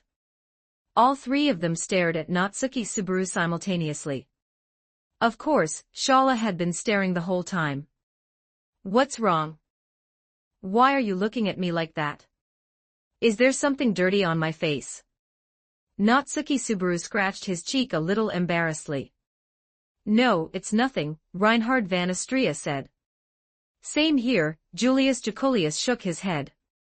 Lord Subaru actually has so much understanding of the witch cult. It is admirable, Wilhelm van Astria said, nodding. Don't underestimate me. I've even cleared a superhell dungeon like the Sage's Tower, so what does this count for? Natsuki Subaru said very confidently. The Sage's Tower. Reinhard van Astria, is this who you brought back from the Pleiades watchtower? Julius Jaculius was interrupted before he could finish. No, Subaru has already emphasized this. He is not the Great Sage. The Great Sage has long since left the Pleiades watchtower. He is just Subaru, Reinhard van Astria said. However, this also proves that Lord Subaru's courage and wisdom are indeed extraordinary, Wilhelm van Astria praised without reservation. Many people couldn't even see the Sage's Tower, let alone clear it. Having achieved this great feat, he could in no way be seen as an ordinary person. Yeah, I'm not that big jerk Flugel. Master is attacking himself again. I don't know if I should stop Master, Shala said, feigning a sigh. The three of them suddenly turned their eyes back to Natsuki Subaru. Hey, it's a misunderstanding, it's a misunderstanding. Shala just confused me with the Great Sage. I'm not the Great Sage, and I'm definitely not Flugel. I am Natsuki Subaru. So it is a misunderstanding. It is a misunderstanding. So it was a misunderstanding. Seeing this, Natsuki Subaru's mouth twitched, and he then said, don't get off topic. The battlefields are divided into these areas. Sin Archbishop of Greed versus Reinhard van Astria. White Whale versus Wilhelm van Astria and Shala. Sin Archbishop of Sloth and Witch Cult cultists versus Julius Jaculius and me. This distribution was the most appropriate. In the first battlefield, only Reinhard van Astria had a chance to stop that Regulus. Anyone else would probably be killed in seconds. Then there was the White Whale. In the first loop, Shala actually had a hard time fighting the White Whale. If the Sword Demon added his assistance, it would be like adding wings to a tiger. Finally, there was the Sin Archbishop of Sloth. Since he could see the Unseen Hand, working with Julius Jaculius would surely lead to victory. He just hadn't figured out that guy's resurrection mechanism yet. That's about it. By the way, I can see Sloth's authority, the Unseen Hand, so I should be able to help you, Julius Jaculius, with the subjugation, Natsuki Subaru said. You can see the Unseen Hand. Julius Jaculius was a bit surprised. Since it was an authority, it must possess overspec performance. This was a power that could not be explained by magic or curses. In other words, Natsuki Subaru could ignore the influence of an authority. To a certain extent. I can only see it, but I will still be attacked. I understand. Then I will leave it to you, Subaru, when the time comes. Reinhard van Astria and Wilhelm van Astria also fell into some thought, perhaps wondering how to fight the enemies they were supposed to face. And then, the Sin Archbishop of Greed. There's more. Sloth had too many movements. If the effect of his authority had been determined based on his many actions, it would be within expectations, or perhaps not that exaggerated. But Greed had only acted once from start to finish, and that was decades ago, right? I speculate that he has two authorities, one is Lion's Heart, and the second is Little King. The specific principles are not yet clear, but it should be able to immunize him against external influences on his own body, which means, cannot be attacked, absolutely invincible.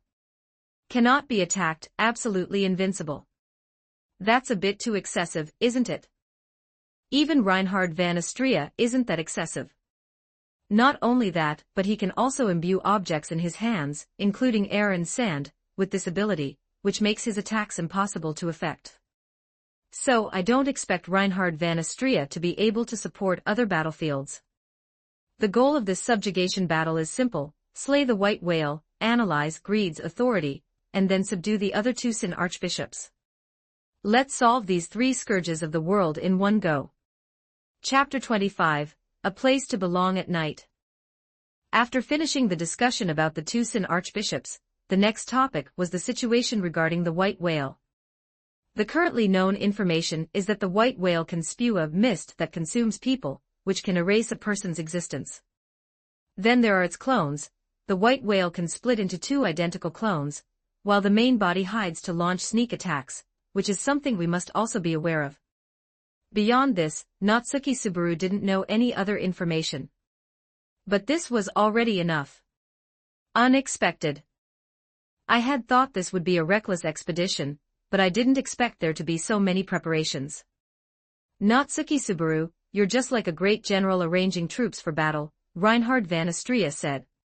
Is that so? I just said a few things that needed to be said. After all, I'm not as powerful as you guys, who are all like monsters. All I can do is provide a little bit of logistical support, Natsuki Subaru said with a helpless shrug. On the battlefield, intelligence is far more important than brute force, Wilhelm van Astria said, not holding back his praise.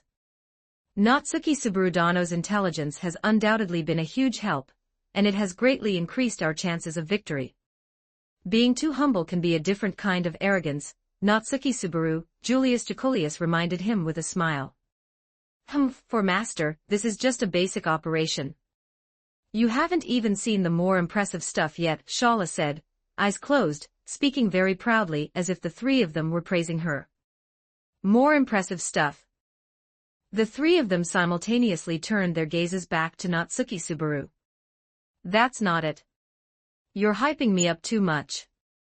Just treat me normally. Natsuki Subaru said immediately. We will, Natsuki Subaru, don't worry. Reinhard van Astria walked to Natsuki Subaru's side with a cryptic smile, and patted his shoulder. Hey, that expression of yours looks like it's full of hidden meanings, doesn't it? How could that be? The battle starts the day after tomorrow in the afternoon, right? That means we have about 2 days of rest time. Have you thought about where you're going to stay, Natsuki Subaru? Reinhard van Astria continued to ask. Where to stay? He really hadn't thought about this question. In these past few loops, he had been busy with the White Whale subjugation battle, and had never survived long enough to experience a night in the royal capital. If you don't mind, you can come to the Royal Guard night barracks. Don't worry, as long as you say you're a friend of Reinhard van Astria, those rough guys will welcome you, Julius Jaculius said. That's obviously not going to work. I have a young lady with me, Natsuki Subaru said, pointing to Shala, who was still hugging him. That's true. I have a place to stay in the royal capital.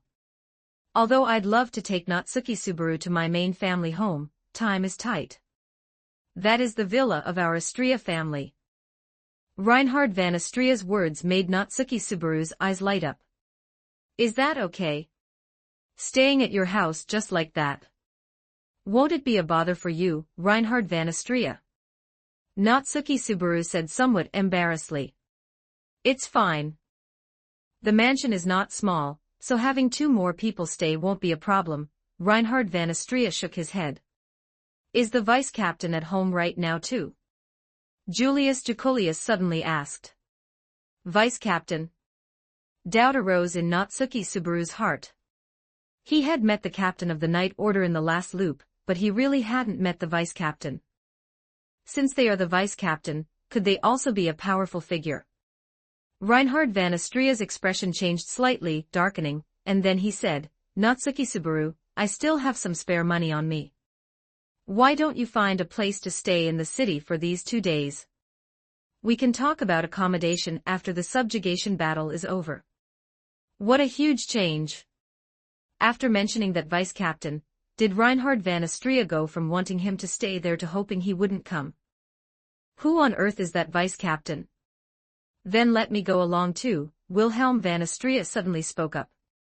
If you include me, that brat Heinkel won't give Natsuki Subaru-dano a hard time. Is that the vice captain he's talking about? To think he would immediately assume he'd be given a hard time. Why does it sound like a completely difficult guy to deal with?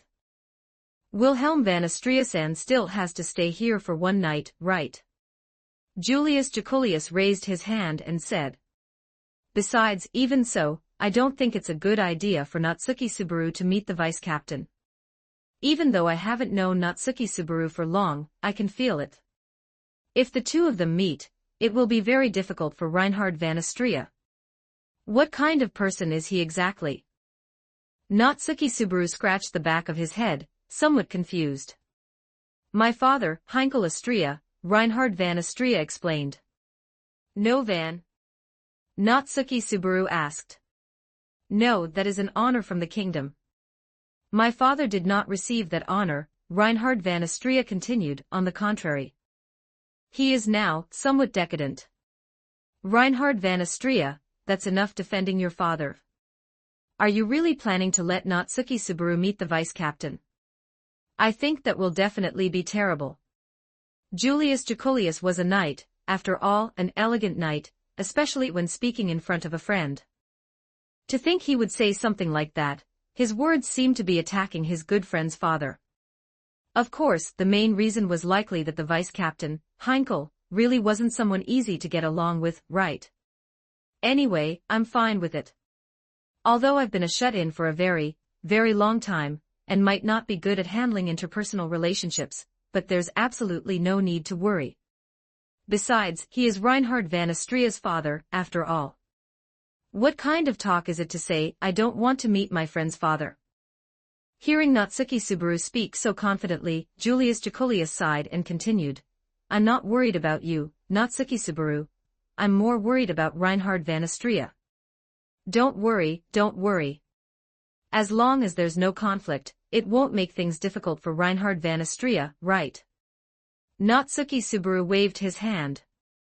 Besides, could this vice captain be more tricky or troublesome than the White Whale or the 2 Sin archbishops? Under Natsuki Subaru's insistence, Reinhard van Astria finally nodded. After the War Council meeting ends, Natsuki Subaru, come with me to the mansion.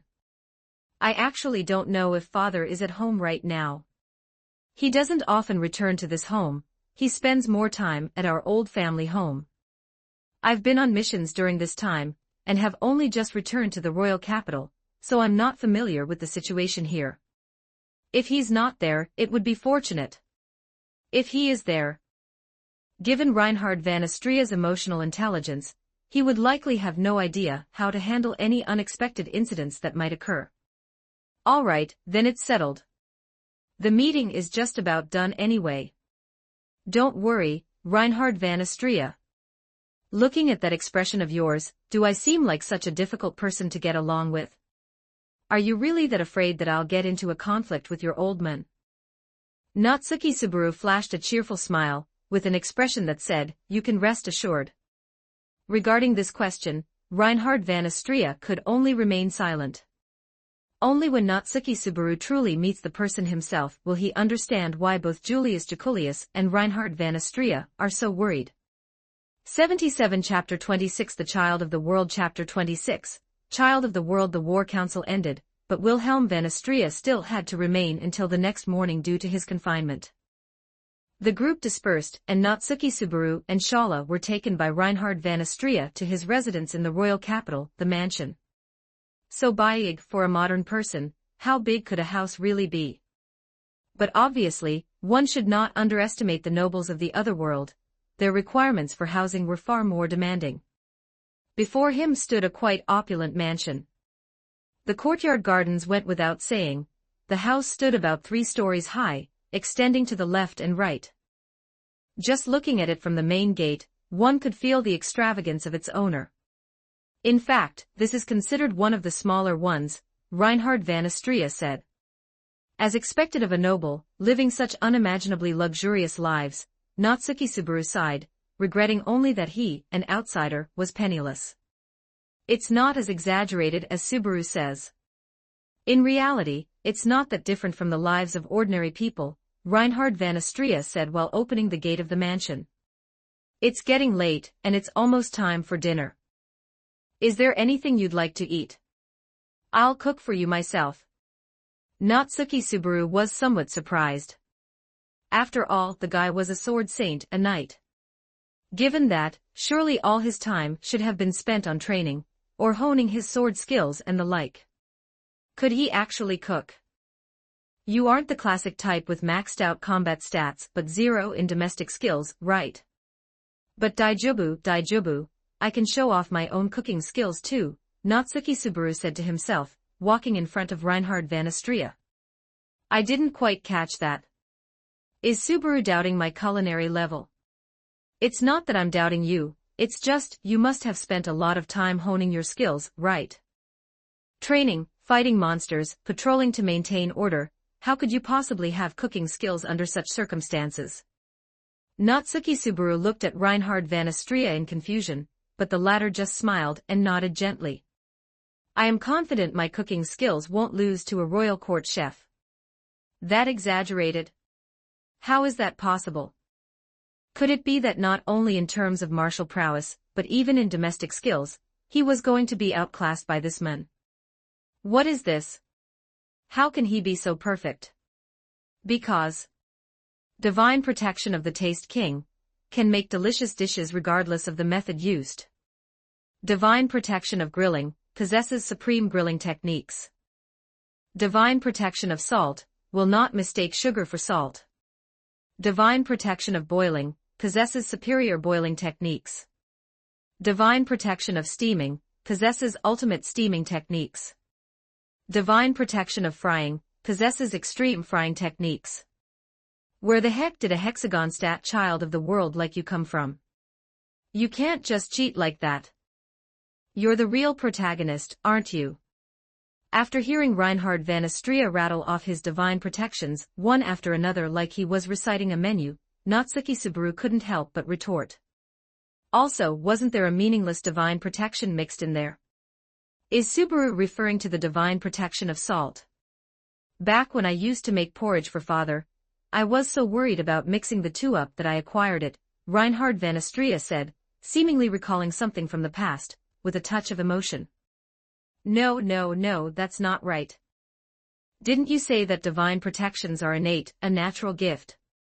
Natsuki Subaru's worldview was refreshed once again. That is common knowledge for ordinary people, it doesn't apply to me. You really are the protagonist. You even have special privileges. Compared to Natsuki Subaru, who had already fallen to his knees, resentful of why the gods of this other world favored him instead of himself, Shala, on the side, suddenly focused her gaze on Reinhard van Astrea. In other words, you're very good at cooking. Shala said. Yes, I suppose you could say that. Then, is it even better than master's cooking? Shala continued to ask happily. I haven't witnessed Subaru's cooking, so I cannot give a definitive answer, Reinhard van Astrea shook his head. That's great. Please, you must teach me. I have to make it even tastier than Master's. If Subaru can cook, there's no need for you to learn, right? Ms. Shala shook her head, then mimicked Natsuki Subaru's tone and said, Master once said, to capture a man's heart, you must first capture his stomach. Note, because the target at the time was Reed, Natsuki Subaru had made slight adjustments. Is that so? Reinhard van Astrea said, lost in thought after hearing this. Rest assured, Ms. Shala, I will teach you.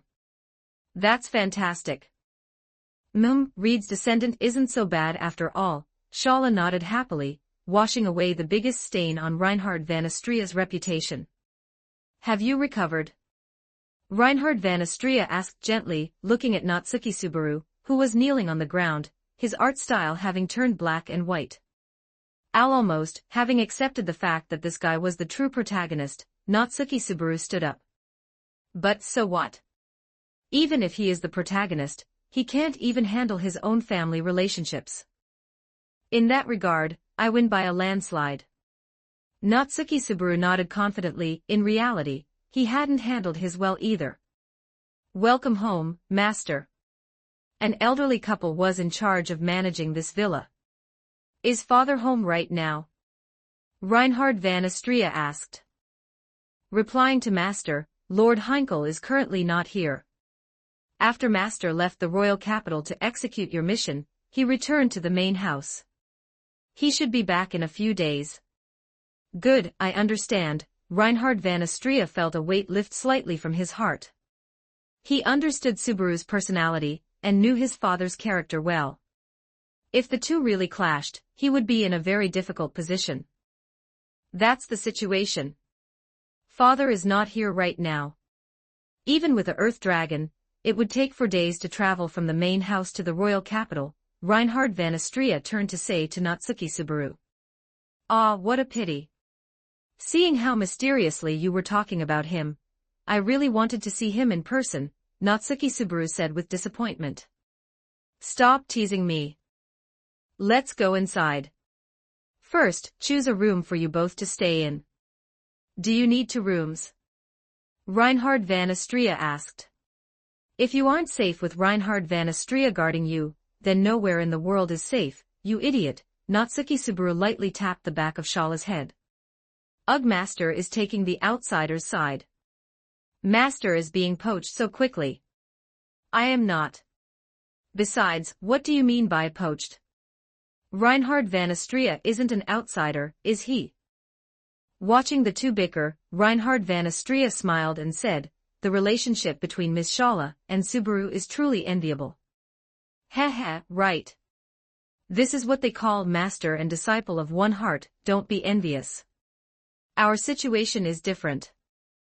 If I had to say, our relationship being this good might not even have anything to do with me, thinking about it just makes me feel uncomfortable, Natsuki Subaru shrugged and said.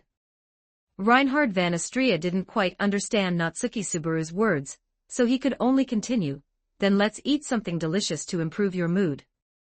Then I'll be looking forward to it. Natsuki Subaru rubbed his hands together. With so many divine protections, this guy's cooking must be absolutely explosive, right? Chapter 27, the first thing you do at a friend's house is. Only 2 people managed the mansion. The number of servants was quite small, and what was rather unusual was that both of them were elderly figures. 1 old woman, 1 old man. Is young master cooking himself today? The old man was holding shears at this moment. He was still in the garden trimming the plants and flowers, so he was likely the one in charge of gardening for the mansion. It must be to entertain young master's friends, the old woman said with a smile. Yes, could you please prepare some ingredients?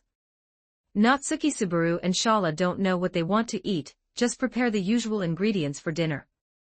This old woman was the one who cooked on ordinary days, and according to Reinhard van Astrea, her cooking skills were also incredible. Very well, young master.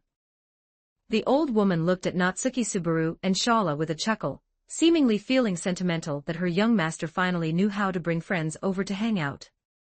Impressive. Natsuki Subaru muttered to himself. Whether it was this old woman, or the old man trimming the lawn outside, both of them possessed the aura that only warriors had, especially this old woman. That scent on her was very strong. It was as if she had been on the battlefield, and had killed many people. As expected of the Astria family, even their servants were this formidable. Should I also call her grandma? Natsuki Subaru asked Reinhard van Astria, a bit confused. That form of address is fine. Does it bother you, Natsuki Subaru? No, it doesn't bother me. There's nothing wrong with being polite to your elders, after all, this is a friend's house. That's good. Let's go, Natsuki Subaru, Shala. I'll take you to the bedrooms. Reinhard van Astria then led the two of them inside the mansion, crossing the massive living room, and walking up the stairs. Before long, they arrived at a hallway with many rooms. The first room is my room, Reinhard van Astria said, pointing to the first room by the top of the stairs. Reinhard van Astria's room. Then I absolutely have to take a look. Natsuki Subaru only felt curious.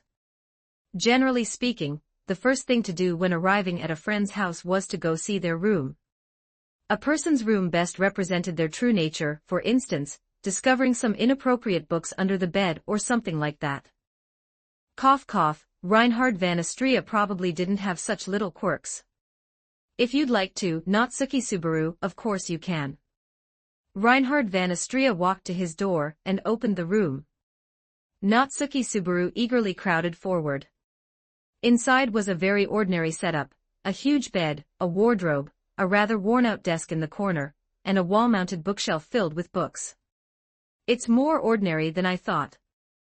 I expected it to be very luxurious and grand, Natsuki Subaru said, walking into Reinhard van Astria's bedroom and carefully looking around.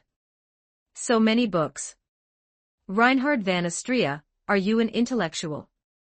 Haha, learning is a very important part of life, but even after reading many books, it still doesn't compare to Natsuki Subaru's intellect, Reinhard van Astria said with a light laugh. I don't even know many characters. I'll probably have to ask you to teach me how to write over the next few days. Are you going to snatch this away from Shala too? Master, you can just ask me. Shala gazed at Reinhard van Astria with the eyes one might use for a formidable rival. She realized that, even though this was a man, she absolutely couldn't let her guard down. Don't compare your amateur skills to a proper protagonist. Reinhard van Astria looks like a top student who excels in both character and academics. As for you, you'd probably be sitting in the very last row of the class, Natsuki Subaru sighed and said. I've been looked down upon by Master. Shala lowered her head in dejection, but then immediately shouted, full of vigor, but even so, I definitely have areas where I can surpass this man. I absolutely cannot hand over Master. Don't inexplicably compete with Reinhard van Astria. Offending the protagonist usually ends up looking very ugly. Natsuki Subaru watched Shala's fired-up demeanor, not knowing what to say. Shala really likes Natsuki Subaru. When it comes to love for Master, how could anyone compare to me? Reinhard van Astria, don't stir the pot, the situation will only get more chaotic. As Natsuki Subaru spoke, he continued to inspect Reinhard van Astria's room. Unfortunately, he didn't find anything indecent. It couldn't be helped, after all, it wasn't the modern era. If it were the modern era, he would have definitely been able to find something. What a long sword. It was a sword hanging on the wall, a small sword with a blade that wasn't very large. Although it was decorated magnificently and intricately, it didn't look like a weapon that could be used in actual combat. Natsuki Subaru felt this sword must be quite valuable. What is this sword? What's it for? Is it a decoration? You already have a sword, right? Natsuki Subaru asked curiously, glancing at the strongest sword at Reinhard van Astria's waist. Yes, that's right. That is different from the dragon sword. It is just an ordinary sword without any name at all, Reinhard van Astria said, reaching out to stroke the hilt of the white scabbard hanging at his waist. The dragon sword Reed was a sword Natsuki Subaru had heard Reinhard van Astrea talk about on the road. The reason it was named Reed was likely because it was Reed's sword, though Reed himself did not recognize this sword. That made sense. The scabbard had a dragon's claw print, which meant the sword's era was the time of the three heroes. Reed, who had only been practicing with the sword for 3 months, had not yet obtained this dragon sword. This sharp blade was said to have had anecdotes about slaying the witch in the past. In comparison, many famous swords would definitely pale in comparison. Even so, you're still maintaining this sword properly. Natsuki Subaru said. Yes, that is a sword my father prepared for me when I was a child, Reinhard van Astrea replied. That Vice-Captain Heinkel. He was said to be a troublesome figure who left a very poor impression, but not meeting him this time could be considered relatively good news. Furthermore, according to Reinhard van Astrea, Heinkel, as vice-captain, actually didn't live in the mansion most of the time. He only returned occasionally. All right, I've finished seeing everything I needed to see. I'm going to give my summary report. Natsuki Subaru stood up and struck a pose like an inspecting leader as he spoke. Yes, this humble one is listening. Reinhard van Astrea lowered his body very cooperatively, as if he were truly listening to a superior speak. How should I put this? I can't find any faults at all. There really isn't a single fault. I even looked under the bed, and there was still nothing. These books don't look like those kinds of books either. They look more like stiff, boring books, the kind that would put you to sleep within 2 seconds if you saw them in a language class. Therefore, completely unqualified. Natsuki Subaru gave his summary answer. Didn't you say you couldn't find any faults with me, sir? Reinhard van Astrea asked, confused. Being too perfect makes the leader look bad.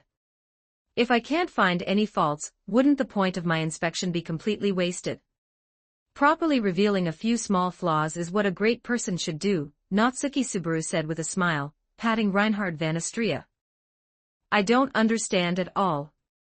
If you understood, you wouldn't have such a strained relationship with your grandfather. That's true. Your wisdom is still a cut above mine, sir. Reinhard van Astrea laughed upon hearing this. Since that's the case, this humble one will continue to lead you, sir, to inspect the next room, so we can arrange your lodging for tonight. Aren't you catching on pretty well? Let's go, let's see the next room. These kinds of daily life plot points could actually be skipped, or one could start the white whale subjugation battle directly, but I feel that would be a bit. Anyway, although there aren't any big explosive moments, it shouldn't be too bad, right? 79 Chapter 28 Life in the Mansion Chapter 28 Life at the Mansion. Reinhard van Astrea found 2 vacant rooms. Although they were empty, they were very clean. That elderly lady took excellent care of everything inside the mansion every day. The basic furniture was complete, and the beds were soft, clean, and tidy. Natsuki Subaru felt that if he weren't too proud to ask, he would really have liked to stay here. Of course, even if he were to suggest it, Reinhard van Astrea probably wouldn't object. After collecting his thoughts and tidying up his sleeping area a bit, Natsuki Subaru realized that Reinhard van Astrea had already left. After showing him the bedrooms, he had gone ahead to the kitchen.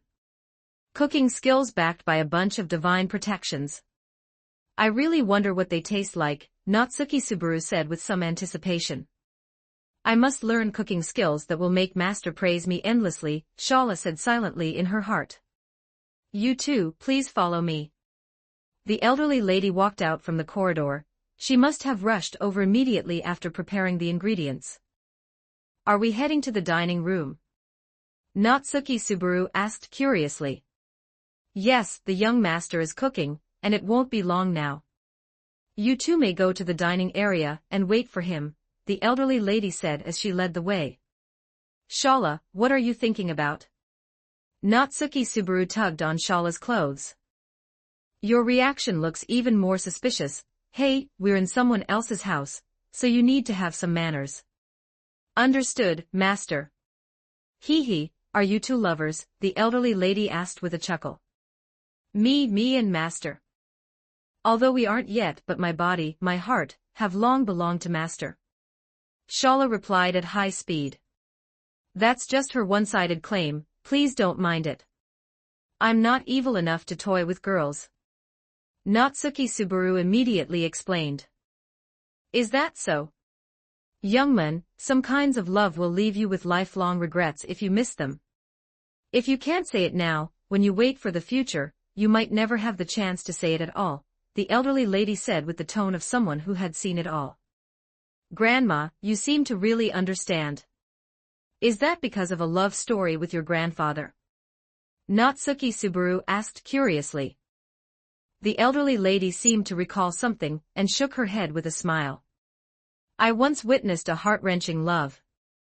Two people who fell in love at first sight, yet in the end, they couldn't even manage to say, I love you, before they were separated by death. That really is a tragic and moving love story. Natsuki Subaru didn't know who the two people the elderly lady spoke of were, but he instinctively felt an inexplicable ache. This was the other world, a world fraught with danger. It wasn't as if, just because two people liked each other, confessing was merely a matter of time. When the future finally arrived, time often became the biggest problem. Oh my, I've said enough. You young people probably don't care to hear an old woman talk about love, right? No, how could that be? When you were young, Grandma, you must have been full of spirit and incredibly beautiful. Besides, in my hometown, there's a saying, if you don't listen to the elders, you'll suffer the consequences. Natsuki Subaru said, giving a thumbs up. You have such a sweet tongue.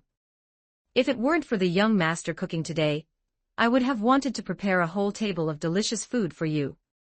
There will be a chance tomorrow, right? Now that you've said that, my taste buds are hooked, and I really want to eat it.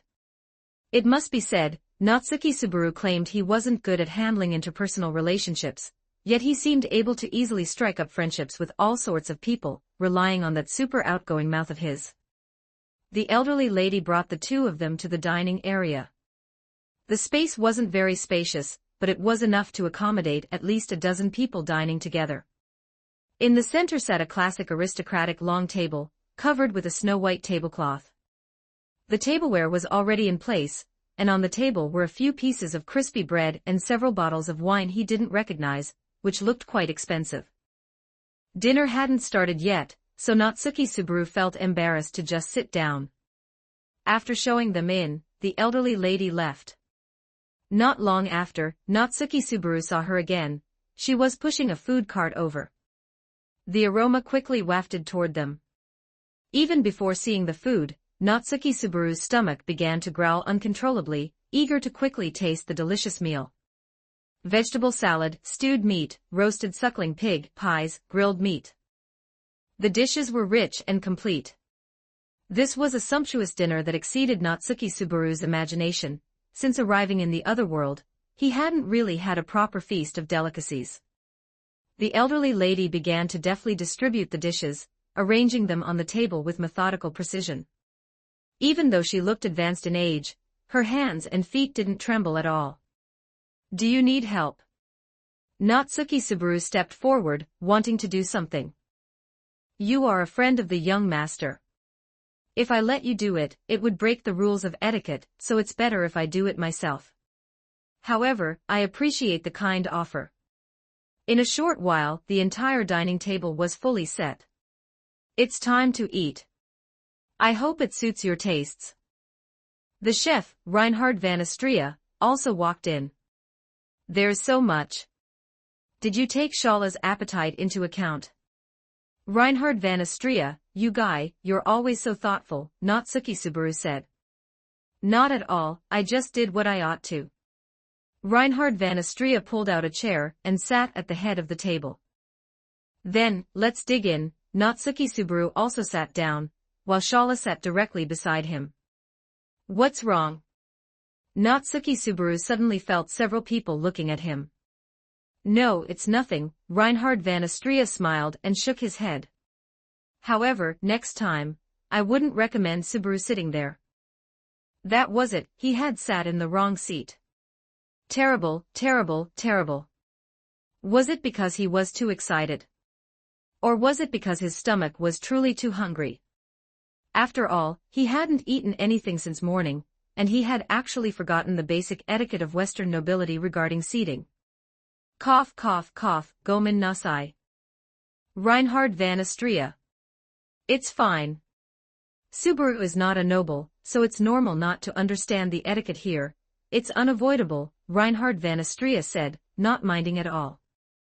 Don't let such a small matter ruin the atmosphere of the meal. Let's eat. Furthermore, it certainly verified Reinhard van Astria's correctness. Shala ate in a very exaggerated manner. It could be said there was no etiquette to speak of, and her eating habits could only be described as heroic, which immediately made Natsuki Subaru's previous mistake seem insignificant. Although it was probably unintentional, it really did help me shoulder quite a bit of the pressure. Natsuki Subaru said inwardly. Aristocratic etiquette or whatever, he couldn't understand that kind of talk at all. Eating happily was what mattered most, and besides, Reinhard van Astria didn't mind, did he? However, it's delicious, really very delicious. Reinhard van Astria, your skills are quite impressive. When it comes to cooking, I am confident I am not inferior to anyone. Is that so? It seems necessary to have a contest with you next time. The cooking skills I've honed for a few months aren't just for show. Then Shala will be the judge. I'll be responsible for eating Master's cooking. Shala participated in their conversation while devouring her food. Your word lacks too much fairness. Even if Reinhard van Astria agreed, my conscience would condemn me. Master actually has a conscience, woo-woo. Shala, who was eating voraciously, pretended to cry, as if to tell everyone what kind of scum Natsuki Subaru was. Don't make it sound like I'm a heartless bastard at a time like this. Do you want the misunderstanding to grow even bigger? Chapter 29, Stars Surrounding the Moon. After the meal, Natsuki Subaru rubbed his stomach, which felt like it was about to burst, and let out a burp. That was truly impressive craftsmanship, Reinhard van Astria. At the very least, when it comes to cooking, I am willing to call you the strongest. Natsuki Subaru said, mimicking the tone. You are too kind. Subaru, didn't you say you wanted to find an opportunity to compete with me? Since you have such confidence, your skills must be quite good, right? Reinhard van Astria put down his knife and fork, bringing up the competition mentioned earlier once again. Ah, that. Let's just wait until the white whale subjugation battle is over and do it in front of everyone, Natsuki Subaru said earnestly upon hearing this. Very well, it's a deal, Subaru. Yeah, but if it's just like that, it's a bit too boring. Reinhard van Astria, why don't we make a bet? Hearing the word bet, the corners of Reinhard van Astria's mouth curled up slightly, and he revealed an equally confident expression as he said, of course, no problem. What is the wager? Heh, Reinhard van Astria, you're a person who keeps their word, right? Natsuki Subaru closed one eye and looked at the Reinhard van Astria opposite him with a very mischievous expression. That is only natural. As a knight, if one cannot even keep their word, they are not worthy of being called a knight. Then it's simple. The bet is very simple. Whoever loses has to be the other's servant for a whole day, and must obey orders no matter what they are. Of course, you can't cross the line. Killing, arson, and things like that are obviously out of the question. Other than that, on that day, the winner is the loser's master, or lord. It wouldn't be an exaggeration to say so. How about it? Can you agree to this, Knight Reinhard van Astria? Natsuki Subaru deliberately added the word knight, his provocative intent fully on display. Reinhard van Astria did not shrink back, but instead continued with his usual smile, saying, this is quite a headache. How should I order Subaru around when the time comes? You guy, have you already started assuming your own victory? I do not believe I will lose, even if the opponent is Subaru. Fine, that's a truly arrogant thing to say. We'll see then, Reinhard van Astria. Both parties sat opposite each other at the long table, their eyes locked, as if lightning were colliding between them.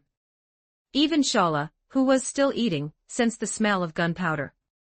Is this descendant of Reed really an enemy? I will also help Master win. The judge won't count you. Natsuki Subaru covered his face. How could you? Mealtime ended. Reinhard van Astria suggested going to the mansion's massive bathhouse for a refreshing hot bath, but Natsuki Subaru refused him quite decisively. After all, two grown men bathing together, it shouldn't be a big deal, but it just felt like the image would be quite indescribable, and who knows, he might even see another dragon sword. After declining Reinhard van Astria's invitation, Shala extended her own olive branch, which was even more decisively rejected by Natsuki Subaru. In the end, the three of them bathed separately, and it took a very, very long time. At night, Natsuki Subaru returned to the room he had chosen in the evening. Looking at the soft, large bed, he threw himself onto it without a second thought.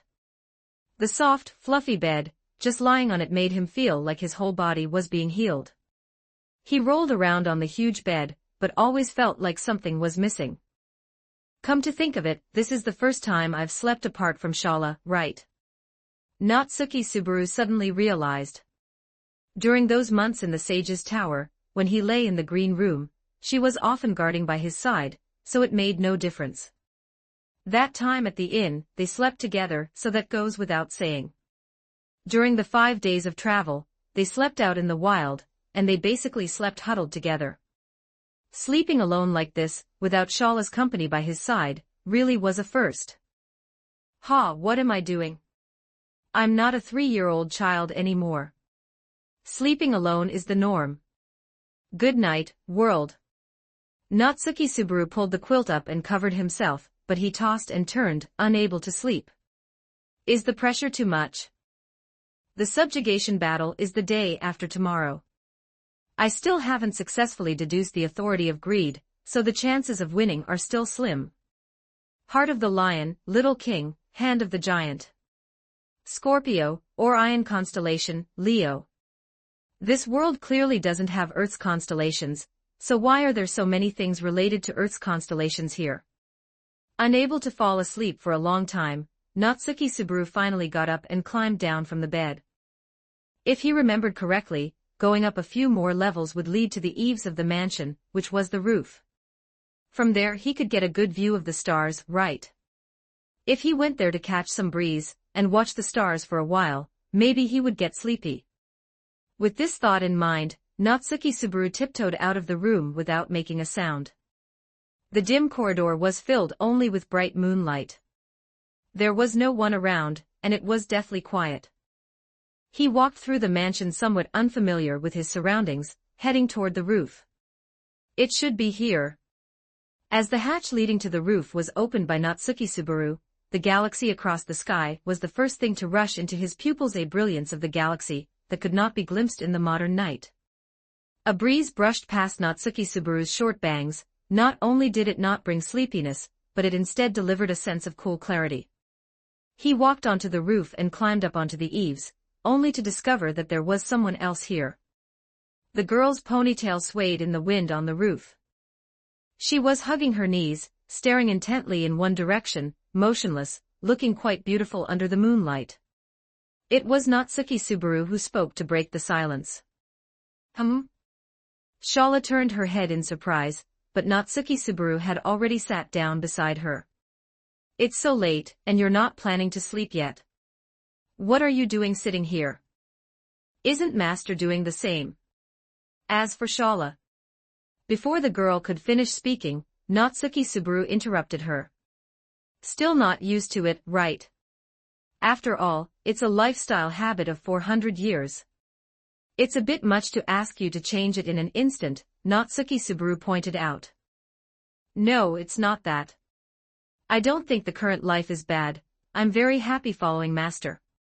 It's just. Shala explained in a panic, afraid that Natsuki Subaru would have some misunderstanding. A finger pressed against her bright red lips. All right, let's stop there. If it's too loud, it will affect other people's sleep. I understand, of course I understand. Natsuki Subaru Warren, I know everything, expression to put Shala at ease. Master, there's nothing wrong with that, just passing the boring time like this. Do you want me to teach you how to look at the stars? Natsuki Subaru simply lay down on the eaves, placing both hands behind his head as a pillow. How to look at the stars. Shala often counted stars when she was at the watchtower. After all, in those 400 years of time, all she could do was watch day after day for the return of the person she had made a promise with. Yeah, there's actually quite a lot to it, you know. Natsuki Subaru said confidently, this was his area of expertise. I want to learn. Shala also immediately lay down on the eaves, chuckling, and turned her head to look at Natsuki Subaru's profile. If you want to learn, then look at the sky properly. He understood. The two of them looked up at the starry night sky at the same time, exhaling toward the stars filling the heavens. The evening breeze blew across the high roof beams, stirring the young man and girl's hair and hearts together. However, compared to the stars, the moonlight today is truly beautiful, in a place so far away it's unreachable. The full moon, slightly emitting a blue-white hue, contained a certain bewitching charm in its beauty. The stars surrounded the moon, setting off her allure. Is it more beautiful than me? Master, Shala suddenly asked. Don't compare yourself to something that isn't even a person, you idiot. Natsuki Subaru replied with annoyance. Woo-woo. Shala lowered her eyes, a bit dejected. Her question had been brushed off by Master again. Almost every time she encountered such a question, Master would answer her like this. You are beautiful, the young man said casually. The girl felt her heart beating violently, following those words, it wouldn't stop. Master, what did you just say? She asked, somewhat disbelieving. Nothing, Natsuki Subaru turned his head away, not really wanting to look at Shala's face. I heard it, Master, I heard it. No, you didn't hear it.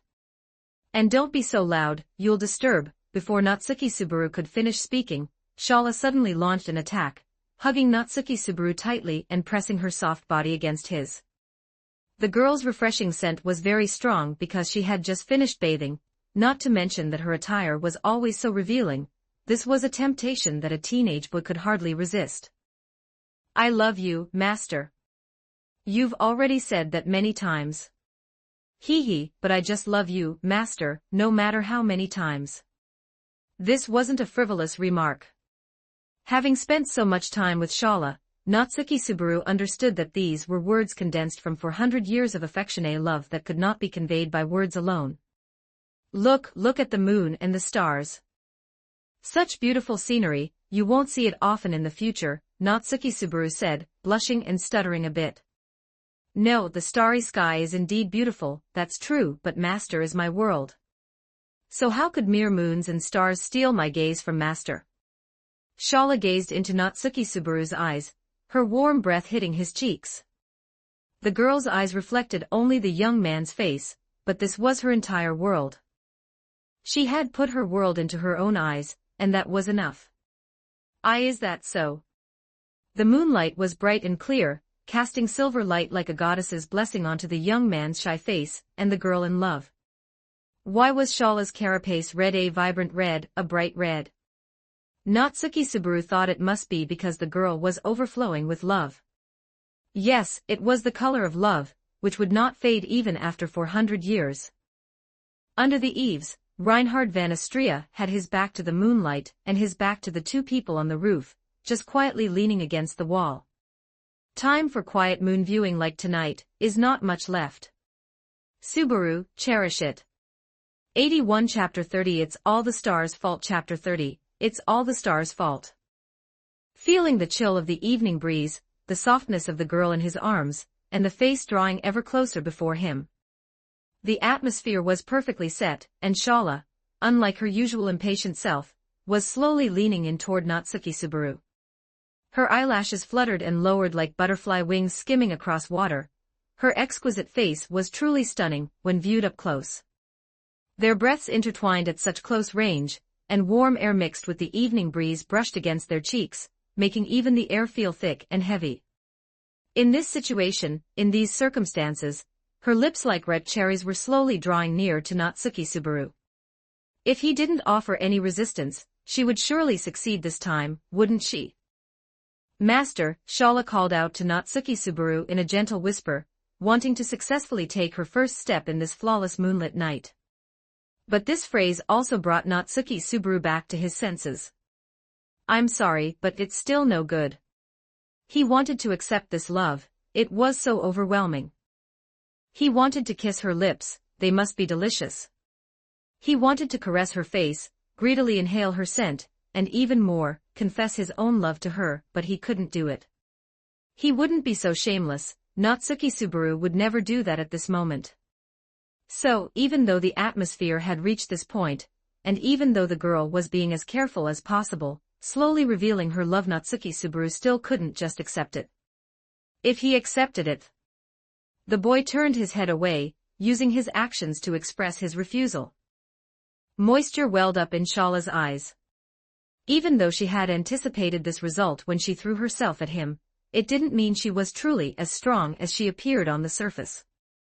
It's okay, master. If today doesn't work, there's tomorrow. If tomorrow doesn't work, there's the day after. I'll keep pursuing you, master, until you accept me. I'm sorry. Natsuki Subaru continued to apologize. He knew he had crushed the love the girl had given with all her might. To call such behavior scummy wouldn't be an exaggeration. But rather than being a scumbag, he didn't want to take advantage of Shala.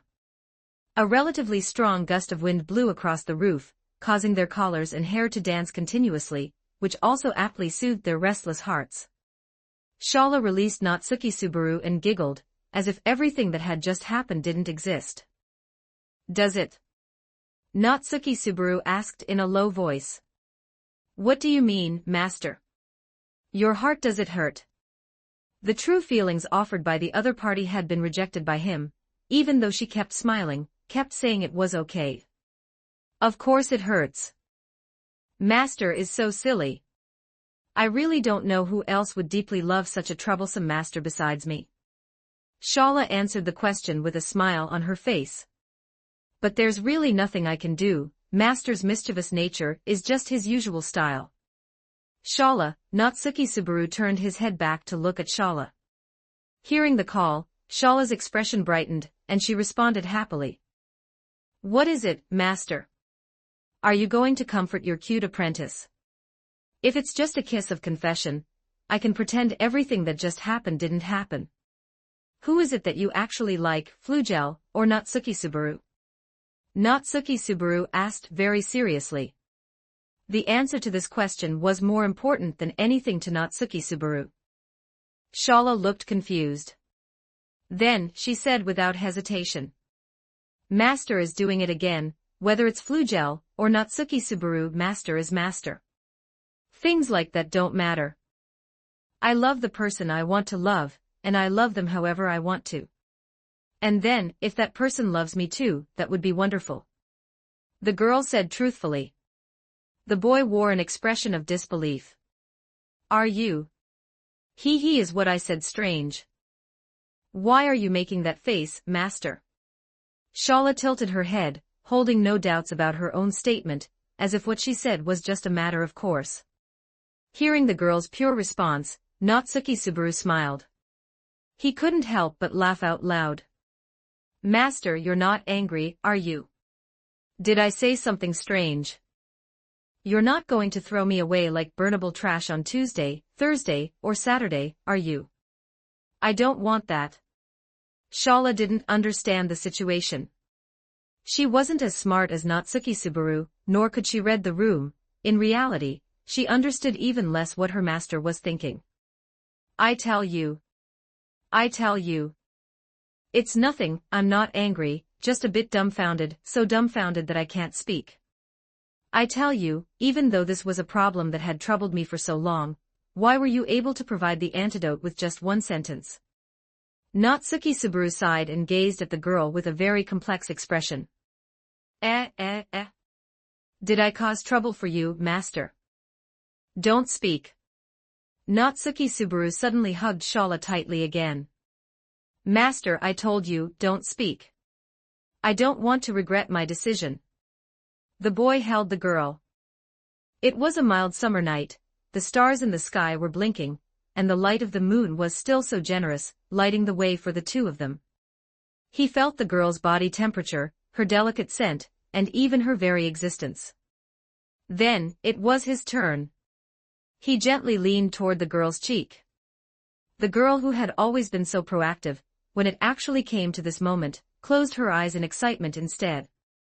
Don't misunderstand. This is a return gift. I don't want to be as mischievous as you say. The shy boy gently pressed his lips against the girl's cheek. It was a fleeting moment, a kiss of utmost restraint. He didn't linger, just leaving a momentary warmth on that patch of skin that carried a faint milky scent. Oh, okay, with this. My heart will feel a bit better, right? Natsuki Subaru released Shala and immediately sat up, averting his gaze elsewhere. He didn't want to be seen with his now flushed, hot cheeks. Master, you really do love me after all. After a moment of being stunned, Shala shouted in pleasant surprise. Besides that, you should have some other pursuits. Idiot, be serious at a time like this. I am serious, I'm not joking, because being loved by Master is my reason for living, it's my most important pursuit. Natsuki Subaru fell silent. He looked up at the starry sky, hoping to get an answer from the constellations. But the stars wouldn't speak, and the unfamiliar starry sky was completely different from Earth's. He couldn't get any answers from the stars here. Yeah, it's all the stars' fault. Natsuki Subaru collected himself and stood up. Let's go. I'm freezing to death. I can't wait to get back to my incredibly comfortable bed and sleep. Can't you sleep on the equally incredibly comfortable Shala instead? Denied. Natsuki Subaru laughed heartily, his heavy mood swept away. He turned and waved. If we don't go now, I'm going back by myself. How could you? Wait for me, Master. The heart knot has been untied for the most part, but it's still missing one final push. Well, it will come in future chapters. Chapter 31 Extra, Rezero Break Time, Part 2, Location, the Mansion, Living Room. Characters, Natsuki Subaru, Shala, Reinhard van Astria, Julius Jacolius, Wilhelm van Astria, and several special guests. Welcome to the second episode of Rezero Break Time. Good evening, everyone. The elegant red-haired knight greeted the audience first, looking outward. My name is Reinhard van Astria, please treat me well. To think you'd greet the readers beyond the screen so naturally despite this being your first time on the show. You truly are the knight of knights, getting comfortable way too fast, Natsuki Subaru immediately remarked upon seeing this. But don't get it twisted, even if this is a side program, I am still the protagonist, Reinhard. Reinhard van Astria nodded and said, it must be because my divine protection of giving up the protagonist role is in effect that Subaru can be the main character of this segment. Don't go randomly adding a divine protection that sounds like it doesn't even exist.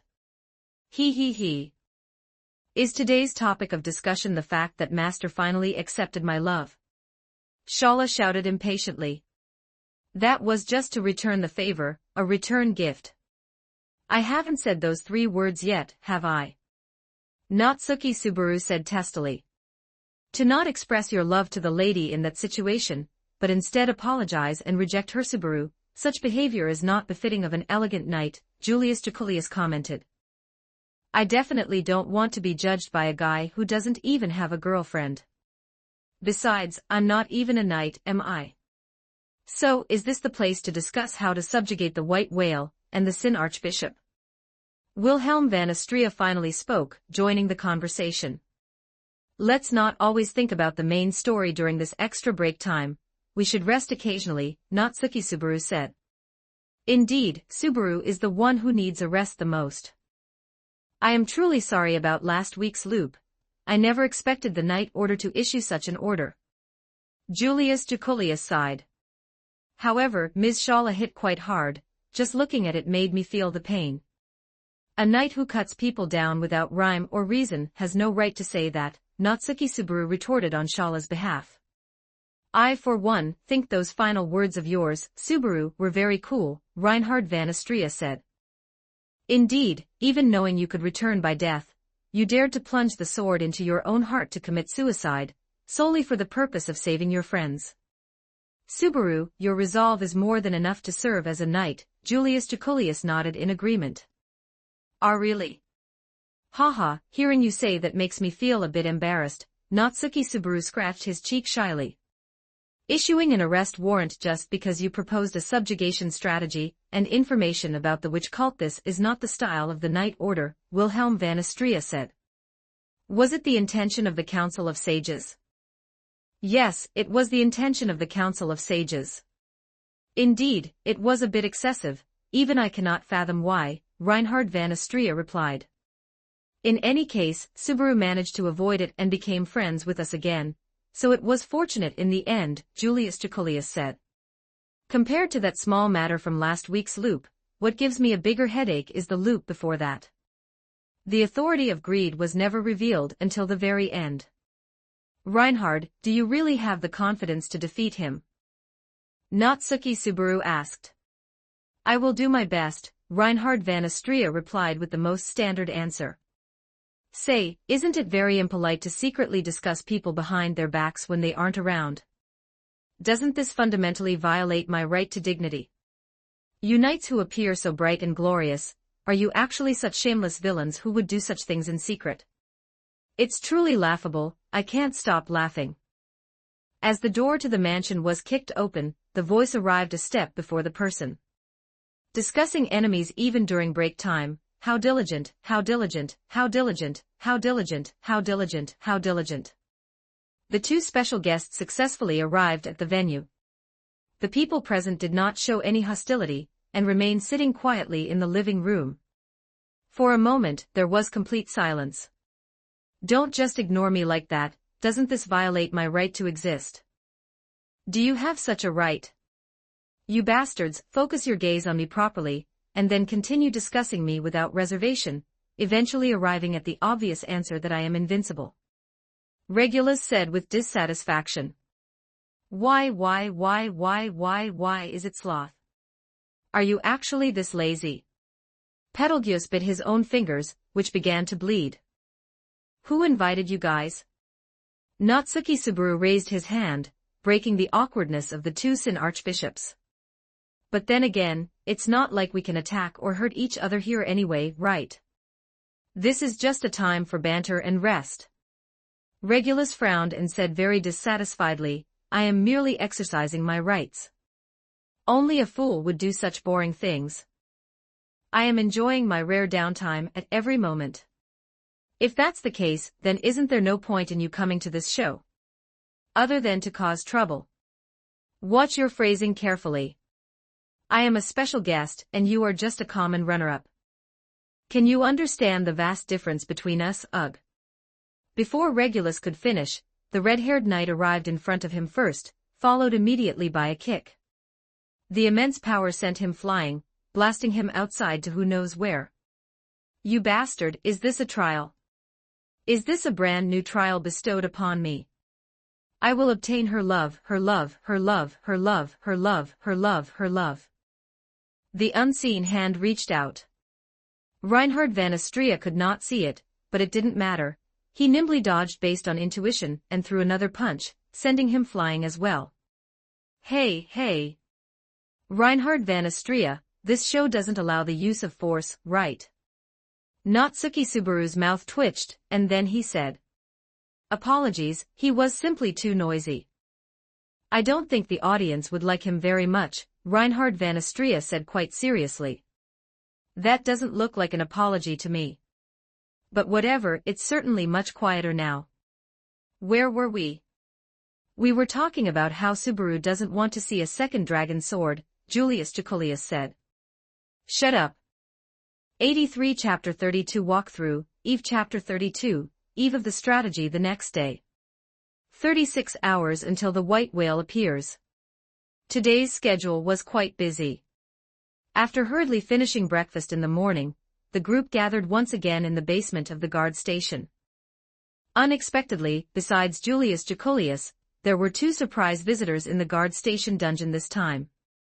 It was Crush Karsten, along with that cute knight who often follows her.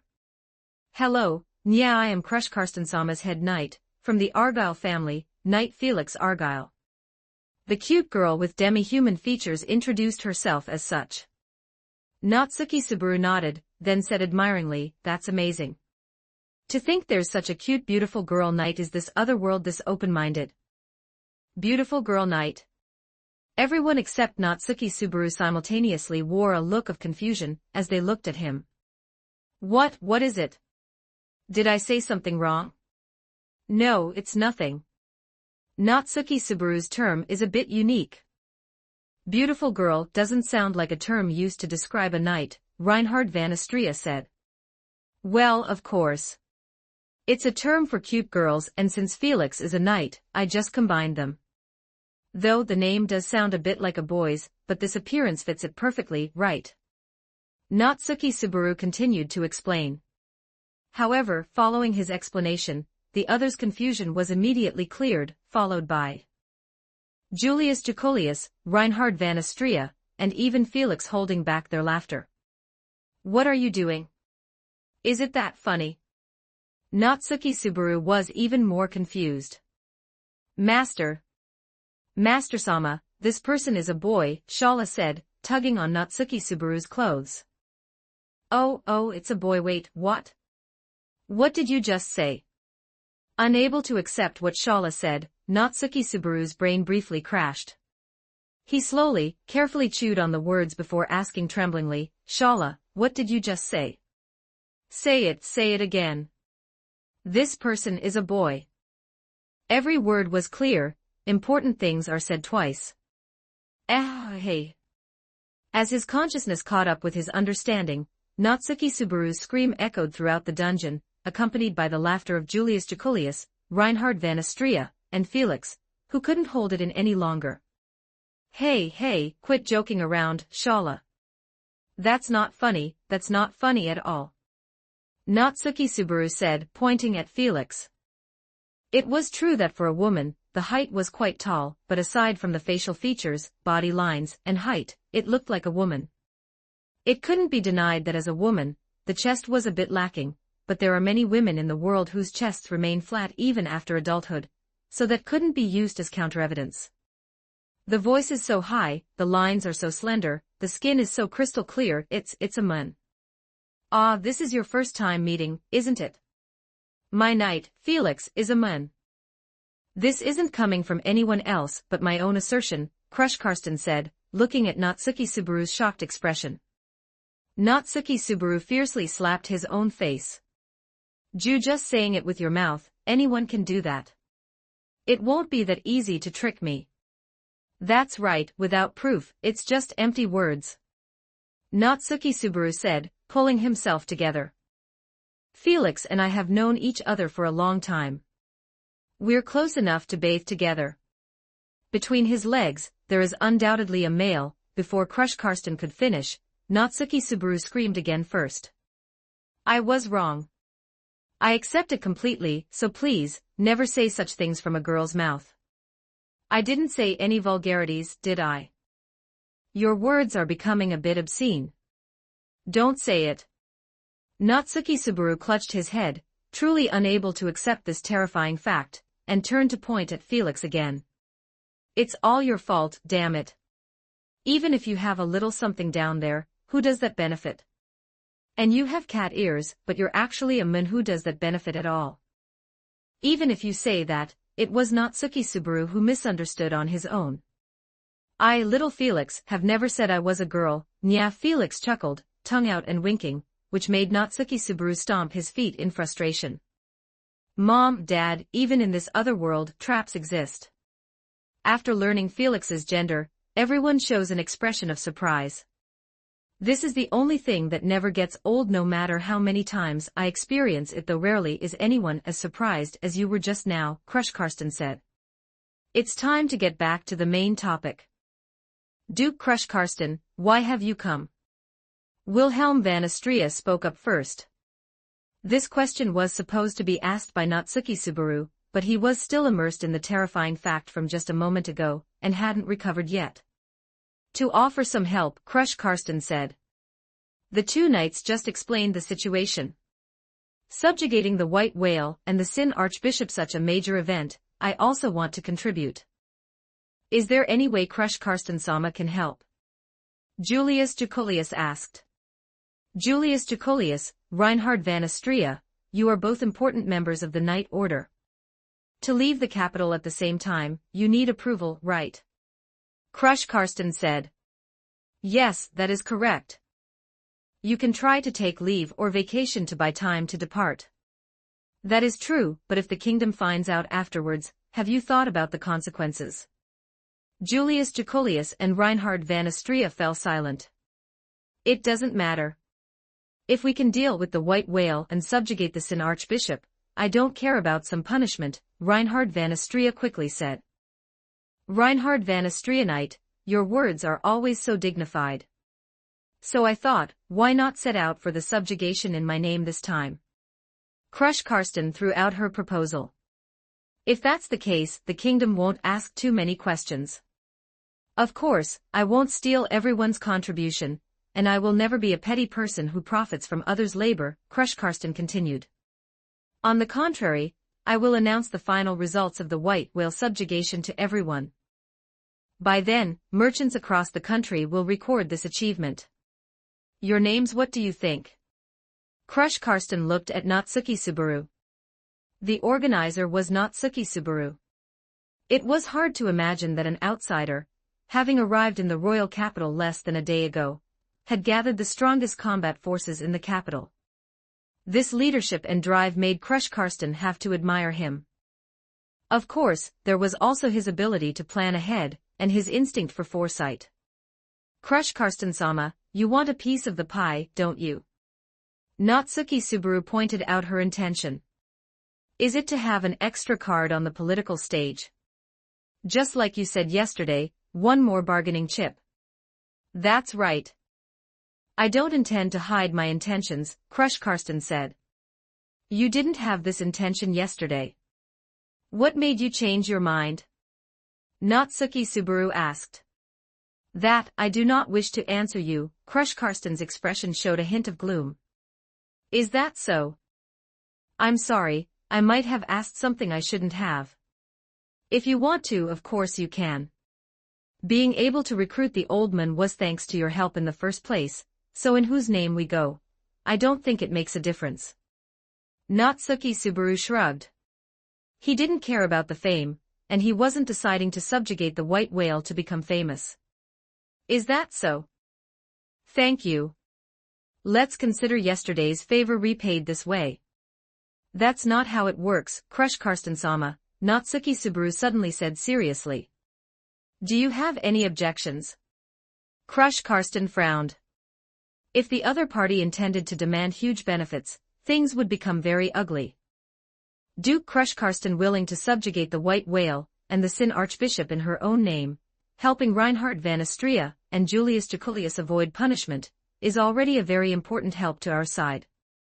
So how can that count as repaying a favor?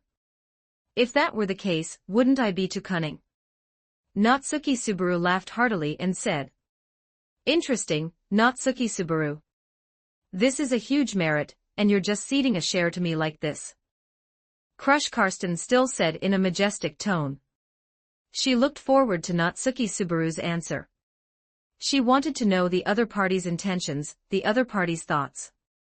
Lying was useless, she could see the wind. That's enough, isn't it? I just want to help my friends. If I caused them trouble, wouldn't that be putting the cart before the horse? Natsuki Subaru said after thinking carefully. The wind of lies did not blow. Crush Karsten had to wonder if her divine protection had malfunctioned. Or was this man, truly, a fool who valued friendship and loyalty? I understand. You are a friend worth knowing, Crush Karsten extended her hand, hovering in midair. Let's reintroduce ourselves. Head of the Karsten family, Crush Karsten. Yesterday, when Natsuki Subaru reached out, he was slapped away. Is this acceptance? I don't have that many titles. I am just me, just Natsuki Subaru. Natsuki Subaru reached out, and took the hand in midair. The white whale subjugation battle officially begins. Kids, next week, Ram's reputation will completely explode. Be prepared, it's really going to be super explosive, it's really going to be over. Chapter 36, The Roar of Monsters. The dragon sword could not be drawn. The divine blade, hailed as the pinnacle of all swords, seemed not to acknowledge the formidable enemy before it. Yet, there was nothing to be done, and Reinhard van Astrea had no choice but to throw his own fists. Divine protection of unarmed combat, even without a weapon, one can still exert full strength when fighting empty-handed. Divine protection of night sky, strength is enhanced during the night. Regulus went flying, sent airborne by a single punch, but Reinhard van Astrea did not feel any substantial impact, as if he had struck an indestructible wall. 1-2 They're both monsters, Natsuki Subaru remarked, witnessing the battle from not far away. Reinhard van Astrea as well, and the Sin Archbishop of Greed as well, both were at a level of strength sufficient to be called monsters, existences whose power surpassed comprehension. Just as Subaru said, "You truly are a very peculiar enemy," Reinhard van Astrea continued, watching the front. Normally, most enemies would not be unscathed after taking a punch from him, yet Regulus remained standing in front, not even a speck of dust staining him. Hey, I wasn't finished speaking yet. What is the meaning of interrupting someone like that? Even the sword saint shouldn't be this arrogant, right? This clearly shows you have no regard for my—" Before Regulus could finish his words, Reinhard van Astrea once again unleashed thunderous speed, traversing the vast distance to arrive at Regulus's side. Damn it! You want to try the same trick again? You mere insect! Before Reinhard van Astrea's next strike could land, Regulus's roar transformed into an indestructible blow that swept across the surroundings. Seeing this, Reinhard van Astrea had no choice but to once again take evasive action at extreme speed. His speed was so fast that to onlookers, it appeared as exaggerated as teleportation, impossible to capture with the naked eye.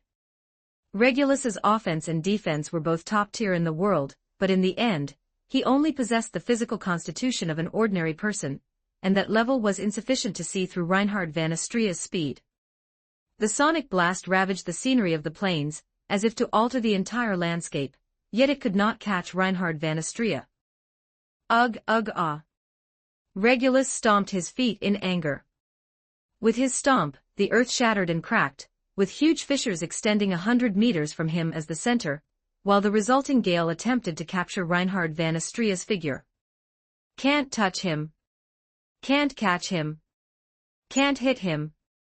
He precisely dodged every one of Regulus's angry strikes. Even though the battlefield had been pulverized into an unrecognizable mess by this demon, and continuing the battle might even overturn the entire landscape of the plains, Regulus simply could not catch Reinhard van Astrea. You guy, what the hell are you? I am a friend of Subaru, and I must ask that you please take care of Subaru. The methodical voice reached him, making Regulus feel as though he were being mocked. Over here. Reinhard van Astrea's voice came from above Regulus. Before Regulus could look up, the fist had already reached his face. It was as if two incredibly hard objects had collided, creating an extremely exaggerated storm that ravaged and impacted the surrounding scenery. He was not sent flying. This time, Regulus stood firmly on the ground, and the reason was very simple. The one who wins is me. Do you still not understand? We are simply not on the same level. I don't know how many good deeds your violent power, which only thinks about abusing others, has done, but a guy who can only build his own happiness upon the sacrifices of others can only go this far. How many people's lives have you trampled with that power? That look of greed is truly nauseating. Regulus spoke his words loudly, sweeping his angry gaze across the surroundings, but Reinhard van Astrea had vanished again. Those are truly harsh words. Indeed, because of me, my grandmother. Therefore, I have appeared here precisely to atone for my sins. Reinhard van Astrea lowered his eyes slightly, responding to Regulus's fragmented claims. The sword saint's attitude of agreement made Regulus pause for a moment. What is that supposed to mean? Are you saying I know that without you telling me? You realize you've committed crimes, so you want to correct your mistakes, and then you want to let everything wash away. As if it never happened. Give me a break. You sinner. Even if you've saved 10,000 people, 100 million people, it cannot change the sins you've committed. Just obediently go die for me. Before the battle started, Subaru told me that your words could be treated as wind passing by the ear. It seems he was right. Who is Subaru? Don't go on talking about some guy no one even knows. It sounds like the name of an idiot. Is it this idiot who told you, pft? Halfway through his sentence, Regulus suddenly felt the world turn upside down. His vision, why had it turned around? Reinhard van Astrea closed in an instant, then grabbed his ankle and violently threw him into the sky. My apologies, but I cannot allow you to speak ill of my friend like that. Directly touching you is a dangerous gamble, but let's just go all out like this. What is this? You can take being insulted yourself but not your friend. You're getting more and more suspicious, you hypocrite. A freak like you, how could you have normal friends? You are just a murderer, and a murderer doesn't deserve any friends or care, right?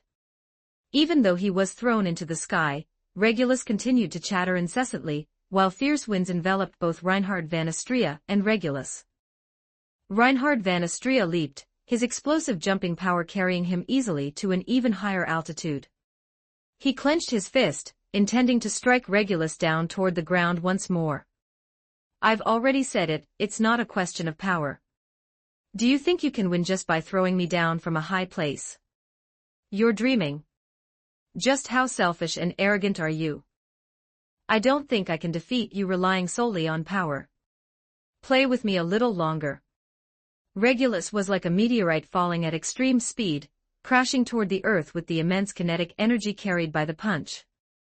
His indestructible body made contact with the overwhelming, mountain-collapsing force, and the moment he collided with the ground, a terrifying earthquake was generated. The heavens shook and the earth quaked. Even everyone on the other battlefields could feel the ground beneath their feet emitting wailing, mournful cries. That battle over there was undoubtedly of a monster-level caliber.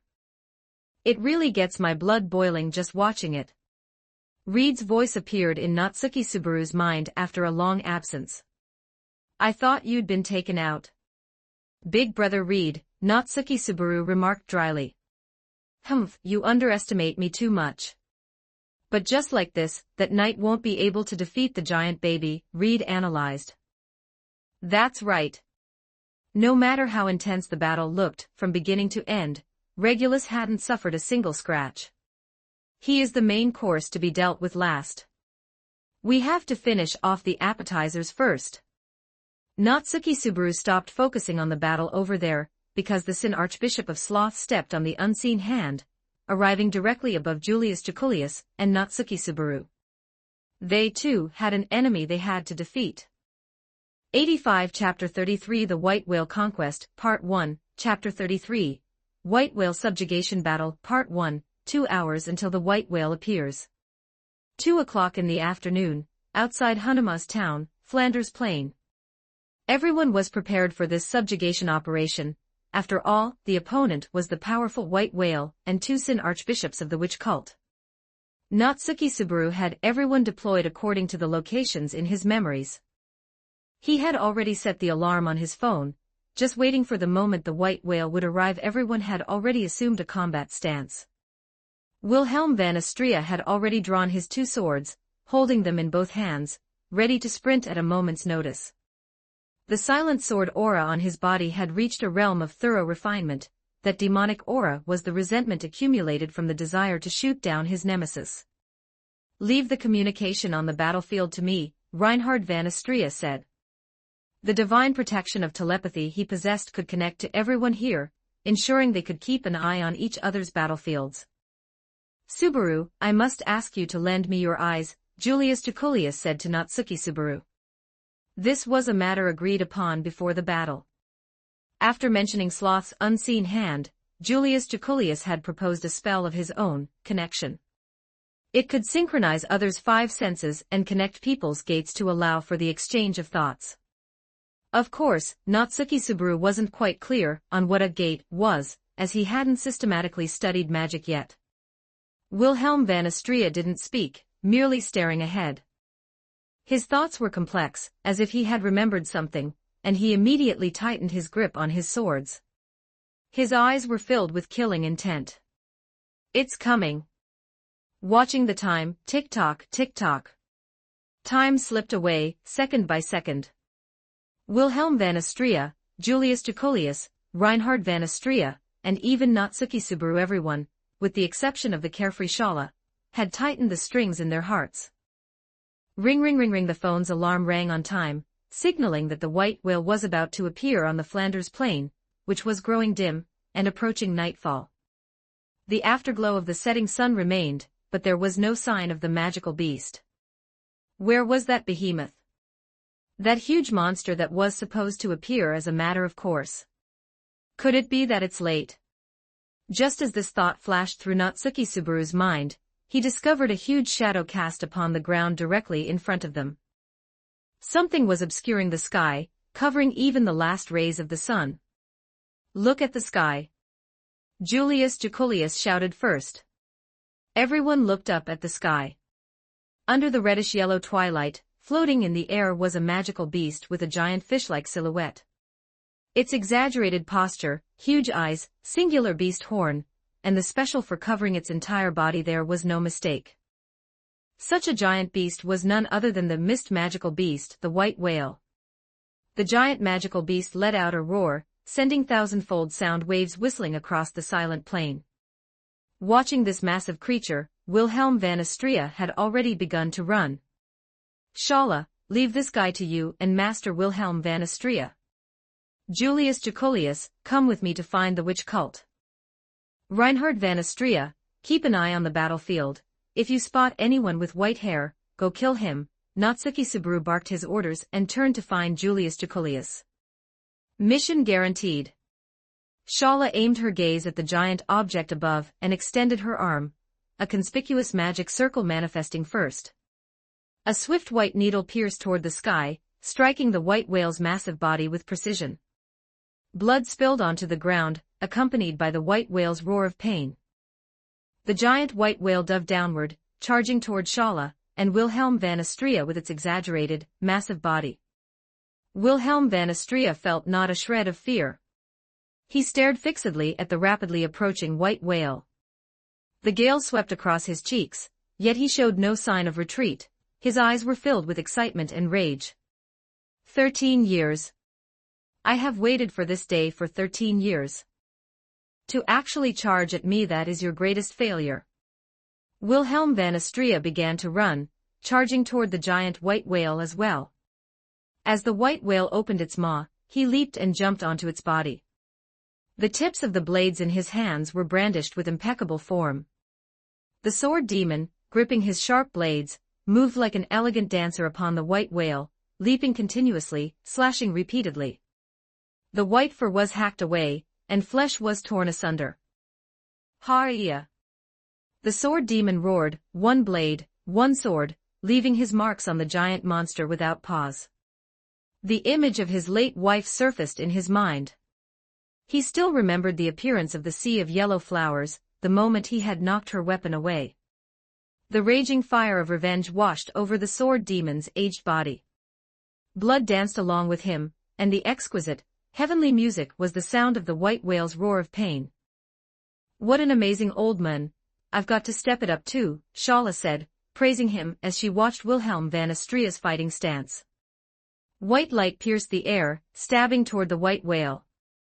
Needle after needle, carrying destructive white light, struck the white whale's fur.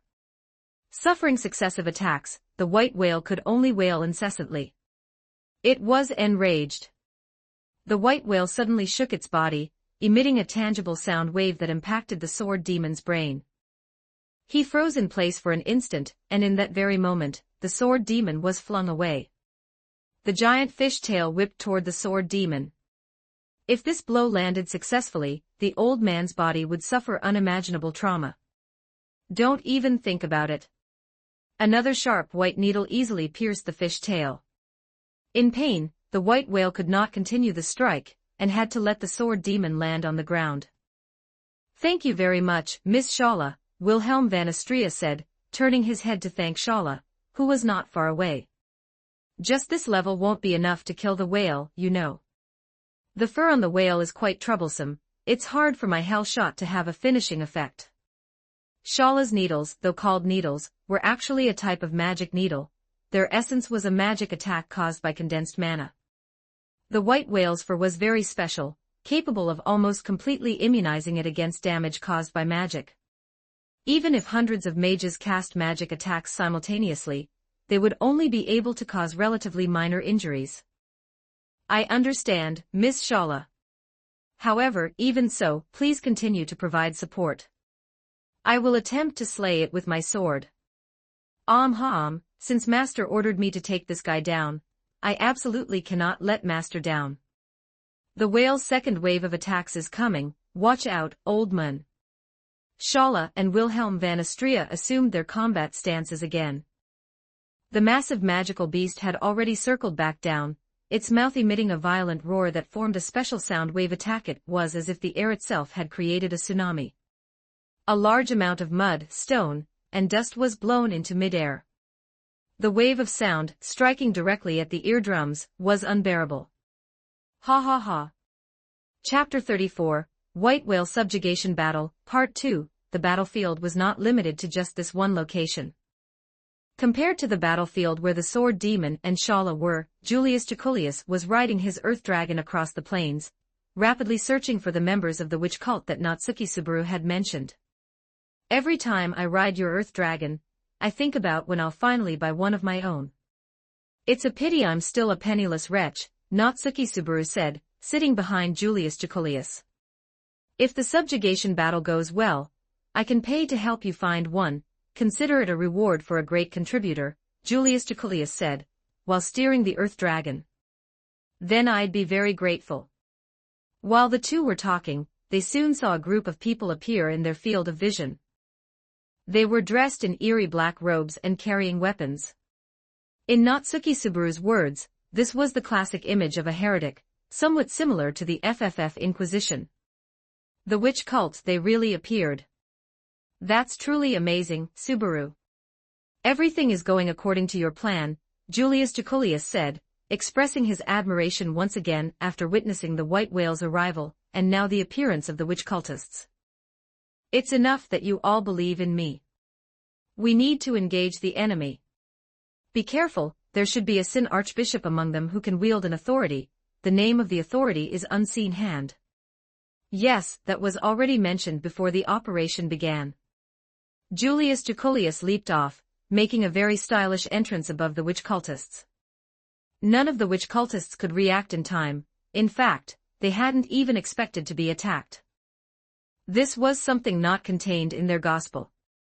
Al-Clarzelia. 6 colors converged on his knight's sword, the rainbow light obscuring the bright red of the sunset, transforming into a flowing spectrum of rainbow colors that ravaged the area below. With a single slash, Julius Jaculius unleashed a large-scale spirit art. The witch cultists were scattered by the sudden attack, many were killed on the spot, and they were thrown into chaos in an instant. The colorful knight landed among the crowd. These were all enemies, not a single one was worthy of pity. He swung his longsword, the power of spirits granting him even stronger slashes. The wind attribute spirit and the fire attribute spirit shimmered simultaneously. His sword unleashed a storm, and this storm was engulfed in flames, turning into a bloody firestorm that ravaged the ground, slaughtering everything in its path. Many witch cultists didn't even have time to scream before being swept into the storm, turning into minced meat that flew through the air. So powerful. Natsuki Subaru didn't think his swordsmanship was much worse than Julius Jaculius's. After all, he had studied under Reed, and in terms of swordsmanship alone, he was confident he could hold his own against Julius Jaculius. However, Julius Jaculius's abilities were not limited to just swordsmanship. As a spirit knight, he could simultaneously control spirits of 6 different attributes to launch attacks, turning them into various attack methods, not to mention his ability to reinforce his body with mana. In an actual battle, defeating Julius Jacolius would be basically impossible. Aya, who are you? Who are you? Why are you here? Wait, I smell the scent of favor, such an intense scent, it's the scent of love, it's the scent of love. The crazed individual in charge of Sloth, Betelgeuse, appeared once again. His gaze only rested on Julius Jacolius for a moment before landing on Natsuki Subaru, who was still on the Earth Dragon. Such intense favor. Are you Pride? Of all the Sin archbishops, only the position of Pride remains vacant. Hearing Betelgeuse's words, Julius Jacolius also unconsciously cast his gaze toward Natsuki Subaru. What kind of low-class attempt at sowing discord is this? Listen well, I'm not from the witch cult. I am Natsuki Subaru, and I am not this Pride you speak of, nor do I consider myself arrogant, Natsuki Subaru immediately retorted. Here we go, Julius Jacolius said, refocusing his gaze on Betelgeuse before him. Betelgeuse bit his own finger until it bled, his eyes twitching incessantly. He didn't understand why a fellow believer who was also favored would attack him, but it didn't matter. This must be it's a trial bestowed upon us. I must diligently complete this trial. As the words left his mouth, a large number of unseen hands indeed extended from behind Betelgeuse. So what if you have a spirit knight? A mere spirit, daring to stand before me, before my path, my love, my beloved, it is simply preposterous. Therefore be destroyed, vanish, disappear, die. He bit his finger to shreds, his tongue lolling out, blood dripping onto the ground. Even the sound of bones cracking was clearly audible. Screaming his death declaration, Betelgeuse thrust the unseen hand toward Julius Jacolius. The pitch-black palms swarmed forward like a tsunami covering their field of vision. Anyone who couldn't see them would be instantly torn apart and ground into mince. So that's what they look like. The unseen hand really does look just like a giant's arm. Julius Jacolius said, and upon hearing his words, Betelgeuse's eyes instantly went blank. A flash of rainbow brilliance severed the approaching unseen hand at the root. Light danced wildly. Bathed in the diffuse reflection of the light, the trajectory of his blade shone with a brilliant, iridescent glow. The pitch-black palms were swept away by him, all of them severed. Betelgeuse let out a stunned sound. Julius Jacolius simply waved his knight's sword, shaking off the blood staining it, and said, "It's nothing major. If you can see them, the power of this authority ends right there." The greatest strength of the unseen hand was, after all, that it was unseen. And once it can be seen, even someone of my level can handle it with ease, Betelgeuse. Natsuki Subaru said proudly. You shouldn't be able to see it, you shouldn't be able to see it. See, you see it, impossible, it's impossible to see it, impossible, impossible, it is, clearly. This is my authority. This is proof of my favor. Betelgeuse stood stunned, unable to speak due to the fear of losing his reliance. Rest assured, it's not him who sees them, it's me, Natsuki Subaru said in a very cheerful tone. After all, there was nothing more enjoyable than watching an enemy in such a pathetic state. I'm the one who sees your unseen hand. Julius Jacolius is just seeing the scenery I can see. I lent him my eyes to share it, Natsuki Subaru said confidently. This is also thanks to Subaru's exceptionally high spirit affinity. Ordinary people wouldn't be able to share with me to this extent, Julius Jacolius added with a nod. So I can also become a cool spirit knight like you. More or less. If there's time in the future, I can help Subaru find a suitable spirit to contract with. That would be awesome. Damn it.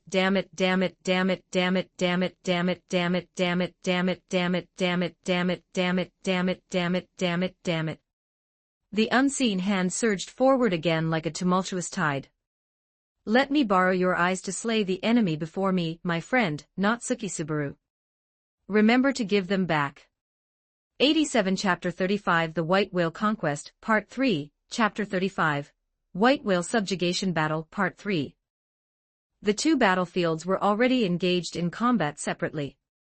Reinhard van Astria remained where he was, keeping an eye on every part of the battlefield. Schalla and Wilhelm van Astria were engaging the massive white whale, while Julius Jekulius and Natsuki Subaru were fighting the Sin Archbishop of Sloth, and by the looks of it, everything was progressing in a very favorable direction. As long as things continued this way, both battlefields should be able to achieve certain results. What remained next was the most important one, the one Natsuki Subaru had repeatedly warned about before the battle began, the one who could almost be called invincible, the Sin Archbishop of Greed, Regulus. Hasn't he appeared yet? Where could he be? Reinhard van Astria shifted his gaze across the various battlefields. There was less than an hour until nightfall, and the sky had gradually darkened, the twilight sun was slowly fading away. The white whale, the Sin Archbishop of Sloth, everything Natsuki Subaru had said had been verified. Reinhard van Astria had to admit his admiration. Added to the fact that he was able to help him handle his relationship with his grandfather so well, he had truly brought back an incredible person. This mission was by no means devoid of results. Foresight, divining the future, striking first. It was as if he had seen everything and predicted everything. If one were to make an enemy of such a person, it would surely be an incredible headache. Fortunately, he was his friend, he was a companion. Before Reinhard van Astria could think much more, a voice abruptly intruded upon the battlefield. The owner of that voice probably hadn't trained their vocal cords, but the voice was quite loud. Where did you people come from? That idiot Betelgeuse is the same, this isn't even the target location, is it? To think you'd be stopped by a bunch of unknown idiots. You go around shouting about how diligent you are every day, yet you can't even manage to walk your pet properly. I don't mind how you treat that idiot, I don't care if you hack him into pieces, that's your right, but to so blatantly obstruct my path is an infringement on my rights, isn't it? My right to freedom. As the white-haired Sin Archbishop who had intruded upon the battlefield vented his dissatisfaction, as if to ensure everyone could hear his voice, he activated his authority. The voice was solidified. The voice, which could absolutely not be stopped, turned into wind and rushed in all directions, a hurricane that could not be blocked, as if it intended to destroy the heavens and the earth. Reinhard van Astria immediately entered a combat state, and shouted to everyone at the same time. Everyone, get out of the way. Compared to the diligent Sin Archbishop of Sloth, the number of recorded actions related to the Sin Archbishop of Greed was too few, only one. According to the words of the few survivors at the time, it was a scene as if the heavens had collapsed. A white demon had arrived, and it only used one sentence, yes, one sentence. Accompanying that sentence, 1/3 of the fortress city of Garkla was destroyed, causing tens of thousands of, or countless, casualties. And with that one sentence, he was listed as a Sin Archbishop with a threat level equal to that of Sloth. Of course, if Regulus himself knew about this, he would probably be very angry. Returning to the present. Whether it was Schalla and Wilhelm van Astria, who were still fiercely battling the white whale, or Natsuki Subaru and Julius Jekulius, who were fighting Betelgeuse, they all saw the scene before them. Are you kidding me? Natsuki Subaru felt that the scene before him was simply beyond his worldview and capacity to accept. It was a tsunami. That's right, in this vast plain, a tsunami of mud and rock, composed entirely of a mixture of sand, soil, and stone, had been generated and was attacking in all directions. The dust kicked up into the sky completely obscured the last trace of twilight. It was like an unstoppable torrent, a tsunami on flat ground, roaring as it sought to devour everyone. The indestructible voice pushed against the earth, piling up all the soil on the ground to form a flow of sand and stone rushing in all directions. The scope of the impact was simply exaggerated. Stunned, even though they were hundreds, or even over 1,000 meters away, that mudslide composed of soil and sand had already rolled right before their eyes, and it was still expanding. Julius Jekulius. I understand. Julius Jekulius leaped back onto his land dragon and rode it at full gallop. You're actually choosing to run away. How truly slothful, how very slothful indeed. Beneath Betelgeuse, a large number of unseen hands emerged, pushing him into the air as he pursued Natsuki Subaru and the others. Miss Shala. Ah, I know, Master has already given the order, after all. Wilhelm van Astrea and Shala also turned and ran simultaneously. This attack had to be avoided. If they met it head-on, they would be torn into shredded corpses by that invincible authority. Rumble, the dust settled. The roar of the white whale sounded like the striking of an ancient bell, echoing down from the sky. Twilight fell, and the full moon had replaced the sun, hanging high in the sky, making the stars shine brilliantly. Under the moonlight, the entire plain had become a scene of utter devastation. Countless grass roots were swept into this attack, flowers and grass were all shredded and ground into the mud, as if countless unseen hands had pushed the earth, plowing through the entire ground. And the culprit behind all this was merely that man standing leisurely in place, admiring his own masterpiece. Ha ha ha, that's more like it. That's exactly how you should be, that's what you should be doing, remember. Don't go thinking of yourselves as some sort of stumbling block. If that were the case, it would be too much of an insult to my right to self-esteem. We are not on the same level, do you understand? The Sin Archbishop of the witch cult, representing greed, Regulus, is the most satisfied existence in this world.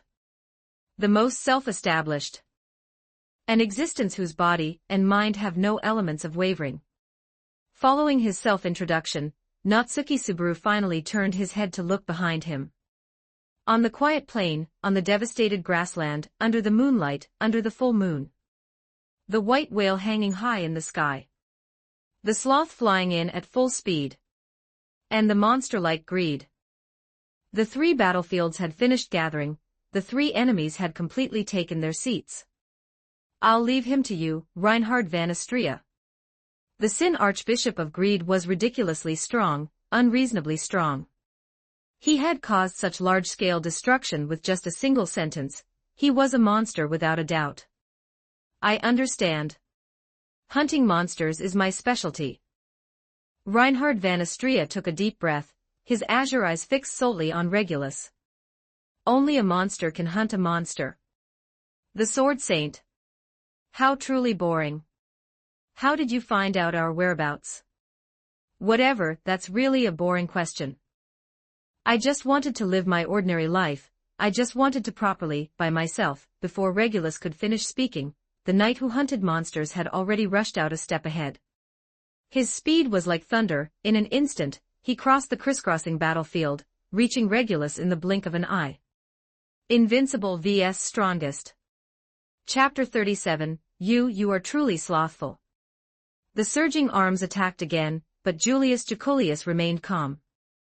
Once one could see the enemy's arms, defeating them became much easier. He brandished his knight's sword. The radiance of the rainbow dispelled the encroaching darkness. The rainbow-colored light flashed once more, and all the arms spreading across the area were severed and destroyed. The brilliance of the spirit displayed its might on this battlefield. Although it's nothing compared to the monster battle over there, we just need to do our best, Natsuki Subaru said, still feeling lingering fear from the clash of monsters nearby. As long as we defeat them one by one, we'll have a chance to deal with Regulus. If we can just figure out the principle behind that invincible authority, I'm sure Reinhard van Astrea will be able to defeat him easily. I can't laugh at all. How is this possible? How could this be? This shouldn't be happening. To use such methods to slight my love, my loyalty. Betelgeuse spewed vile words while extending arms from the seemingly endless, swelling shadows, aiming at Julius Jacolius. Is that the end of your tricks? Julius Jacolius was growing weary. His blade, wrapped in rainbow colors, was enhanced by a 6-attribute composite magic called Clarista. Every time he swung, the severed demonic hands turned to dust and vanished from the shadows. The finest knight true to the literal meaning of the title, he was exceptionally excellent in every aspect. Hurry up, Julius Jacolius. Honestly, after synchronizing with you, my whole body feels a bit nauseous. It's a natural rejection reaction of the body. Please endure it, Subaru. During visual synchronization, several scenes would occasionally overlap, creating a sense of dissonance where the right eye and left eye saw completely different views. The physical resonance not only conveyed Julius Jekulius's high fighting spirit, but also sharply transmitted the pain etched into his body to Natsuki Subaru. It didn't stop there. The solid feeling of treading on the ground, the slashing sensation of swinging the sword, even the saliva in his mouth, the ringing in his brain, the smell of blood in the air, everything came to Natsuki Subaru doubled. Natsuki Subaru felt nauseated to the point of exploding from this sensation. It would be best to end the battle quickly. I'll resolve this quickly because of the synchronization, their sense of taste, smell, pain, and touch were all aligned. It was no exaggeration to say their minds were one, so Julius Jekulius understood Natsuki Subaru's predicament. Several arms swept in, and Julius Jekulius leaped left and right, dodging and slashing. Die, die, die, die, die, ah. The giant hands swelled, one after another, but several of them split off and charged toward Natsuki Subaru. Since Natsuki Subaru's eyes were being used to perceive the unseen hand, if he killed Natsuki Subaru, Julius Jekulius would lose the ability to see the unseen hand again, right? Targeting me. Honestly, I really feel like vomiting right now. My vision is all blurry after seeing through two pairs of eyes. Natsuki Subaru drew the sword of victory from his waist, stepping nimbly, retreating, dodging left and flashing right. As he dodged, he struck each giant hand with his sword, severing them one by one.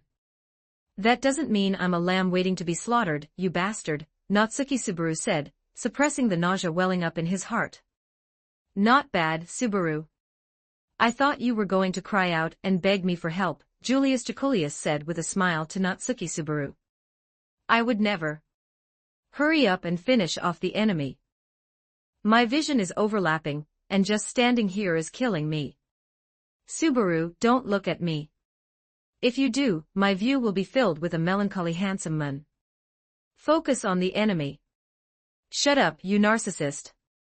The difficulty of controlling one's body to perform that series of actions while synchronized was self-evident. Julius Jekulius nodded in acknowledgement to Natsuki Subaru, then charged toward the wide-open Betelgeuse.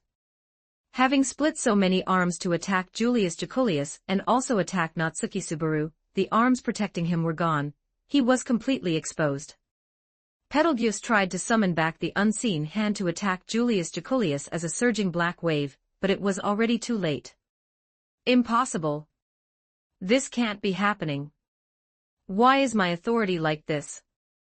I should be loved, I should be loved, I should be loved. I love to this extent.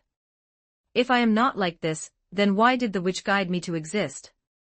He couldn't understand, he couldn't comprehend. He had been so diligent, he had followed the gospel so strictly, he had Julius Jekulius's sword had already reached him. The night sword, shining with rainbow radiance, pointed straight at his throat. Julius Jekulius declared, this is the end. One of the threats that has long menaced the kingdom, no, the world sloth, shall be severed here. How is this possible? How can I let you succeed? For 400 years, I have gathered the witch's favor in one body, and to embody the witch's will, I have worked diligently until now. Why me? You are nothing but a fool with a low-class spirit. This cannot happen. Manic obsession drove the giant hands to rush back, attempting to surround Julius Jekulius's body from all directions without leaving a gap, intending to trample the finest knight's body. Prepare yourself, Sin Archbishop. Julius Jekulius took a step forward. Al Clarista. Rainbow auroras flashed, burning away all the black hands surrounding him from all sides. That was the highest level magic of Clarista, which allowed the sword to be wrapped in a rainbow. The long sword pierced the Sin Archbishop's chest, and the 6 attributes erupted, rampaging wildly inside his body. The blade that integrates the 6 attributes will burn your body from the inside. You will be left with nothing. Betelgeuse let out a scream, his eyes becoming increasingly frantic, his pupils spinning and twisting, yet he could not stop the arrival of death. It cannot end. It cannot end. It cannot be allowed to end. I have always been diligent. I who am so diligent, I who am so diligent, he frantically tried to find his fingers, his fingertips. Too bad, isn't it? The remnants of your cultists, they died in Regulus's attack just now, didn't they? Natsuki Subaru said mercilessly, twisting the knife. Yes, Regulus's indiscriminate area attack had killed all his fingertips. You just die in despair like that. Although dying so peacefully lying here, is truly slothful. Natsuki Subaru's words were heart-piercing. Betelgeuse's frantic eyes stared at Natsuki Subaru. All right, that's enough. Let's go support the other battlefield, Natsuki Subaru said. I never expected that Sloth, who has plagued the world, would be slain by me today. This is all thanks to you, Subaru. Julius Jaculius let out a sigh of relief, and continued swinging his sword to completely destroy the corpse. Ha, don't credit it all to me. If it weren't for you guys, ugh. Natsuki Subaru suddenly felt his head ache. What's going on? Subaru, did you voluntarily cut the synchronization? No, wait, why did you sign a spirit contract? What are you talking about? Natsuki Subaru clutched his head, not understanding what was happening. Signing a contract? How is that possible? There isn't even a single spirit here, how could he have signed a contract? As expected, your body has the qualities to be my vessel. Even you couldn't have imagined it would turn out like this. You are too slothful. The voice resounded in his mind. What is going on? My body is starting to become uncontrollable. Julius Jaculius. Natsuki Subaru looked at Julius Jaculius anxiously. Julius Jaculius also felt caught off guard. This situation was too bizarre. Natsuki Subaru had inexplicably signed a spirit contract, and was being forced into a synchronous resonance with an unknown spirit. Or was it that the Sin Archbishop was actually a spirit, and one capable of forcing others to sign a contract? Immediately after, Natsuki Subaru's body began to act against his will, unexpectedly extending several unseen hands and rushing toward Julius Jaculius. Because the connection was broken, Julius Jaculius could no longer see them. He would die. The unseen hand would crush Julius Jaculius. His level was not yet sufficient to perceive the unseen hand. Give my body back, Aoa. Natsuki Subaru screamed frantically, but it was to no avail. The contract had been signed, Betelgeuse had become Natsuki Subaru's contracted spirit, and was now gradually synchronizing with his body. This was the truth behind Betelgeuse's possession. Inside the pitch-black garden of shadows, Betelgeuse was rejoicing over the high-quality body he had managed to possess. It was rare to find a body so compatible with a spirit. It's all because you were too slothful, truly slothful, truly slothful. Sloth, sloth, sloth, sloth, sloth.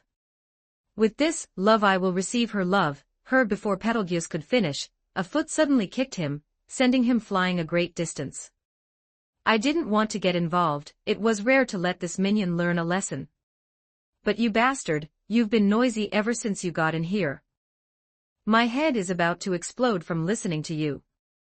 89 Chapter 38 The End of Sloth Chapter 38 The End of Sloth. How is this possible? How is this possible? There was actually a contingency hidden within this brat's body. Could it be that even this was within your calculations? Betelgeuse screamed madly. Not only had his movements been intercepted, his authority guessed completely, and the matter of his fingers discovered, but now even his final trump card, the possession contract, had been countered. Impossible, impossible, impossible. Why do you know everything? Betelgeuse, in disbelief, turned his gaze toward Reed, who was also within the pitch-black shadows. What, do you want to knock me away, and then take over this minion's body? Reed's mouth curled slightly, revealing a very roguish, bullying grin. I understand now.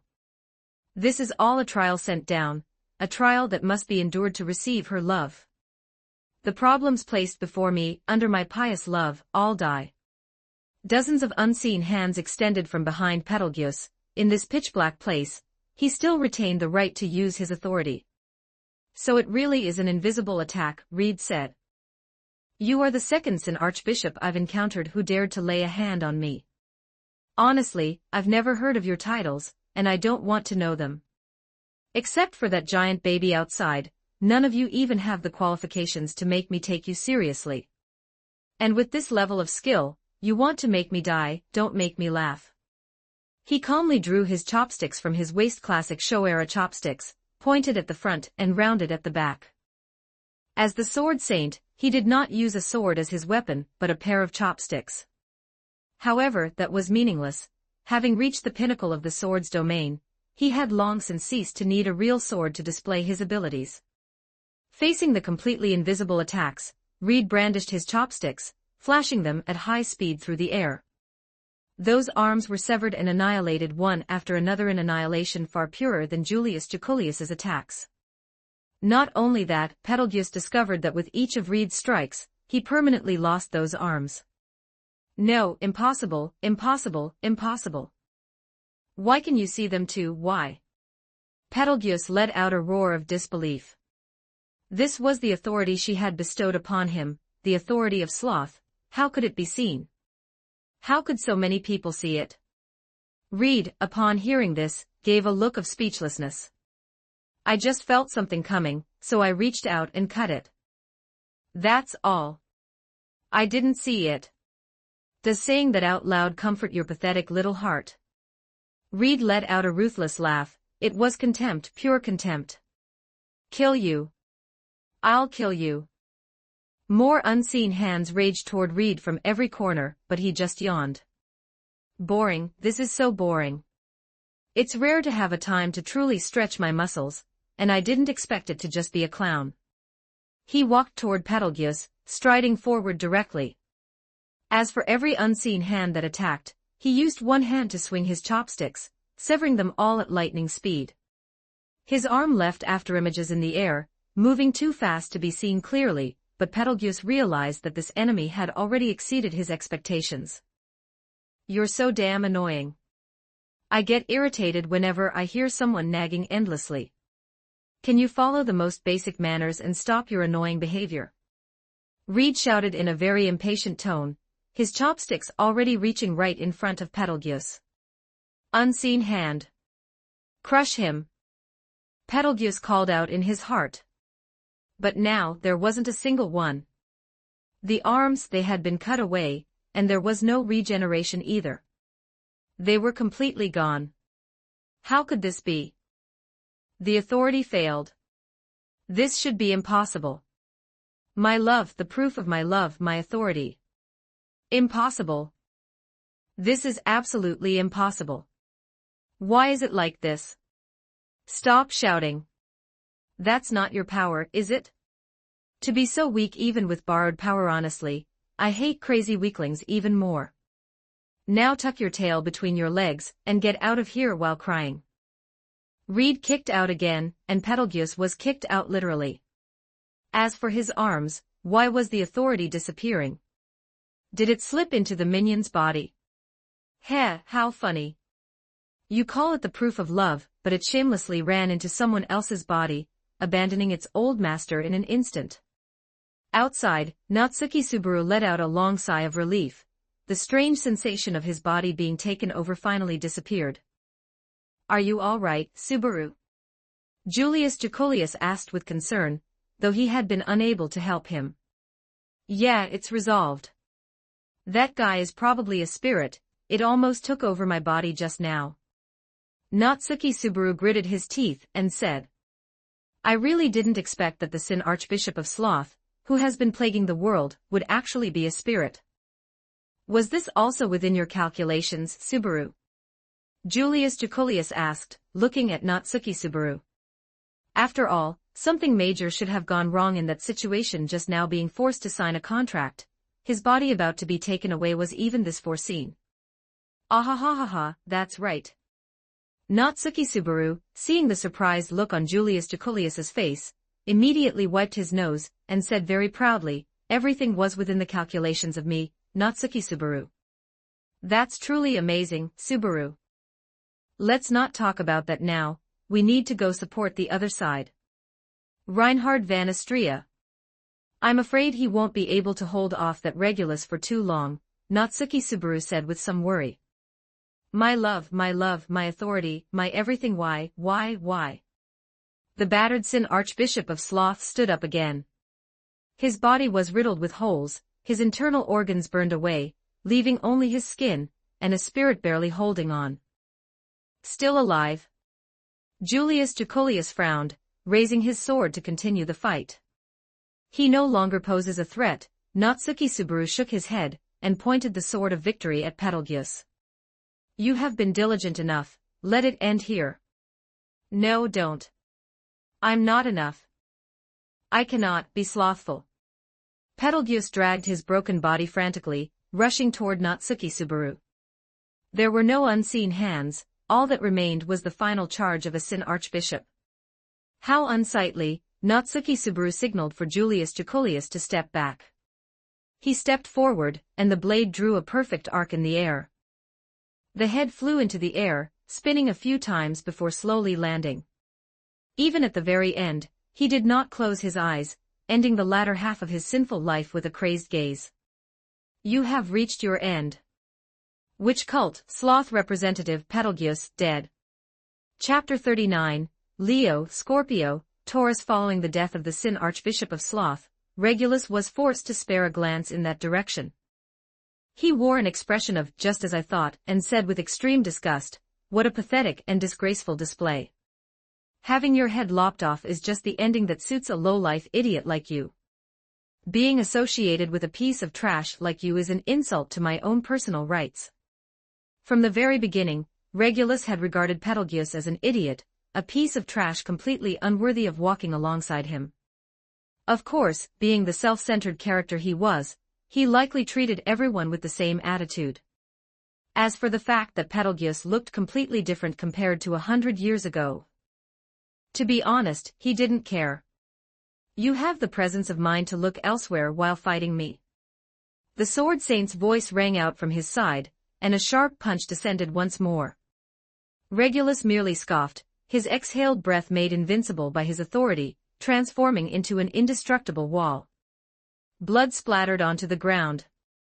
Reinhard van Astrea looked at his arm with some surprise. His fist had become a bloody mess, looking almost completely shattered. The pain was intense, but it was not enough to shake the knight. I just didn't expect a certain idiot to die so early. Very well, game time is over. Sword Saint, that idiot sloth was always talking about diligently fulfilling the contents of his gospel, but in the end, he was just a piece of trash putting on an act. It's about time you realized it, right? Even if you are the strongest, even if you are the Sword Saint, it's all meaningless to me, isn't it? You want to waste my time. How far do you think you can go? Regulus stomped on the ground again. With his powerful stomp, the entire earth tilted, and countless fragments of rock exploded, creating a terrifying wind pressure. Reinhard van Astrea tried to dodge again. His feet suddenly stopped. No, that wasn't it, he had been stopped. Losing his balance, Reinhard van Astrea nearly fell to his knees. The massive amount of sand and stone following close behind was also difficult to dodge, piercing his body directly and punching many holes through him. Blood flowed down. Reinhard van Astrea frowned from the pain and confusion, and his right lower leg had also burst open, with bone dust visible. Did you attack? Ha, you dodged my projectile attack using your monster-like eyes and movements, but you're too naive. If you really want to fight me, you have to be careful even about your own breathing. Sword Saint. Taking advantage of the moment when Reinhard van Astrea's right leg and body were injured and he couldn't move, Regulus unceremoniously lifted his leg and kicked toward Reinhard van Astrea. Thanks to the invincibility of his authority, if this blow landed squarely on Reinhard van Astrea he would be shattered instantly, just like stepping hard on glass. Reinhard van Astrea's body would be kicked into dust. Facing this move, Reinhard van Astrea could not take any evasive action. Reinhard van Astrea flew away, spinning through the air, having been kicked squarely by that blow. The expected feeling of shattering did not come. Regulus frowned. He took a closer look and realized that when facing his attack, Reinhard van Astria had raised the dragon sword at his waist. The indestructible scabbard had defended him against this fatal blow. I don't know what it's made of, but it's a really bothersome scabbard. Holding something so beneath your station, why would you do such a thing? I completely fail to understand. Unable to nullify the power of the kick, Reinhard van Astria rolled across the plain like an unstoppable cannonball, plowing through the ground along the way and forming a long trench. You won't be able to come back for a while, right? In that case, Regulus swept his gaze toward the other end of the battlefield. Natsuki Subaru and Julius Jacolius, having already dealt with the Sin Archbishop of Sloth, were rushing to the White Whale's battlefield, while Shala and Wilhelm van Astria were still engaged in an offensive battle against the White Whale. Tisk, TSK, TSK. Pets are just pets. It can't even swallow these few insects, it seems it still needs its master's careful training. It's all Petalgius's fault for being such a useless piece of trash, which is why I have to step in personally. Honestly, I only wanted to live a peaceful life. Regulus complained, stomping on the ground again. His body rushed out at the same monstrous speed, like an indestructible sphere ignoring the air resistance along the way, sprinting toward the White Whale's battlefield. At the same time, Natsuki Subaru and Julius Jacolius also noticed that Reinhard van Astria had been knocked away. So things really did develop like this. Natsuki Subaru gritted his teeth. If Regulus joined the White Whale's battlefield, the scales would tip in an instant. This was the one thing Natsuki Subaru was most worried about before the battle began. If Reinhard van Astria could not hold back Regulus, this battle would become a one-sided affair without any suspense. What should we do now, Subaru? Julius Jacolius asked, turning his head toward Natsuki Subaru while riding his land dragon. Reinhard van Astria. Can you hear me? Natsuki Subaru wanted to call out to Reinhard van Astria. After all, he was supposed to have the divine protection of telepathy. I can hear you. I'm sorry, Subaru, I didn't manage to stop that guy. Reinhard van Astria's voice rang out. How much longer until you can return to the battlefield? Natsuki Subaru asked next. I will try to return as quickly as possible. Natsuki Subaru felt a headache after hearing this reply. Does that mean they have to hold Regulus off for at least a little while? That sounded completely ridiculous. The perspective shifts to the battlefield of Shala and Wilhelm van Astria. White needles fell continuously onto the White Whale, inflicting more and more wounds upon it. The White Whale's clumsy, massive form endured the pain, still diving downward. But just this was completely insufficient to kill the White Whale. Its massive size possessed a near-limitless vitality, and this level of destruction was nowhere near enough to kill it here. The sword demon brandished his blade, the cold light of the sword flashing under the moonlight. As the White Whale charged, he slashed with his sword, the blade easily piercing into its skin. He began to run, cutting along the White Whale's body. As long as they continued to accumulate injuries on the White Whale like this. When the injuries reached a certain point, it would inevitably become exhausted, and that would also become the best opportunity to kill it. Wilhelm van Astria swung his sword to draw aggro, while Shala sniped from a distance to tear open wounds and widen the injuries. The two of them weren't particularly skilled at working together, but they were still able to ensure the White Whale couldn't find any way to counterattack. Although I feel a bit bad, since it's Master's order, I'll just have to ask you to obediently die here. Shala aimed at the White Whale, and a large number of magic circles appeared behind her, with silver-white needles condensing and appearing one by one. Aim and then, fire-dodge. Natsuki Subaru's voice suddenly broke into Shala's ears. Shala looked behind her and saw a figure sprinting at high speed, already about to reach her rear. She immediately dispersed her attack and dodged to the side. Fortunately, she evaded in time. Regulus's high-speed sprinting form barged into the battlefield in a savage manner. If she had been hit, her body would have turned into dust in an instant. Ha, what an annoying voice. I was just walking normally on the path I'm supposed to take. What is the meaning of your sudden shouting? Do you want me to favor you more? Don't disgust me. Where did this insect come from, daring to infringe upon my right to walk? Regulus stopped and grumbled at Natsuki-Subaru on the land dragon. We have to hold this guy off. Isn't the difficulty level a bit too high, Reinhard van Astria?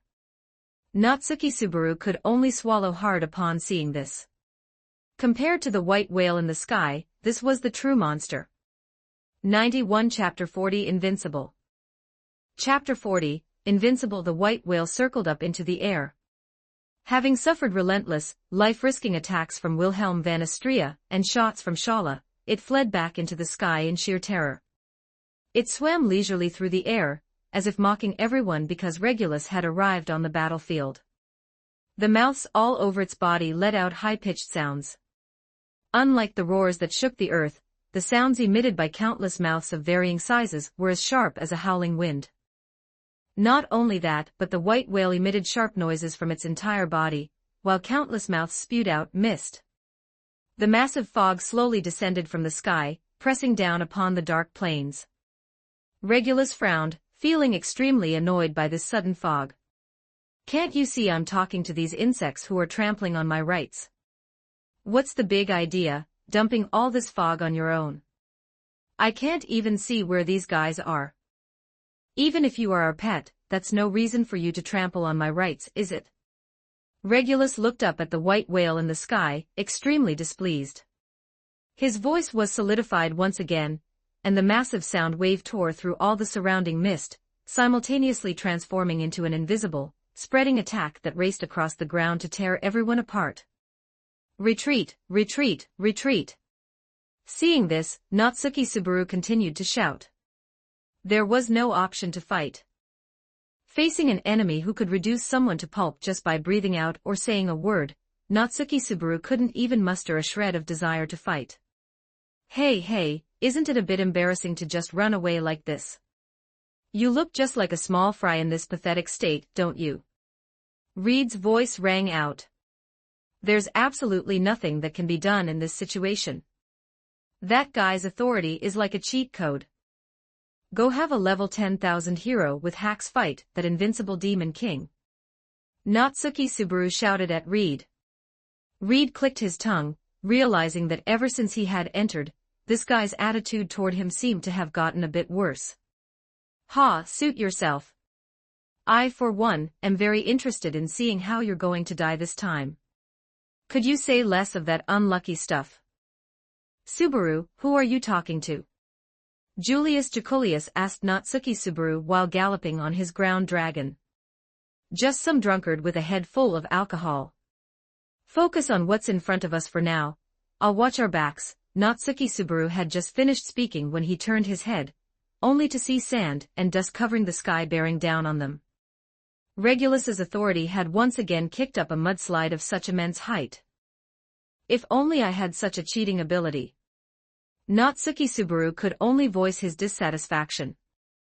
The plains were ravaged once again. If anyone else planned to cross these plains after tonight, they would likely be able to see the pathetic state they were currently in. Was his authority truly invincible? What exactly was his authority? Unaffected by external interference, and able to impart this property to things he touched, creating an impeccable, invincible power. Could such an invincible and useful authority really have no weaknesses? There must be one. That guy's little king must be playing some kind of role. But right now, there was absolutely no chance to go find the citizens. Reed said there were threads on him.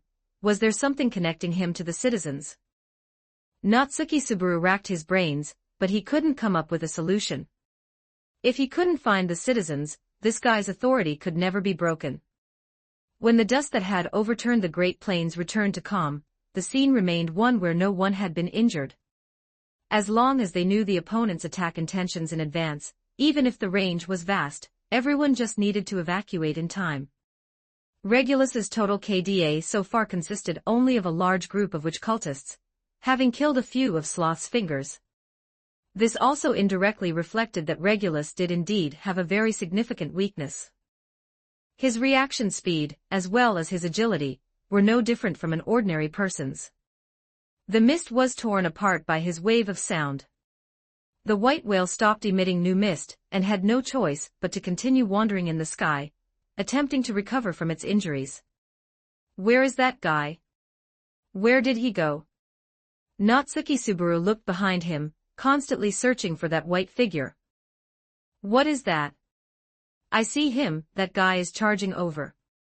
Julius Jacolius. Understood. The two jumped to the left and right simultaneously, rolling on the ground one after another, abandoning their ground dragons. The speeding Regulus slammed head-on into the ground dragons. He was unable to shift or turn. Shattered, pulverized, a bloody mess. The ground dragons were smashed into nothingness, leaving no bones behind. Not a single speck of blood had stained Regulus. He turned around and berated the two with a very angry attitude. What a quick counteraccusation. Natsuki Subaru swallowed, stood up, and looked at Regulus. He had to stall for time. He had to wait for Reinhard Van. Your acts of abusing life end here. It shall be I shall exercise the right of judgment. Go die obediently while carrying your guilt. Regulus raised his hand. He had to dodge, he was going to attack. Natsuki Subaru jumped sideways. The air slash grazed his cheek, nearly splitting him in two. So that's it. The speed of the attack is very fast, but the speed of his body is very slow. Even someone at my level can dodge it, Natsuki Subaru said after dodging the attack, still feeling the lingering fear. Just how narcissistic can you be? Good grief. It's only because of my great mercy that you're alive. Why haven't you realized that? The fact that you can still use your right to speak like this, everything, all of it is thanks to me. Al Clarista. The spirit's rainbow light flashed, reaching Regulus's side in an instant. Regulus, who had kept his eyes focused on Natsuki Subaru, completely ignored his own back defenses. How could this be? The knight's sword, imbued with aurora, could even easily sever an unseen hand. It was a top-tier spirit art, yet the moment it touched Regulus, it shattered and pulverized. Ono sa, don't interrupt when someone is in the middle of talking. You're dressed so nicely, yet your manners are this poor. Natsuki Subaru roared. Julius Jacolius reacted immediately, wanting to create distance, but it was already too late. The distance was simply too close. The Grim Reaper's scythe was placed at Julius Jacolius's throat, as if it had already been raised high. The finest knight had to dodge immediately. The next moment, something flew off, accompanied by hot blood. It was Julius Jacolius's knightly right arm, spinning in midair. A huge gap appeared where his arm had been, followed by blood gushing out like a fountain. This was the fundamental reason why Natsuki Subaru hadn't been able to muster a shred of fighting spirit from the very beginning. Under that invincible authority whose principles were still unknown, the current battle was meaningless. He still had to stall for time. How on earth could he manage that? Julius Jacolius clutched his missing arm, rapidly increasing the distance, his face turning ghastly pale. Where is the chance of winning? Even if Reinhard Van Astrea returned, at best he would only be able to stall this guy. As of now, the hope of victory remained slim. Chapter 41, The Principle of Invincibility. The white whale's voice echoed across the open plains. It was waiting for the opportune moment. With Reinhard Van Astrea temporarily unable to keep him in check, Regulus violently joined the fray, causing the tide of battle to tilt drastically at that moment. You weirdo, stop lecturing someone else's master non-stop. In the distance, Shala turned her rifle, and several fierce beams of white light immediately shot out, tearing through space and sweeping across the battlefield, reaching Regulus in an instant.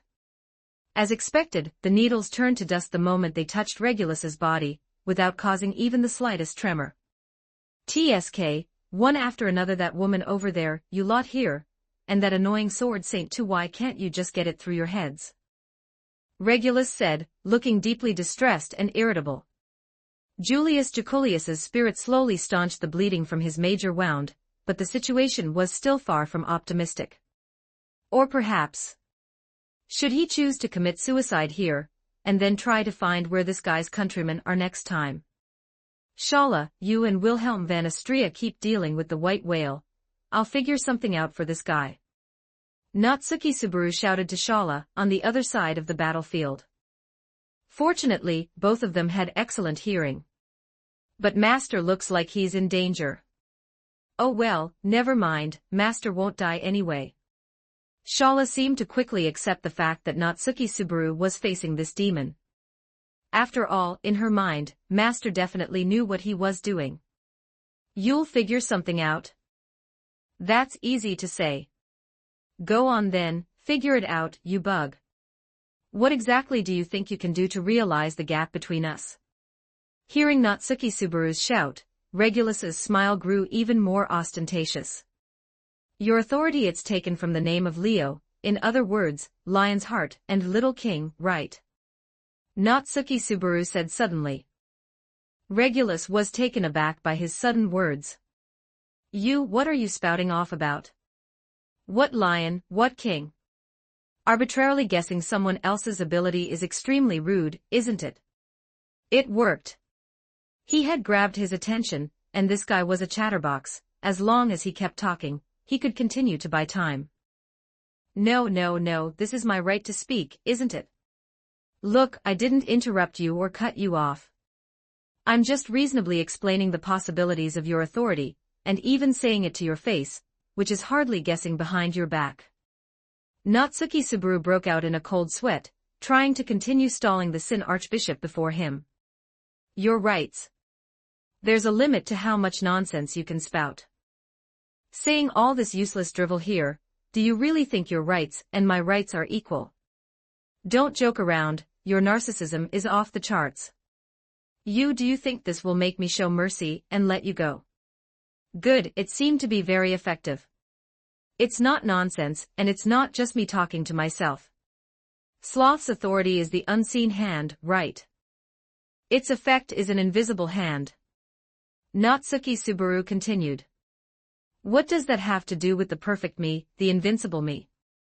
Little King, it means you have your own subjects, right? Regulus's eyes suddenly trembled. I'm done playing. I'm going to kill you, you've violated my right to privacy. Looks like I guessed right. And those subjects are very important to you, aren't they? Natsuki Subaru kept talking, and Regulus could no longer stand it. He waved his hand forward, and an invisible blade of wind pressed down. Natsuki Subaru had prepared to dodge the moment he raised his hand, easily evading the attack. Regulus's wind-up for raising his hand was just too obvious. You know. I can see it. There's a thread on your heart, isn't there? Is that the thread connecting to your subjects? If I follow that thread, can I find your subjects? Are they the truth behind your invincible authority? Shut up. For the first time since entering the battlefield, Regulus was furious. What's with all the yapping? Do you think saying all this will save your life? Think again. You will die here, and I will beat you into a pulp. So it's all true, isn't it, Sin Archbishop of the Witch Cult, representing greed, Regulus? Natsuki Subaru said confidently. As he spoke his name, Regulus was completely consumed by rage. What was this? He had only just met this guy, right? Why did it feel like even the color of his underwear was about to be exposed? Regulus's expression turned vicious, and his murderous intent toward Natsuki Subaru reached its boiling point. This was the first time in 100 years that the truth behind his authority had been discovered by someone. His plans discovered, his actions intercepted, and even his ability scrutinized. Regulus felt incredibly displeased. Julius Jacolius, clutching his arm and gasping for breath, watched in stunned silence. I'm going to slaughter. Before Regulus could finish, a foot slammed hard into his forehead, driving him straight into the soil. The immense force pushed Regulus deeper and deeper into the ground. A step late. I'm sorry, Julius Jacolius. Reinhard van Astria landed, and after seeing Julius Jacolius's injuries, he said apologetically. You did nothing wrong. Dealing with this monster is still up to you. It's just one arm, the severed arm is still there, I'll just have to leave it to Ferris later. Julius Jacolius said. Julius Jacolius, you go support the white whale side, Reinhard van Astrea, and I will deal with this guy. Natsuki Subaru said, seemingly having made up his mind. This is a battle of monsters, Subaru. Are you sure you're okay? Julius Jacolius asked immediately upon hearing this. Before Natsuki Subaru could speak, Reinhard van Astrea said first, don't worry, Subaru is also a monster through and through. Very well.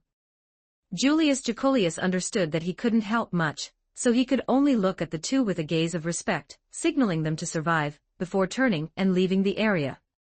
Subaru, did you think of a countermeasure? Reinhard van Astrea asked quickly. Regulus should be coming back soon. His authority allowed him to solidify the air, so he wouldn't go too deep into the ground. Yeah, I have a few theories. Reinhard van Astrea, I need you to get as close to his body as possible, touch him, and I need to confirm whether his heart is beating or stopped. Natsuki Subaru said. Touch him. That's difficult, but I will do my best to accomplish it. Regulus's attacks were almost instant death upon contact, possessing absolute power that could not be defended against. Getting close to him, let alone touching him, was definitely not a wise move. However, since Subaru had said so, there was no reason to refuse. Don't just interrupt people while they're talking, ah. A furious Regulus burst out from the soil and onto the ground.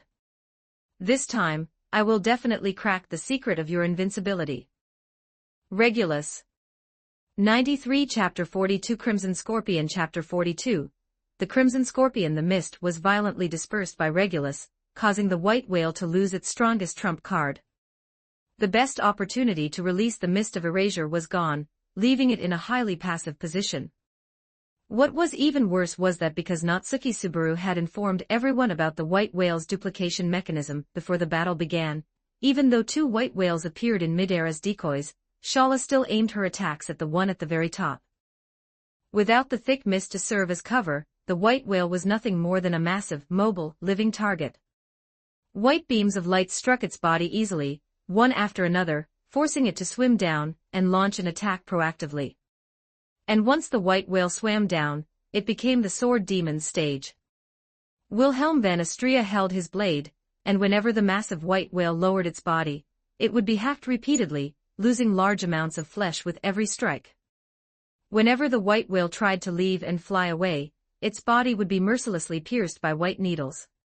Its strongest trump card had been neutralized by its own kind, and its duplication mechanism had been seen through. It was now only a matter of time before it was defeated. The white whale's miserable roar echoed across the devastated plain. Perish here, you vile beast. Filled with rage, the sword demon certainly wouldn't show mercy just because his opponent was in a sorry state. His blade sliced across the white whale's skin, causing even more flesh to burst open. The white whale twisted its body, attempting to swat Wilhelm van Astrea with its sheer size. If it could land just one hit, its opponent would surely be injured. Julius Jacolius, holding his sword in his left hand, had also successfully arrived at this part of the battlefield. Violent spirit power combined with his own swordsmanship to bloom with rainbow-colored radiance, and a storm of flames swept across the white whale. If it flew, it would be sniped; if it descended to attack, it would be slashed to pieces by the swordsman. Caught in a dilemma, the white whale felt nothing but grievance. The sound turned into a sharp chime, attempting to shake the spirits of the few present. If it were ordinary warriors, they probably wouldn't have been able to endure it at all, and would have fallen long ago, right? Unfortunately, those standing here were three of the top powerhouses who could be ranked even on a global scale. Julius Jacolius Dono, Wilhelm van Astrea called out. I understand. Julius Jacolius signaled with his eyes that he understood his intention. The white whale opened its massive maw, emitting a roar that disrupted their spirits while simultaneously trying to devour its enemies with its giant mouth. Spirits. The radiance of 6 attributes erupted into a rainbow light on the knight's sword. Julius Jacolius took his stance, and Wilhelm van Astrea leaped up, stepping onto the blade as lightly as a dragonfly skimming the water. Al-Klarzeria. Julius Jacolius's stamina and mana were both nearing their limits. After the battle against Sloth, he actually didn't have much combat power left. Furthermore, with his right arm taken, having lost his dominant hand, his combat effectiveness was naturally greatly reduced. But he could still continue to unleash spirit arts. This was the final attack. The rainbow light surged forward dazzlingly. Wilhelm van Astrea used the momentum to leap, flying forward in midair with this immense power. The twin blades in his hands spun, resembling a gale of blood bringing death, continuously gouging out massive amounts of blood and flesh along the white whale's flank. The spirit's light also struck directly into the white whale's eyeball. At such close range, the intense light pierced through the skin, and a large amount of blood sprayed out. Two more are approaching too. Shala shouted, warning them. It was the two decoy white whales. They weren't just for show. Not only did they possess the same exaggerated size, but they could also brew white mist in their mouths, a mist that was a killing blow that absolutely could not be touched. Ah, then I'll have to trouble you, Miss Shala. Julius Jacolius, nearly exhausted, was barely forcing his body to stand in place, having reached his limit. Well, there's no helping it, since it's master's order, Shala said in a relaxed tone. Continuing in this stance wouldn't be enough to defeat the white whale. Also being a product of gluttony, Shala naturally understood how powerful her sibling was. That old man's body must be reaching its limit too. Shala. Julius Jacolius looked at Shala beside him. He felt that Shala seemed to be undergoing some kind of change. Master asked me to give you a message. If we are friends, if we are companions, then please do not spread word of this matter. Her eyes were splitting. Julius Jacolius finally understood. The girl before him, who shared the same name as the great sage, was not human. Steaming heat swirled up. The girl's body immediately tore through her clothes, revealing sharp giant pincers and a tail tip gleaming with silver light. Her entire body was covered in a bright red carapace, resembling a massive, walking war chariot. A beast. Julius Jacolius was too shocked to speak. The giant red scorpion burst into the battlefield, replacing the human form of Shala. She rotated her tail, and a destructive white light was immediately fired. Compared to the sharp, slender white needles, when Shala attacked in her beast form, what she fired was clearly a white pillar of light. If the previous attacks were like sniper shots, killing invisibly, now they were like cannon blasts. The power and range were completely incomparable. The white pillar of light slammed into the flanking white whale, creating a terrifying explosion. The bursting white light destroyed its skin and blasted its flesh to pieces. Compared to the main body, the separated decoys were essentially just monsters composed of mana, completely lacking the exaggerated magic immunity of the main body. If it were only this, it wouldn't be enough to stop the decoys from advancing. If they interrupted Wilhelm van Astrea's slaughter and caused him to be injured, this hunt would fall into a difficult, catastrophic failure. Following that, Julius Jacolius saw the giant scorpion's tail continuously erupting with white light. Like white light from magical cannon bombardment, it carried the concept of destruction as it fell crazily onto the two decoys respectively. So, Miss Shala is not Suki Subaru's pet. Julius Jacolius felt that his worldview had been refreshed quite significantly in the last few days. What on earth did Reinhard van Astrea bring back? If the kingdom found out about this, it would be extremely dangerous. I thought it might be a relationship like lovers, but I didn't expect it to be just master and servant. In that case, were the previous interactions just a pet acting spoiled? Julius Jacolius muttered to himself. The giant scorpion seemed to understand Julius Jacolius's words and mercilessly kicked out with one leg, knocking him away. The power wasn't very great, but it was clearly a protest. All right. I'm sorry, Miss Shala. I'll leave the rest to you. Julius Jacolius nearly fell to the ground, as his stamina had long since run out. Compared to Julius Jacolius, who could still pay attention to the battlefield, Reinhard van Astrea, and Natsuki Subaru on the other side had also begun their own strategy against greed. "I'm counting on you, Reinhard van Astria." The red-haired knight rushed toward Regulus first. This time, he wasn't trying to attack. What he wanted to do was touch Regulus. "That's disgusting, Sword Saint." Chapter 43, The Secret Treasure That Freezes Time. Not knowing what Reinhard van Astria was planning, the wisest choice was to send him flying, slice him up, and crush him. As for his authority's truth having been unraveled. So what? Regulus was a man who wouldn't rest until he had subdued everything using his authority. Therefore, to subdue Reinhard van Astria, who was causing him trouble, to finish off the blustering Natsuki Subaru before him, and under the premise that he would not be injured or defeated, he would subdue everything about his opponents and shatter their bodies and minds. That was just the kind of guy he was, someone who could only fight in this way. He was a pure, arrogant, disgusting, nauseating fool whose style of doing things completely bypassed his brain. Any sensible person would choose to retreat upon realizing their trump card had been seen through, right? But he wouldn't. Even so, he would still trample his enemies. Ever since he had obtained his authority, he had run rampant for 100 years, and had never tasted the flavor of defeat. However, precisely because of this, a glimmer of a chance for victory could be glimpsed. It was precisely because of his arrogant, conceited, and foolish personality that Natsuki Subaru was able to glean some chance of victory from it. Regulus wanted to wave his hand and slice Reinhard van Astria to pieces, but he hadn't expected Reinhard van Astria to reach his front with the determination to die. He slapped Regulus on the chest, and Regulus's arm sliced through Reinhard van Astria, as if cutting through tofu. Blood burst forth. Natsuki Subaru watched the scene before him in disbelief. The red-haired knight had his chest sliced open in a single blow, and a massive amount of blood sprayed out, splashing onto the ground. "Reinhard van Astria, what are you doing?" He had said to try his best to touch the opponent's heart, sure, but wasn't this just throwing his life away? It wasn't right to sacrifice one's own life for a bit of information. The red-haired knight fell backward, collapsing to the ground. Even Regulus was momentarily caught off guard. To just touch him like that, he chose to take a direct hit from his attack. How had this guy suddenly become so stupid? Ha ha ha, ha ha ha ha ha, see that? This is the price for trampling on my rights. Don't worry, after dealing with this disgusting sword saint, you'll be next.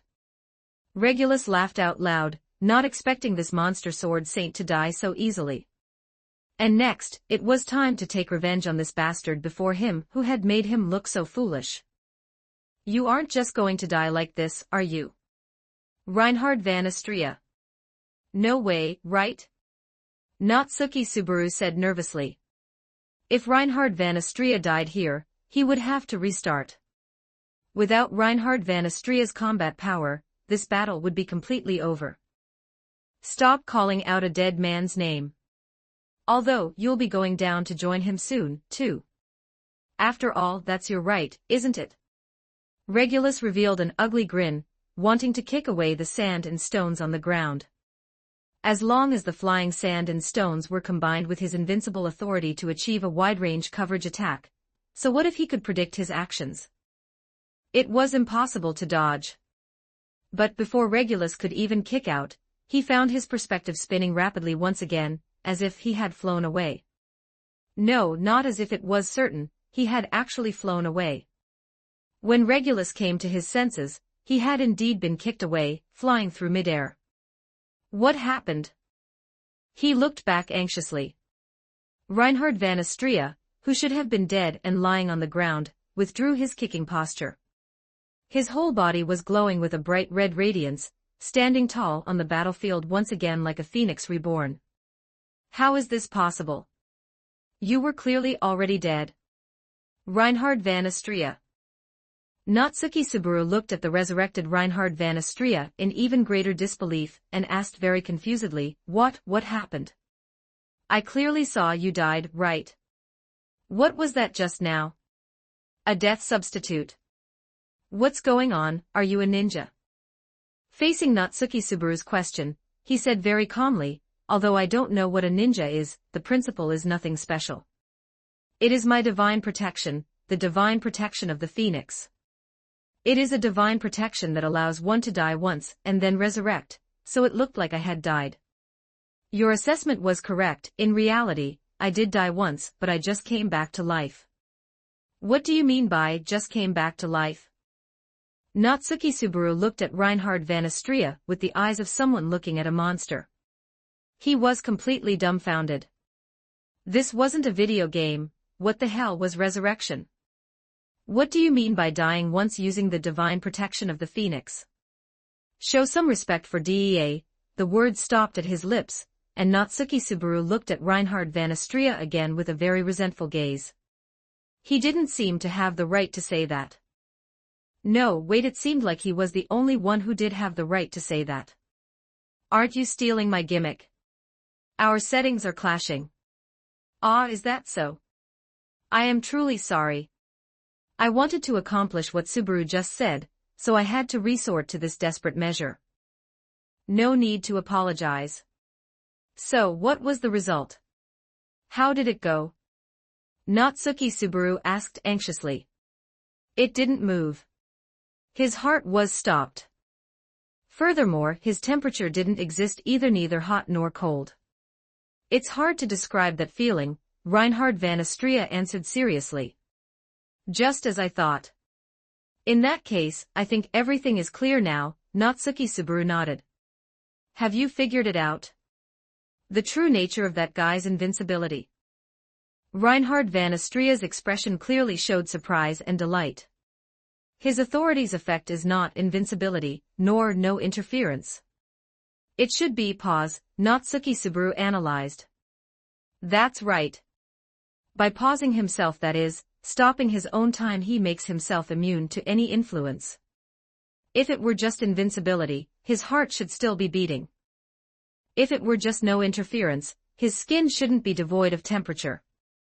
Natsuki Subaru continued, I had been wondering what the significance of the Little King was, and what role the citizens played. Now I've figured it out. His heart stopped beating because someone else was beating for him, right? That thread is actually his lifeline. In other words, as long as he lost his connection with the citizens, his heart would have to start beating again, and the effect of his authority would be greatly diminished, right? That was Natsuki Subaru's hypothesis. He couldn't guarantee its accuracy. A hypothesis was, after all, just a hypothesis. Then what should we do? Reinhard van Astria asked, deep in thought. He discovered that it seemed as long as he asked questions, Natsuki Subaru could answer them all. Remember that swordsman you fought last time? You mean Roy Larial? Who is that? Natsuki Subaru's mouth twitched. This fake name was truly too distracting. Something like that. Anyway, I have a way to cut his lifeline. It should be able to suppress his authority. When that time comes, I'll leave everything to you. Underling, have you decided? Just as Natsuki Subaru finished speaking, Reed's voice rang out in his mind first. Not to mention whether I'm willing to help you, besides, it hasn't reached the point where you need me, right? Just commit suicide now, then continue to investigate and figure out the location of that giant baby's citizens, and then wipe out all the citizens. Wouldn't that also solve it? Don't forget, if you use my memories to unleash the heavenly sword, a small part of your soul, you underling, will break. It's a permanent scar that won't be filled even if you return. Why take such a risk and do such a thankless job? 95 Chapter 40 For the Fallen Kingdom Chapter 44, The Collapsing Kingdom. Reed was right. According to the optimal solution, the most logical course of action now would be to give everything to find the citizens, then commit suicide, and let everything start over. It wasn't yet time to play the trump card that was Reed. There had to be other ways to play this, the most rational, the most appropriate, and the most correct way.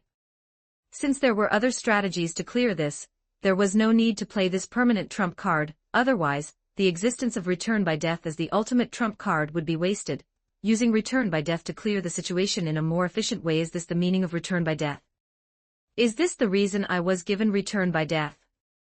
Was that unknown figure, who spoke of loving me, just trying to make me constantly use return by death to trial and error my way to a perfect ending? Reed's words were correct, this was the optimal solution.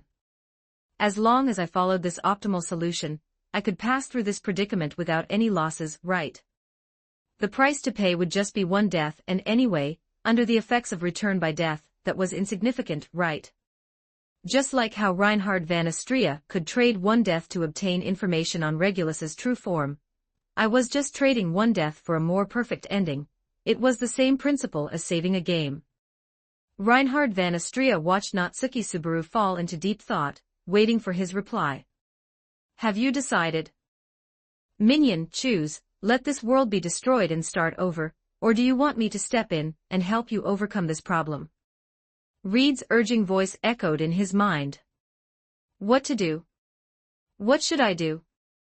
At this moment. On one side was the best answer, with the price being one death, one restart. On the other side was the most reckless decision, with the price being a chip in his soul, something indelible. If he didn't come up with an answer soon, Regulus would return to the battle. He had to think, he had to think. Boom! A massive sound came from the distance, interrupting Natsuki Subaru's thoughts, and he instinctively looked over. It was white light, a multitude of white lights continuously striking the white whale's thick skin. He saw the source of the white light, which was none other than Shala, who had transformed into a massive magical beast. If I were to loop back, where would the save point be? Would it be before the strategy meeting started? That night I slept at the mansion. In the inn in the town. If that were the case, then everything I had done these past few days, helping Wilhelm van Astrea resolve his inner conflict, the sparring match with Reinhard van Astrea, getting to know Julius Jaculius, and even master is master, that kind of thing doesn't matter. I love the person I want to love, I love them however I want, and then, if that person loves me back, that would be wonderful. Under the starry sky, the girl's words intertwined with the galaxy, neither weaker than the other. To the boy, those words were nothing short of a confession. Natsuki Subaru took a deep breath. Reinhard van Astrea sensed that he had reached his answer, and Reed revealed a hint of a smile. I don't want to start from zero, Reed, even if my ability is destined to make me start from zero countless times. I absolutely do not want to start from zero. These were all things he cherished, things he did not want to lose. Just thinking about her forgetting everything from that night made his heart ache unbearably, and thinking about her crying out, begging him not to die, made his soul weep along with her. That's why. Please help me, Brother Reed. I want to win, I must win. There are still so many things I haven't done, and I don't want to take even a single step back. Ha, minion, you aren't thinking of me as just a sword you can swing whenever you want, are you? Reed's voice replied mockingly. Upon hearing this, Natsuki Subaru didn't know what to say for a moment. He had finally made up his mind, but if Reed didn't cooperate, his resolve would become a laughingstock. But your answer was correct. If you had actually listened to me and chosen to restart, I probably wouldn't have helped you with anything, even if I had to die, Reed continued. Ever since he learned that Natsuki Subaru could use return by death, Reed had developed a slight sense of disgust toward him. He felt that this was truly too disgusting. If life could be restarted, it was equivalent to disrespecting death. If he relied on this heaven-sent authority to disregard his own death, Reed would surely be disgusted to the point of vomiting. Fortunately, Natsuki Subaru's answer satisfied him. Find your own opportunity. I only have one strike in me. Deliver that strike at the most appropriate moment, and let this man-child's kingdom crumble to pieces. As Reed's words faded, Regulus landed right in front of the two of them. You two have gone far enough. Know your place and just die obediently, how about that? The vicious, white-haired demon shouted. Reinhard van Astrea resumed his battle stance, looking toward Natsuki Subaru, waiting for the next instruction. Reinhard van Astrea, find a way to get me close to him. I need to land one strike, a strike that will sever his connection. Natsuki Subaru drew the sword of promised victory, and prepared for battle. The problem had been solved, and all the answers had surfaced. I understand, Subaru. Before a true knight of the kingdom, you fake, imposter king, dissolve along with your hypocritical territory. Natsuki Subaru replied to the demon's shout with his own words. That sentence of yours has already seriously infringed upon my personal rights, right? There's no need to play any more. I will kill you all, and make you regret standing under the same sky as me. Reinhard van Astria's previous injuries had already fully recovered. Whether it was his broken right leg or his shattered fist, this did not mean he knew any healing magic. It was simply because the mana in the atmosphere and the spirits were blindly following him, unconsciously healing his wounds. Therefore, even with such injuries, he could recover most of them in just a few breaths. Regulus took the first step, his body charging straight forward. The speed was incredibly fast, so fast that even Reinhard van Astria couldn't see it clearly. This was undoubtedly his authority at work. This was time stop applied to his physical body, cutting his body's time off from the world, unaffected by interference, and then freeing it from laws such as inertia, gravity, and air resistance to achieve instantaneous superacceleration. This guy's target is, the method to deal with it was also extremely simple. Even if the speed was fast, as long as the intent was discerned, one could predict it and dodge in advance. Natsuki Subaru jumped sideways, trying his hardest to dodge the collision. The consequence of being hit would surely be being smashed to pieces. Don't even think about getting close. Reinhard van Astria reacted in time, wanting to use his scabbard to swat away the approaching Regulus. But just as he wanted to do so, he saw Natsuki Subaru reveal a smile. Reinhard van Astria understood, and stopped his action. Come on, will your kingdom crumble first, or will my body? Regulus arrived right in front of Natsuki Subaru, a single step away. If he just continued his dash, his body would be smashed like paper. That scene would surely be beautiful, surely incredibly satisfying. He couldn't wait to see it, and even more, he wanted to see the look on the Sword Saint's face when it happened. Something flashed before his eyes. It was an extremely fast flash. Regulus couldn't see the trajectory at all. By the time he reacted, a sword had already swept across his chest, violently slicing something open. My heart, it hurts so much. So sick, I want to throw up, it hurts, so sick, I want to throw up, it hurts. Regulus crashed headfirst into the grass in the distance, kicking up a loud noise and sending dust flying into the air, while he himself knelt on the ground, clutching his chest, turning his head to look at Natsuki Subaru in disbelief. You guy, what did you just do? Nothing much, but for a man-child like you, trying to understand my sword is still too difficult, isn't it? Natsuki Subaru declared thus.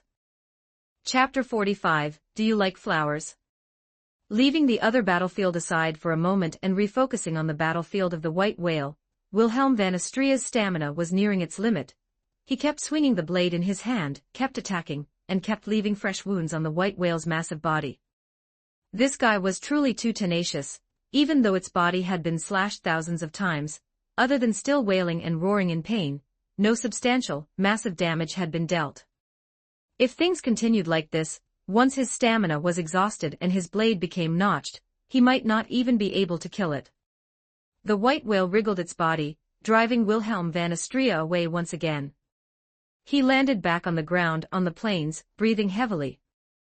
Although he had pushed his body's functions to their limit, it was still insufficient as a bargaining chip to slay the White Whale. Wilhelm van Astria exhaled heavily, still staring forward with the eyes of a sword demon, at that wailing giant beast swimming in midair. He had to win, he must win, for the sake of Teresa.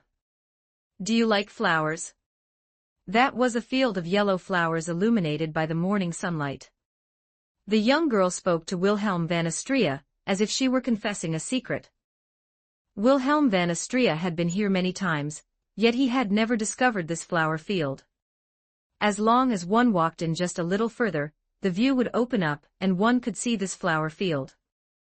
The youth turned his head to look at the young girl, staring at her smiling face, and said in a very decisive tone, "No, I hate them." The youth answered with these words, shook his head, and as if forgetting her existence, buried himself in swinging his sword. Sweating profusely, he was so immersed in practicing swordsmanship that he couldn't extricate himself. When he finished and looked up, he saw she was still there. The youth finally couldn't endure it and asked, "You really are idle?" Gradually, almost every day, the youth would come here to practice swordsmanship, and the girl would always arrive a step earlier, quietly bathing in the wind alone while gazing at the flower field. "Have you come to like flowers?" This was the daily question, and the youth's answer remained unchanged. "No, I hate flowers." Such days continued for 3 months. One day, the young girl asked the youth why he swung his sword. The youth answered without hesitation, "Because other than this, I have nothing else." As long as he was still in the army, as long as the war continued, as long as he still had to dodge magic, behead enemy generals, and destroy the enemy's camp, wrapping himself in blood and carnage, swinging his sword was necessary. When the youth answered like this, he suddenly noticed that under his feet, there was a flower stained by blood, yet still swaying in the wind. At some point, he realized he would deliberately avoid these flowers. "Have you come to like flowers?" "I don't hate them." "Why do you swing your sword?" "Because I want to protect my family, and I can only think of this way." To live for the sword and die for the sword was his destiny. That flower field was never a place suitable for swinging a sword or practicing. When he came to his senses, he realized that compared to swinging his sword, the youth wanted to talk and chat with the young girl more. This was the beginning of his change. He imprinted the girl's smile into the deepest part of his mind. The sword demon stood up again and roared loudly, like a heroic demon charging into the battlefield, brandishing his twin blades to launch a new round of crusade against the giant creature before him. The giant monster spat out a dense mist. This mist could consume existence itself. The sword demon dodged to avoid it, and the mist could only strike the ground, obliterating a large amount of soil and stones completely. The enraged white whale also continued to charge at Wilhelm van Astrea. The tiny human figure, compared to the massive monster, was like the difference between a windmill and a knight, but even so, the knight would not retreat because of it. This was a new round of slaughter. The youth met the young girl on the battlefield. Unlike in the flower field, the girl was also holding a sword, sweeping across the battlefield with almost perfect swordsmanship. The wind of the sword whistled as the limbs, heads, and bodies of the demi-humans were severed one by one. As someone who swung a sword, Wilhelm van Astrea had unsparingly dedicated most of his not-so-long life to the sword.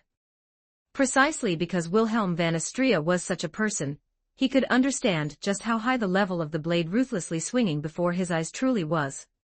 He looked at the girl's back in a daze, witnessing the overwhelming slaughter, and seeing that not a single drop of blood had stained her, the youth felt his whole body trembling. Later, the youth understood that the young girl was the sword saint. That was the descendant of the legendary 3 heroes, possessing power that no one could match. Perhaps he would never be able to reach that realm in his entire life. The youth returned to the flower field once again. He was certain that the young girl should be there, and just as he expected, the girl was sitting there as usual. The youth angrily drew his sword, but it was easily caught by the girl with 2 fingers. The gap between the two was vividly displayed at this moment. "Are you mocking me? Answer me, Teresa Sword Saint." The young girl defeated the youth. The process didn't take more than 3 moves. His own diligence and resolve to swing the sword seemed to have become a laughingstock. Did she come here just to mock his powerlessness? Watching him every day, while actually snickering inside. Until the youth launched attacks again and again, even having his own sword taken away by the young girl. Only then did he see the expression on the young girl's face. It was definitely not the look that someone who held a sword should have. "Don't make that expression, while still holding a sword." "Because I am the sword saint. Although I didn't know the reason before, I understand it now." "The reason?" "It was you who said it, right? To swing a sword for the sake of protection. I think that is a good thing." She didn't like the sword, she preferred admiring flowers, so she couldn't find a reason to hold a sword. This was also why the youth had never seen the girl on the battlefield before. Wilhelm van Astrea understood. He had unintentionally imposed the sword, which she did not love, upon this girl who liked flowers. He had to settle this sin. Wait for me, Teresa. I will take the sword from your hands, regardless of divine protection or duty. Don't look down on swinging a sword. Don't look down on the beauty of the blade. Sword Saint. Facing the sword saint who was loved by the sword, a foolish demon talked about the sword. From then on, they never met in this place again. The white light followed closely behind Wilhelm van Astria's blade, roaring as it rooted itself into the white whale's body. The blade and the destructive white light caused severe injuries. Even such a massive giant creature would inevitably find it hard to continue supporting its body. We need a decisive blow. Julius Jacolius observed the battlefield, gritting his teeth and thinking. Suddenly, he remembered something. On the eve of the battle, when everyone gathered on the plains, Shala had once remarked something while looking at that huge tree. That was the tree planted by her master, 400 years ago. It was also Flugel's tree, the reason being that it could be of great use. Although one could not equate Natsuki Subaru with Flugel yet, since there was such a saying, there must be a reason for it, right? Great use, what kind of great use? The decisive blow was.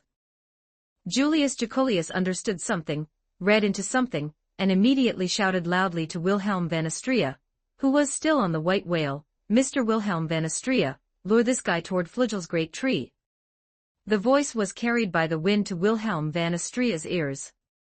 His eyes lit up, and he instantly understood what Julius Jacolius meant. The white whale let out a roar, while Wilhelm van Astria plunged his sword into the white whale's forehead, causing a large amount of blood to burst forth, and then leaped down to the ground. After successfully drawing its aggro, the white whale indeed continued to chase and fly after Wilhelm van Astria. It wanted to eat the human before it, this guy who had slashed almost its entire body.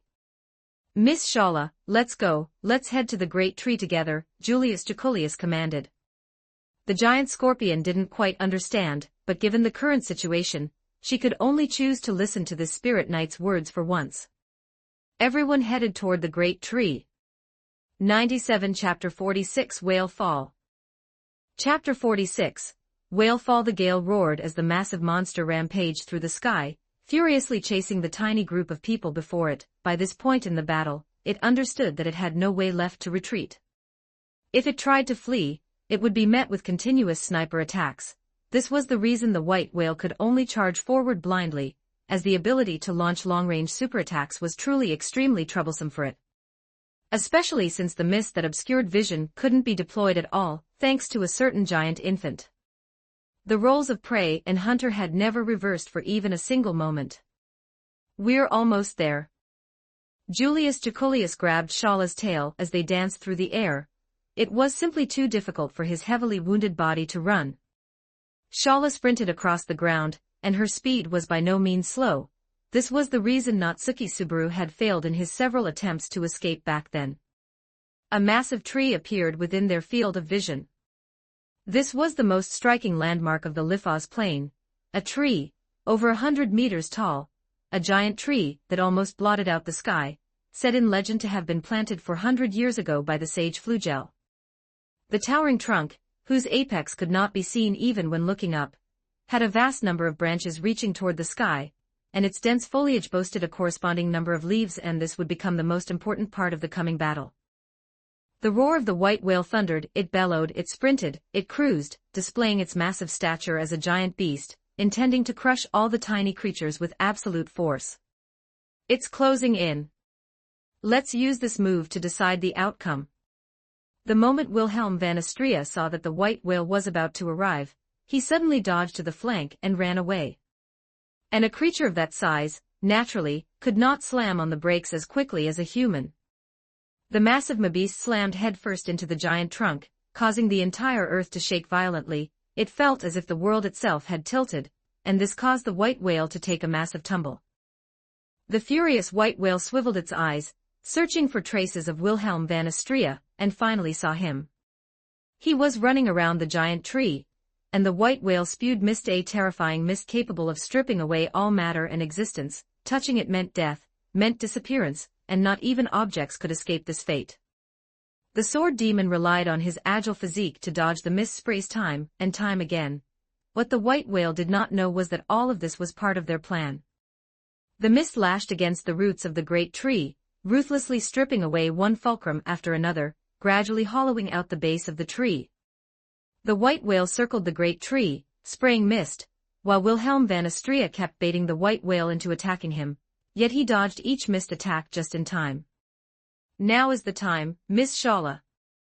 The red giant scorpion found an absolutely perfect angle, and seeing this, Julius Jaculius jumped down. There was no other reason than the fact that her tail was flashing with a heart-stopping light of destruction.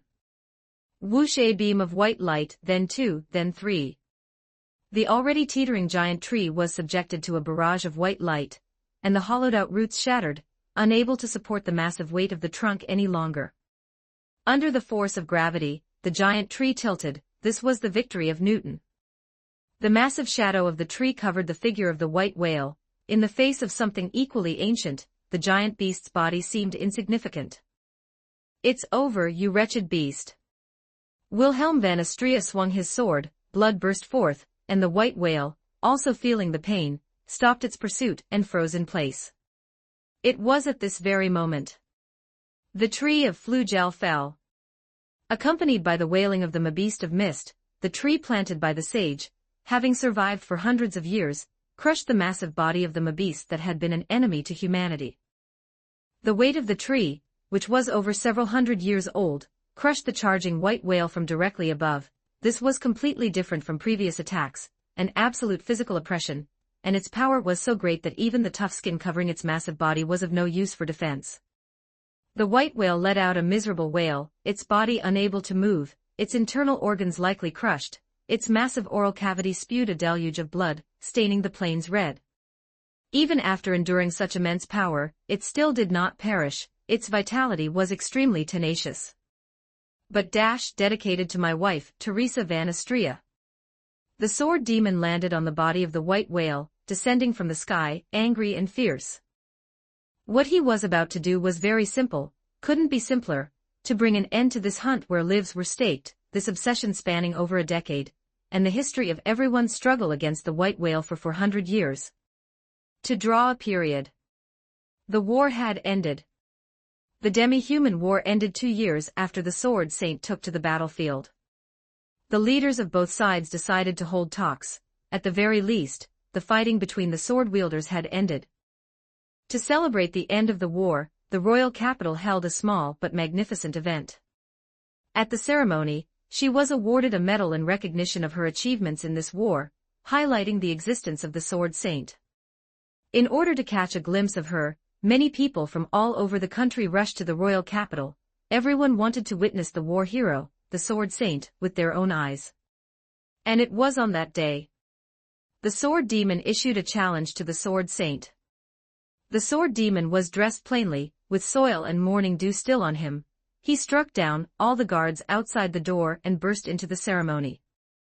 The Sword Saint was wearing a formal dress, looking flawless, and even her sword shone with a dazzling light. The Sword Saint did not draw the dragon sword, but instead held a magnificent sword, and engaged in a contest with the Sword Demon.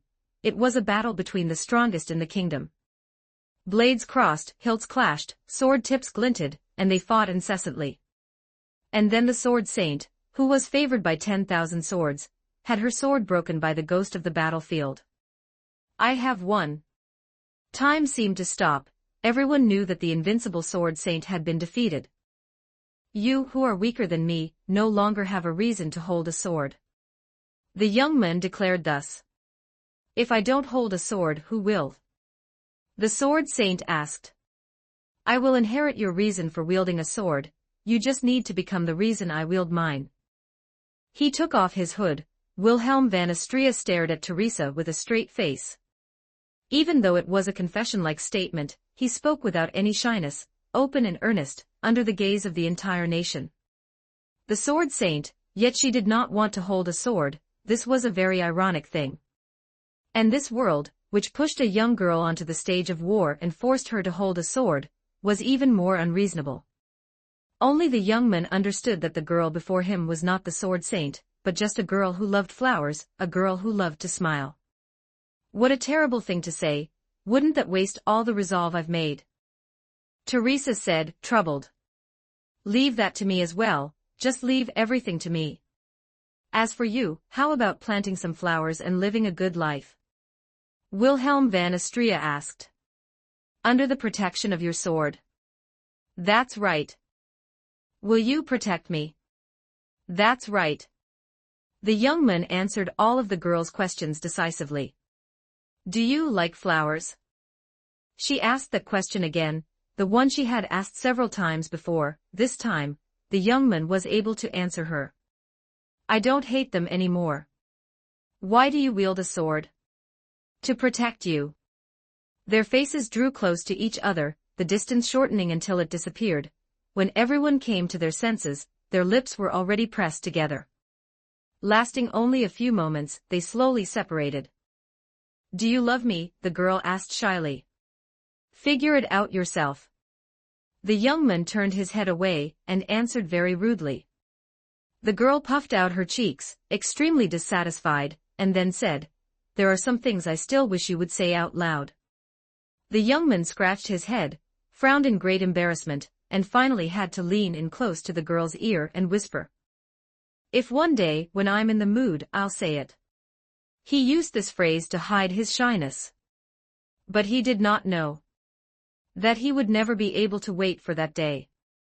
The 3 words he swallowed, even until Teresa's death, he never managed to say. Well, these parts of the Sword Demon love ballad really have the best feel when actually written out. This isn't padding, it's a better way for everyone to get to know Oldman Sword Demon, though I suppose many of you already know Oldman Wilhelm van Astria. In terms of romance, Natsuki Subaru is surprisingly similar to Wilhelm van Astria, facing Shala's day after day, I love you. When will he finally be able to answer with those 3 words that Wilhelm van Astria failed to say? The second volume is also nearing its end. I didn't expect the subjugation battle to be unexpectedly longer, and thanks to the guest appearances of the 2 Sin archbishops, this battle was full of ups and downs. The next volume is about the Empire, and the one after that is when we officially enter the main timeline. Well, I must celebrate that the rating has finally reached 9. Here, I would like to thank all the readers who have seen this book once again. Thank you all for your support, thank you very much. I will continue to work hard, please continue to support the author, thank you. Meow. Chapter 47, Drowning Beneath the Earth. The sensation it was the sensation of soil. The pain it was something he hadn't felt in a century. Regulus's face was filled with fear, his previous arrogant and domineering demeanor seemed to have vanished forever. He clutched his chest, his eyes trembling as if they had just experienced an earthquake. Why? You people, what method did you use, what did you do, why the authority of greed? My rights. He roared his confusion at Natsuki Subaru, and for the first time, Natsuki Subaru saw him covered in dust. Ha, a man-child is a man-child, isn't he? You want me to explain it to you? How boring. Ah, that's it, isn't it? You got counterattacked by the enemy when you were looking down on them. It's as simple as that. Natsuki Subaru wore a sneering expression. Facing the shouting Regulus, his smile appeared extremely vicious, a vicious smile that in no way paled in comparison to Betelgeuse. What kind of joke is this? This is an infringement on my rights, isn't it? How can you do this? You can't do this. Blabbering on and on without stopping. Why are you Sin archbishops all the same? The first thing to reach Regulus was Natsuki Subaru's fist, which landed a solid blow right on Regulus's face.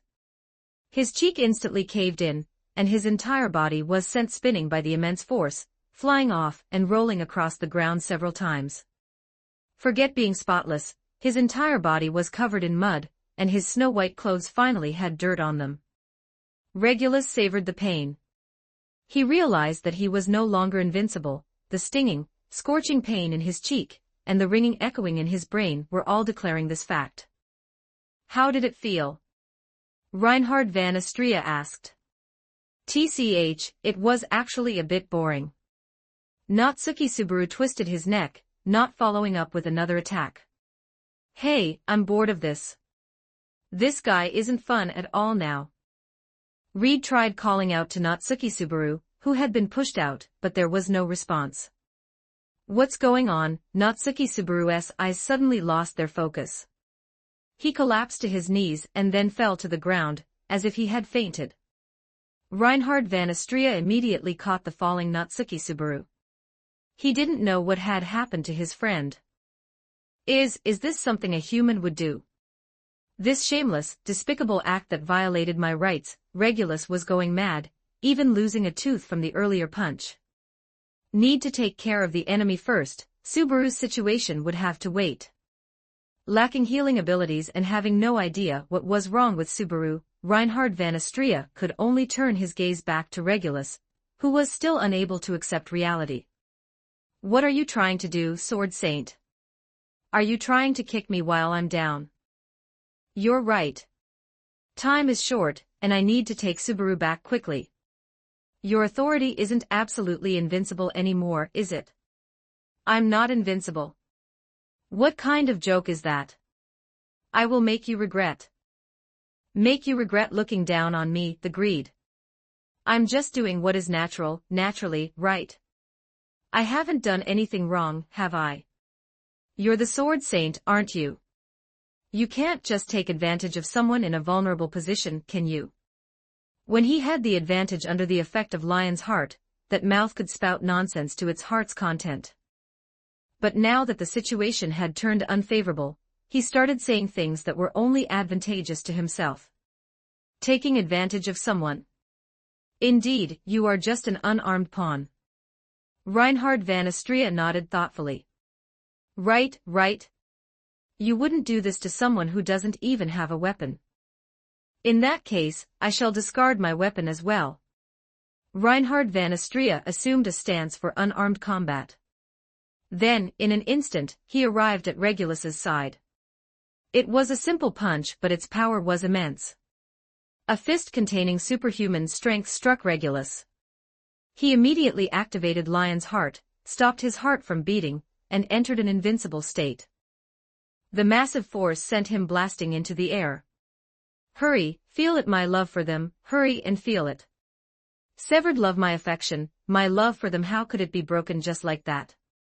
Regulus felt the excruciating pain in his heart, and couldn't help but groan in agony in midair.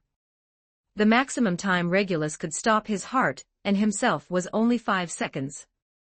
Moreover, after deactivating Lion's heart, he couldn't mitigate the pain of his stopped heart beating all at once. He hadn't tasted pain in a century. Overlooking the plains. Impossible, what is going on? This is completely absurd. Why must I be subjected to this treatment? Who do you think I am? I am the Sin Archbishop of Greed, Regulus Corneas. I am the most satisfied being in this world. The most self-established. A being whose body and mind have no elements of wavering. It should have been like this, so why must I be subjected to this treatment? This isn't right. Things shouldn't have developed this way. Why is none of them afraid of me? Why has none of them submitted to me? This is a natural fact, isn't it? Why are they completely different from what I imagined? What kind of joke is this? Why does everyone easily accept this bizarre, unreasonable treatment? Should I be treated like this? What kind of knight, what kind of sword saint treats someone like this? This kind of development is utterly stupid. He saw the giant white whale crushed beneath a large tree, no different from dead. He saw Betelgeuse' corpse lying in a pool of blood, his head severed. The tide of battle had completely turned to the other side. What is this? What is this? What is this? What is this? What is this? They are all useless, one and all. Betelgeuse is an idiot, and the white whale is a piece of trash. Why are they constantly holding me back? I have been dutifully walking this path according to the gospel, haven't I? No longer hold back. Regulus roared. Even if his heart could only stop for 5 seconds, and even if he could no longer feel the love of his wives, as long as he got serious and scattered a handful of sand, he could annihilate everyone with an omnidirectional attack. Previously, he hadn't done so intentionally because he couldn't see the expressions of despair or hear the screams before death. As long as he was under Lion's heart, he could kill everyone with an overwhelming power unimaginable in this world. He could do it, this was an absolutely invincible authority. He thought resentfully, plotting how to destroy everyone. Indeed, you cannot hold back. Reinhard van Astrea had, at some point, stepped onto Regulus, who was in midair. You monster!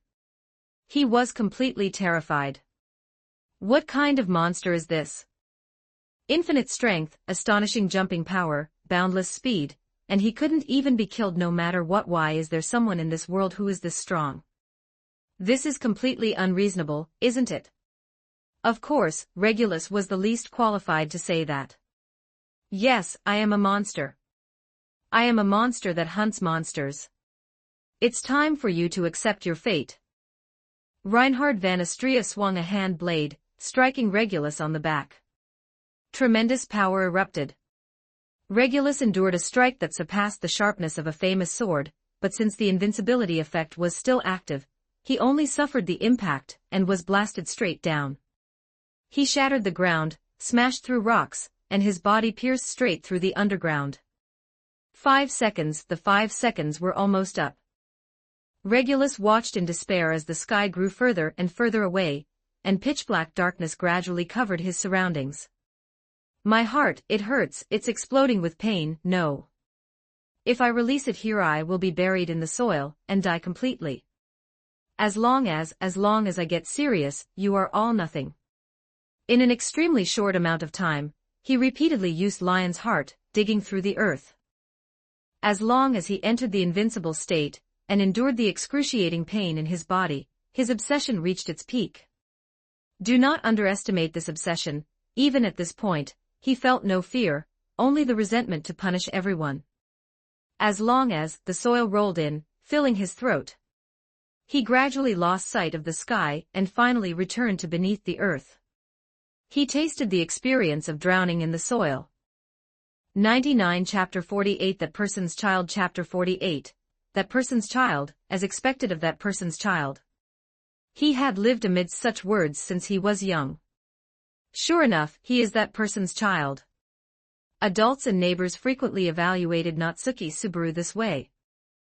Knowing that that person referred to his father, and that those around him acknowledged him as his father's son, was a source of great pride for young Natsuki Subaru. As a child, Natsuki Subaru was a boy who progressed faster than others, whether in sports or studies. He naturally ran faster than those around him, was naturally smarter than children his age, and naturally became the center of his circle. Whether running or studying, he could always become the focus of everyone's attention, achieving excellent rankings that his peers simply could not compare to. Because he was young, he always felt he was omnipotent. Of course, this was all inseparable from that one reason: that person's child. That person referred to his father, Natsuki Subaru's father, Natsuki Kenichi, a man whom even his son found incredibly charismatic. There were always people around his father who admired him, and his father often stood at the center of many people's smiles. Such a father was Natsuki Subaru's greatest pride, and the fact that his father valued him, and his mother most as family, gave Natsuki Subaru an arrogant sense of superiority. So when did he start to drift away? Natsuki Subaru didn't remember. It must have been the first time he raced against someone and lost. From that moment on, he knew he wasn't as outstanding as he had thought. He wanted to be like his father. He wanted to be the center of everyone's attention. He wanted to be someone worthy of the weight of the phrase, sure enough, he is that person's child. Natsuki Subaru didn't want to let his father down, nor did he want to fail those expectations, but he wasn't as outstanding as he had thought. People who could run faster appeared, people who were better at studying appeared, and people with better grades than him appeared. His first-place finishes slowly dwindled. He began to feel angry. He wanted to chase, he wanted to live up to the expectations he shouldered, but the more he did, the further the shining stars in his heart drifted away. The stars that revolved around Natsuki Subaru dimmed one by one, until finally, he found himself in an unfathomable night. Amidst that inexplicable sense of anxiety, there was only one phrase that could continue to support him in his efforts. Sure enough, he is that person's child. Only that phrase was Natsuki Subaru's salvation, his hope to rely on. He began to try and fabricate a new Natsuki Subaru. Sneaking into the school at night with friends, drawing white lines all over the town, chasing away well-known dangerous wild dogs from everyone's gathering spots. By messing around with his friends like this, he believed he could protect these stars from continuing to disappear. He wanted to be the center of the stars. Just like his name, Subaru. Whether to protect his self-esteem or to hold on to that phrase, he had no choice but to keep running, keep moving in the wrong direction, and keep shouldering these expectations. Natsuki Subaru had to be braver than anyone else. Natsuki Subaru had to be more unrestrained than anyone else. Natsuki Subaru had to be freer than anyone else. Natsuki Subaru had to be admired by everyone, he had to be that person's child. Because he was Natsuki Subaru, the son of Natsuki Kenichi. He carefully nurtured the stars surrounding him. He was afraid they would leave him, so he did many foolish things to get attention and make people laugh. But this was fake. He wanted to use his hypocritical mask to solidify these stars, but he couldn't stop it. His friends continued to dwindle, until finally, only one star remained in the Pleiades star cluster, himself. Having lost the starlight, having lost the friends by his side, left alone in the darkness of the night, Natsuki Subaru finally realized, he was not a special person at all. Sure enough, he is that person's child. The past expectations and hopes had become a curse that crushed Natsuki Subaru. The words, like maggots clinging to bones, tormented Natsuki Subaru's spirit. The scenery before his eyes began to shatter. The beautiful dreams of childhood and the nightmares that followed were gradually dissipating. The boy suddenly felt an incomparable stinging pain in his chest. A single tear streamed down his face. He opened his eyes, and what came into view was a cute cat girl. No, a cat boy. You're awake, Naya. Felix Argyle tried very, very hard this time, and you've finally woken up, Naya. Otherwise, I wouldn't have been able to answer to Crush Karsten-sama, and Julius Jaculius and the others. Felix Argyle let out a sigh of relief upon seeing this. Don't make me sound like a troublesome hot potato. Natsuki Subaru looked at the ceiling, then looked around. It was a very exquisite room, likely inside the mansion, but he didn't recognize it. It's Crush Karsten-sama's villa in the royal capital. Seeing you all return like that, Felix Argyle was very worried. Oldman Wilhelm van Astria, Julius Jaculius, were both quite heavily injured. But they were still within the range of treatment. Natsuki Subaru, it was different for you, Naya. There was really no way to tell what was wrong with Natsuki Subaru's condition, yet you remained unconscious. To tell you the truth, Felix was super worried, Naya. Is that? Natsuki Subaru reached out and wiped his eyes. Why had he shed tears? It felt as if something was missing from his heart, making him shed tears unconsciously. The door was violently thrown open. A lively and cute girl burst into view, and without a word, tightly hugged Natsuki Subaru. Don't go around touching patients carelessly, Naya. It's fine, Master looks so much more energetic now. Hey, if you keep hugging me this hard, I might not still be energetic. The enthusiastic hug nearly made Natsuki Subaru fall back asleep. It took him a long while to catch his breath before looking back at Shala. Wait, what's with these clothes you're wearing? That's right, Shala wasn't wearing her original cool jacket, but Natsuki Subaru's tracksuit. That. It got damaged during the battle. It was a battlefield at the time, and there was nowhere to find new clothes, so I really had no choice but to wear Master's jacket. Rest assured, Master, you still have your underwear on. You didn't come in naked. Natsuki Subaru covered his head, truly not knowing what to say. It seemed he still had to find an opportunity to buy new clothes. How long had he been wearing this set of clothes? Felix, Shala, could you two step out for a moment? I need some peace and quiet alone, Natsuki Subaru said immediately. Oh, I understand. Is it time for some alone time? Then Felix won't disturb you. I don't mind chasing this guy away, but why are you chasing me away too, master? Shala waved her hand in dissatisfaction. All right, let me rest a while. I really have a lot of thoughts that need to be reorganized. Natsuki Subaru said softly with a gentle gaze. Ugh, this was almost completely unlike Natsuki Subaru's style of speaking. Shala couldn't say anything more, so she had no choice but to nod and obediently leave. My head is killing me. Reed, can you hear me? Ha, every time you, this underling, call me, nothing good ever happens. What on earth happened? I just feel like my chest, my soul, and my brain are all not quite right. You noticed? That's only natural, right? This is the price. My paint is contaminating your paint, causing the memories of you, this underling, to become blurred. But well, from my observations so far, it's surprisingly okay, Reed said. Natsuki Subaru said, puzzled. Yeah, okay. Your soul no, OD is very special. Even I can't interfere much. Forcing that sword strike out using your body, I was already prepared to face another me. Is it special? Is it because I am from the other world? Natsuki Subaru couldn't describe the feeling in his chest.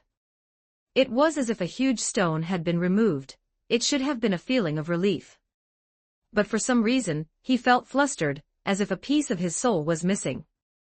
It was an indescribable feeling. Sure enough, he is that person's child. This phrase, to me, what did it mean again?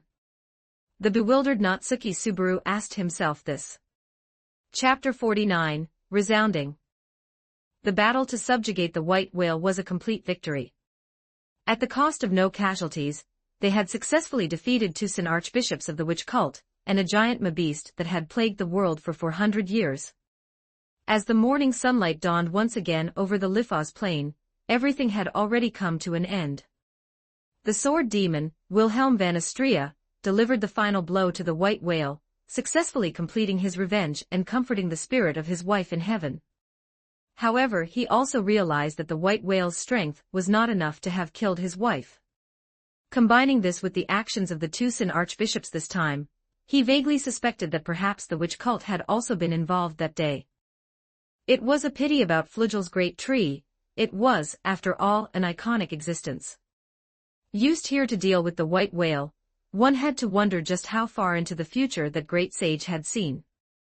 I've checked carefully, and there's no major issue, meow, Felix said to everyone in the open space outside the mansion. Julius Jaculius, Wilhelm van Astria, Reinhard van Astria, Krush Karsten, Shala, and the others were all gathered there. Upon hearing Felix's diagnosis, everyone breathed a sigh of relief, except for Shala, who had just seen Natsuki Subaru. The door to the mansion behind them opened. The great hero has arrived. Julius Jaculius laughed as he spoke first. Is the great hero's body all right? Thanks to you, not even a single hair on my head was harmed, Natsuki Subaru replied as he walked out. Subaru, are you all right? Reinhard van Astria asked with concern. After all, Natsuki Subaru had collapsed onto him at the time, and he had been completely at a loss. I'm fine, there's nothing wrong. By the way, where is that Regulus? Natsuki Subaru waved his hand and asked. The Sin Archbishop of Greed. I was too anxious to finish him off quickly at the time, so I threw him underground. If his authority cannot be maintained indefinitely, he should be dead by now, Reinhard van Astria said. Regarding that, I have already sent people to recover the bodies of the Sin Archbishop of Greed, the Sin Archbishop of Sloth, and the White Whale, Krush Karsten replied. Before long, I will be able to give you a complete answer. Buried alive, that really is a terrifying punishment, Natsuki Subaru thought for a moment and nodded. All in all, this battle was a complete and total victory. Yes, it was worth all his hard work. Subaru Dano, Wilhelm van Astria stepped forward. Compared to the lonely expression he had when he was rejected by Bordeaux earlier, Wilhelm van Astria now looked refreshed. He looked straight at Natsuki Subaru, and then knelt on one knee. What's wrong? Why suddenly do this? Get up, quickly. Natsuki Subaru was unable to accept it for a moment. Or rather, as a modern person, being treated to such a formal bow by an elder was simply too abrupt. Natsuki Subaru-san, this subjugation of the white whale, our success is all thanks to you. Being able to realize the meaning of living until today is all because you were there. You helped me untie the knot in my heart with Reinhard van Astria, and helped me avenge my great grudge. I stake everything I have on expressing my gratitude to you. I am willing to dedicate the rest of my life to you. Let this old bag of bones be shattered for your sake. Wilhelm van Astria had dedicated half his life to the sword, spending over a decade to finally complete his revenge. Engulfed by the words of gratitude and the massive wave of passion he expressed, Natsuki Subaru was at a loss for words. How should he answer? Natsuki Subaru swallowed hard, but he understood that he absolutely could not lose his nerve at this moment. If he did, he would be insulting the resolve of the old men before him. This is all thanks to your own ability, Wilhelm-san. It was your strength that defeated that white whale. If you weren't strong enough, it would have been very difficult to win with just Shala. Natsuki Subaru said, taking a deep breath, and continued, it's because you love your wife so much that you were able to defeat the white whale, right? Because you had a beloved in your heart, you were able to unleash infinite power, right? If I was able to help, then that's great. Congratulations, Wilhelm van Astria. Natsuki Subaru's words made Wilhelm van Astria look up, his wrinkled face widening with eyes. Natsuki Subaru could feel the emotions in Wilhelm van Astria's words.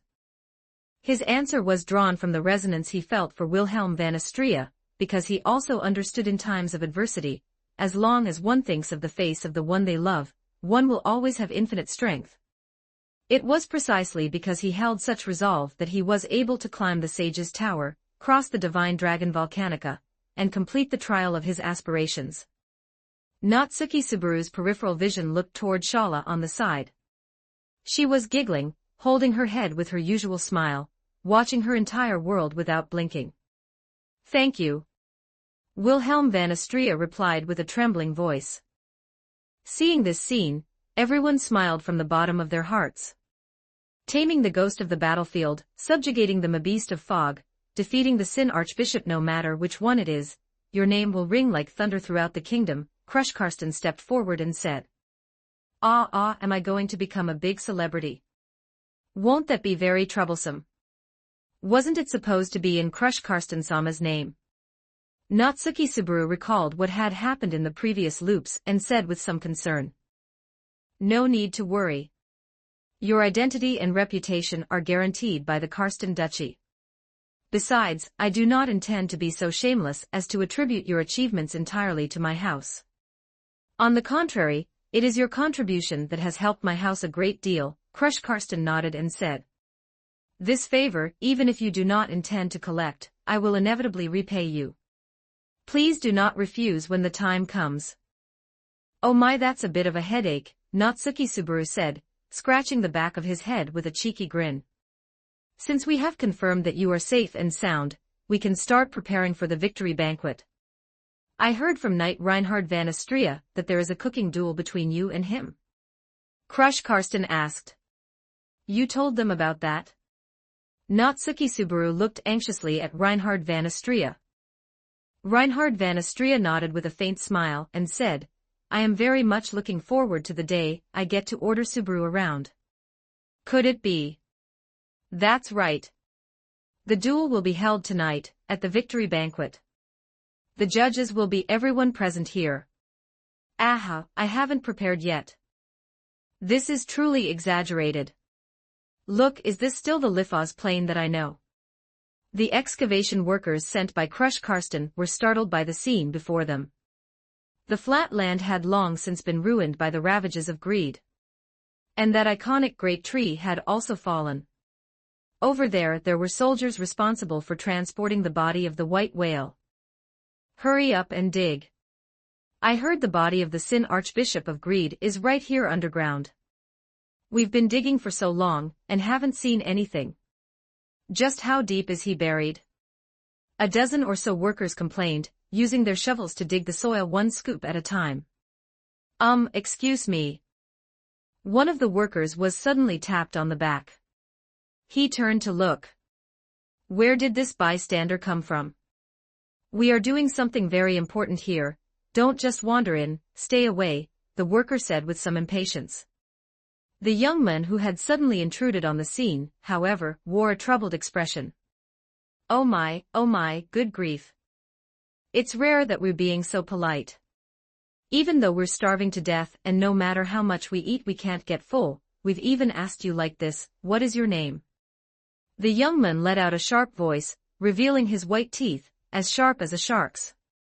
101 Chapter 50, Questions and Answers starting from 0, Part 2, Chapter 50, Q&A starting from 0, Part 2. Volume 2 is finished. Up next is Volume 3, Imperial Chronicles. I really need to think this through properly. First, I have to reread the Imperial arc and the Great Disaster arc. Just thinking about it gives me a headache. Or maybe I should just read The Optimal Path. I need to take this seriously. I really didn't expect Volume 2 to end so quickly. It's been less than a month since I started, and so many readers have poured in. I went from an obscure little writer to the highest-rated novel writer in the Tomato Rezero fanfiction section. It feels like suddenly flying from the ground, just like how Regulus was sent flying by Reinhard van Astria. First, I must thank Tappei Nagatsuki. No matter how much I loathe Tappei Nagatsuki's twisted sense of humor, and his penchant for Subaru suffering, it cannot be denied that he created this novel that I love, and am willing to write fanfiction for. Of course, I know everyone is joking and memeing, but please don't overpromote the idea that my work can rival or even surpass Tappei Nagatsuki. I'm afraid someone might actually believe it. If that happens, it would be a huge misunderstanding, and I must clarify. When it comes to shaping Natsuki Subaru, I am definitely not as good as Tappei Nagatsuki. He is the author of this character, both the personality and the character design were crafted and fabricated by him. As for me, I'm just a crude fanfiction writer who moved the characters over and copied them. Calling it theft wouldn't be an exaggeration. In short, please don't kill me with kindness. I don't want to be smashed like Regulus. I don't have a lion's heart. If I really hit the concrete, I would be shattered to pieces. The armor stacking phase is over, now it's time for the main text. Will Natsuki Subaru's authority be strengthened? Yes, by killing the Sin Archbishop, Natsuki Subaru has obtained a new witch factor. So, will he awaken those authorities just like in the original work? Of course he will, but even in the original work, one has to drink Dona tea to fuse the factor. That is to say, before the Sanctuary arc arrives, Natsuki Subaru will temporarily be unable to use other witch factors within his body to manifest authorities. Also, there will be a slight boost. Will Natsuki Subaru continue to get stronger? Let's fast forward to the 2-year Sabaody archipelago time skip, and then have teacher Reinhard van Astria take charge of training to make Natsuki Subaru great again. Of course he will, that's the whole point of modifying his talent, after all.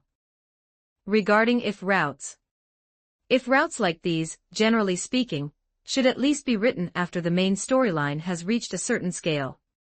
I will consider inserting if route plots after Volume 3 ends. Yes, it will be an if route written by me personally. I presume everyone has some guesses in their hearts. Certain places are very suitable as branches for an if route.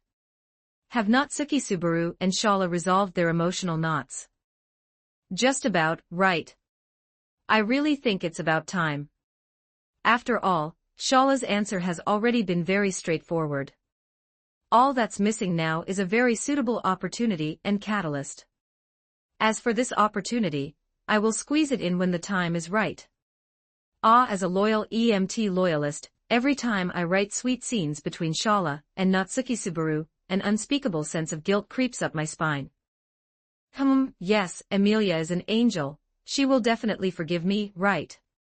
Contract spirit. This question actually doesn't need to be considered. Do you really want me to give up Beatrice, Kashira? That's impossible, Kashira. Although she is an artificial spirit with flaws, although her combat strength drops significantly when she leaves the library, and although she has an exclusivity clause that prevents signing new spirits. But that's Beatrice Kashira. If Greed dies here, will it have a huge impact on the plot? After all, a boss is genuinely missing. This is indeed true, and this problem is quite thorny. If Greed dies too early, it would lead to the lack of an important key boss during the hypothetical Pre-Stella arc. Then a new question arises, given the current situation, how could there even be a Pre-Stella arc? If he hasn't joined any other royal selection camps, why would he go to Pre-Stella? There's no catalyst at all. So we'll find out about this question later. Has Natsuki Subaru lost his childhood memories? No, that's not the case at all. At most, they have been slightly blurred, causing the memories to fade a little, rather than being completely lost. Otherwise, the current Natsuki Subaru's personality would change drastically overnight, right? However, this will indeed lay a small foreshadowing for the later Sanctuary trial, waiting to be retrieved. In addition, memories of the modern world are actually very difficult to shake, refer to how gluttony cannot eat them. So next time he borrows the power of Reed, there is a high probability that his memories of the other world will be corrupted, and it will likely be very easy to completely corrupt them, right? For example, losing the memories related to the Sage's Tower, forgetting Shala, and then falling in love with EMT or something. Then Shala uses her habitual forced smile to say it doesn't matter, that she is already used to Master losing his memory enough. Evil personality, get down. Take a good look at the title and synopsis of this book. The above will not happen. With so much combat strength added to our side, doesn't it affect the Subaru suffering? What do you mean? If I were writing purely for Subaru suffering, then Shala would never have been brought out. This thing coming out really affects the Subaru suffering. Do you all want to see me learn from Tappei Nagatsuki and crazily band teammates to creatively torture Subaru? I'll say it again, return by death is for avoiding pitfalls, testing for information, obtaining intelligence, and ultimately overcoming difficulties to reach a survival ending. It's not because he can use return by death that he has to be constantly made to die. I won't deliberately set up Subaru suffering plots. If you think dying counts as Subaru suffering, then there will certainly be some, and there won't be a shortage in the future. After all, return by death is Natsuki Subaru's biggest trump card. Do you have any plans to let Natsuki Subaru become king? Absolutely not, no plans at all, not in the slightest. Let such things be discussed in an if route. If you want my opinion, Natsuki Subaru has absolutely no such ambition or desire for hegemony. He just wants to live a good life with Shala. If he could find Flugel and beat him up, that would be even better. Finally, thank you all for reading this far. So far, a total of 100 chapters have been written. The pacing is progressing very quickly, and thoughts and inspiration will run dry. The essence of this chapter is more about padding the word count, answering questions is secondary. I'm using this chapter to slow down my own thinking and clarify the outline for the future. Only when there is a plot in my mind can I write as if possessed by a spirit. Well, thank you for every reader's support. By the way, how did everyone discover this novel? I've heard from all over the place, Bilibili, book recommendations, Douyin, etc. I am actually really curious.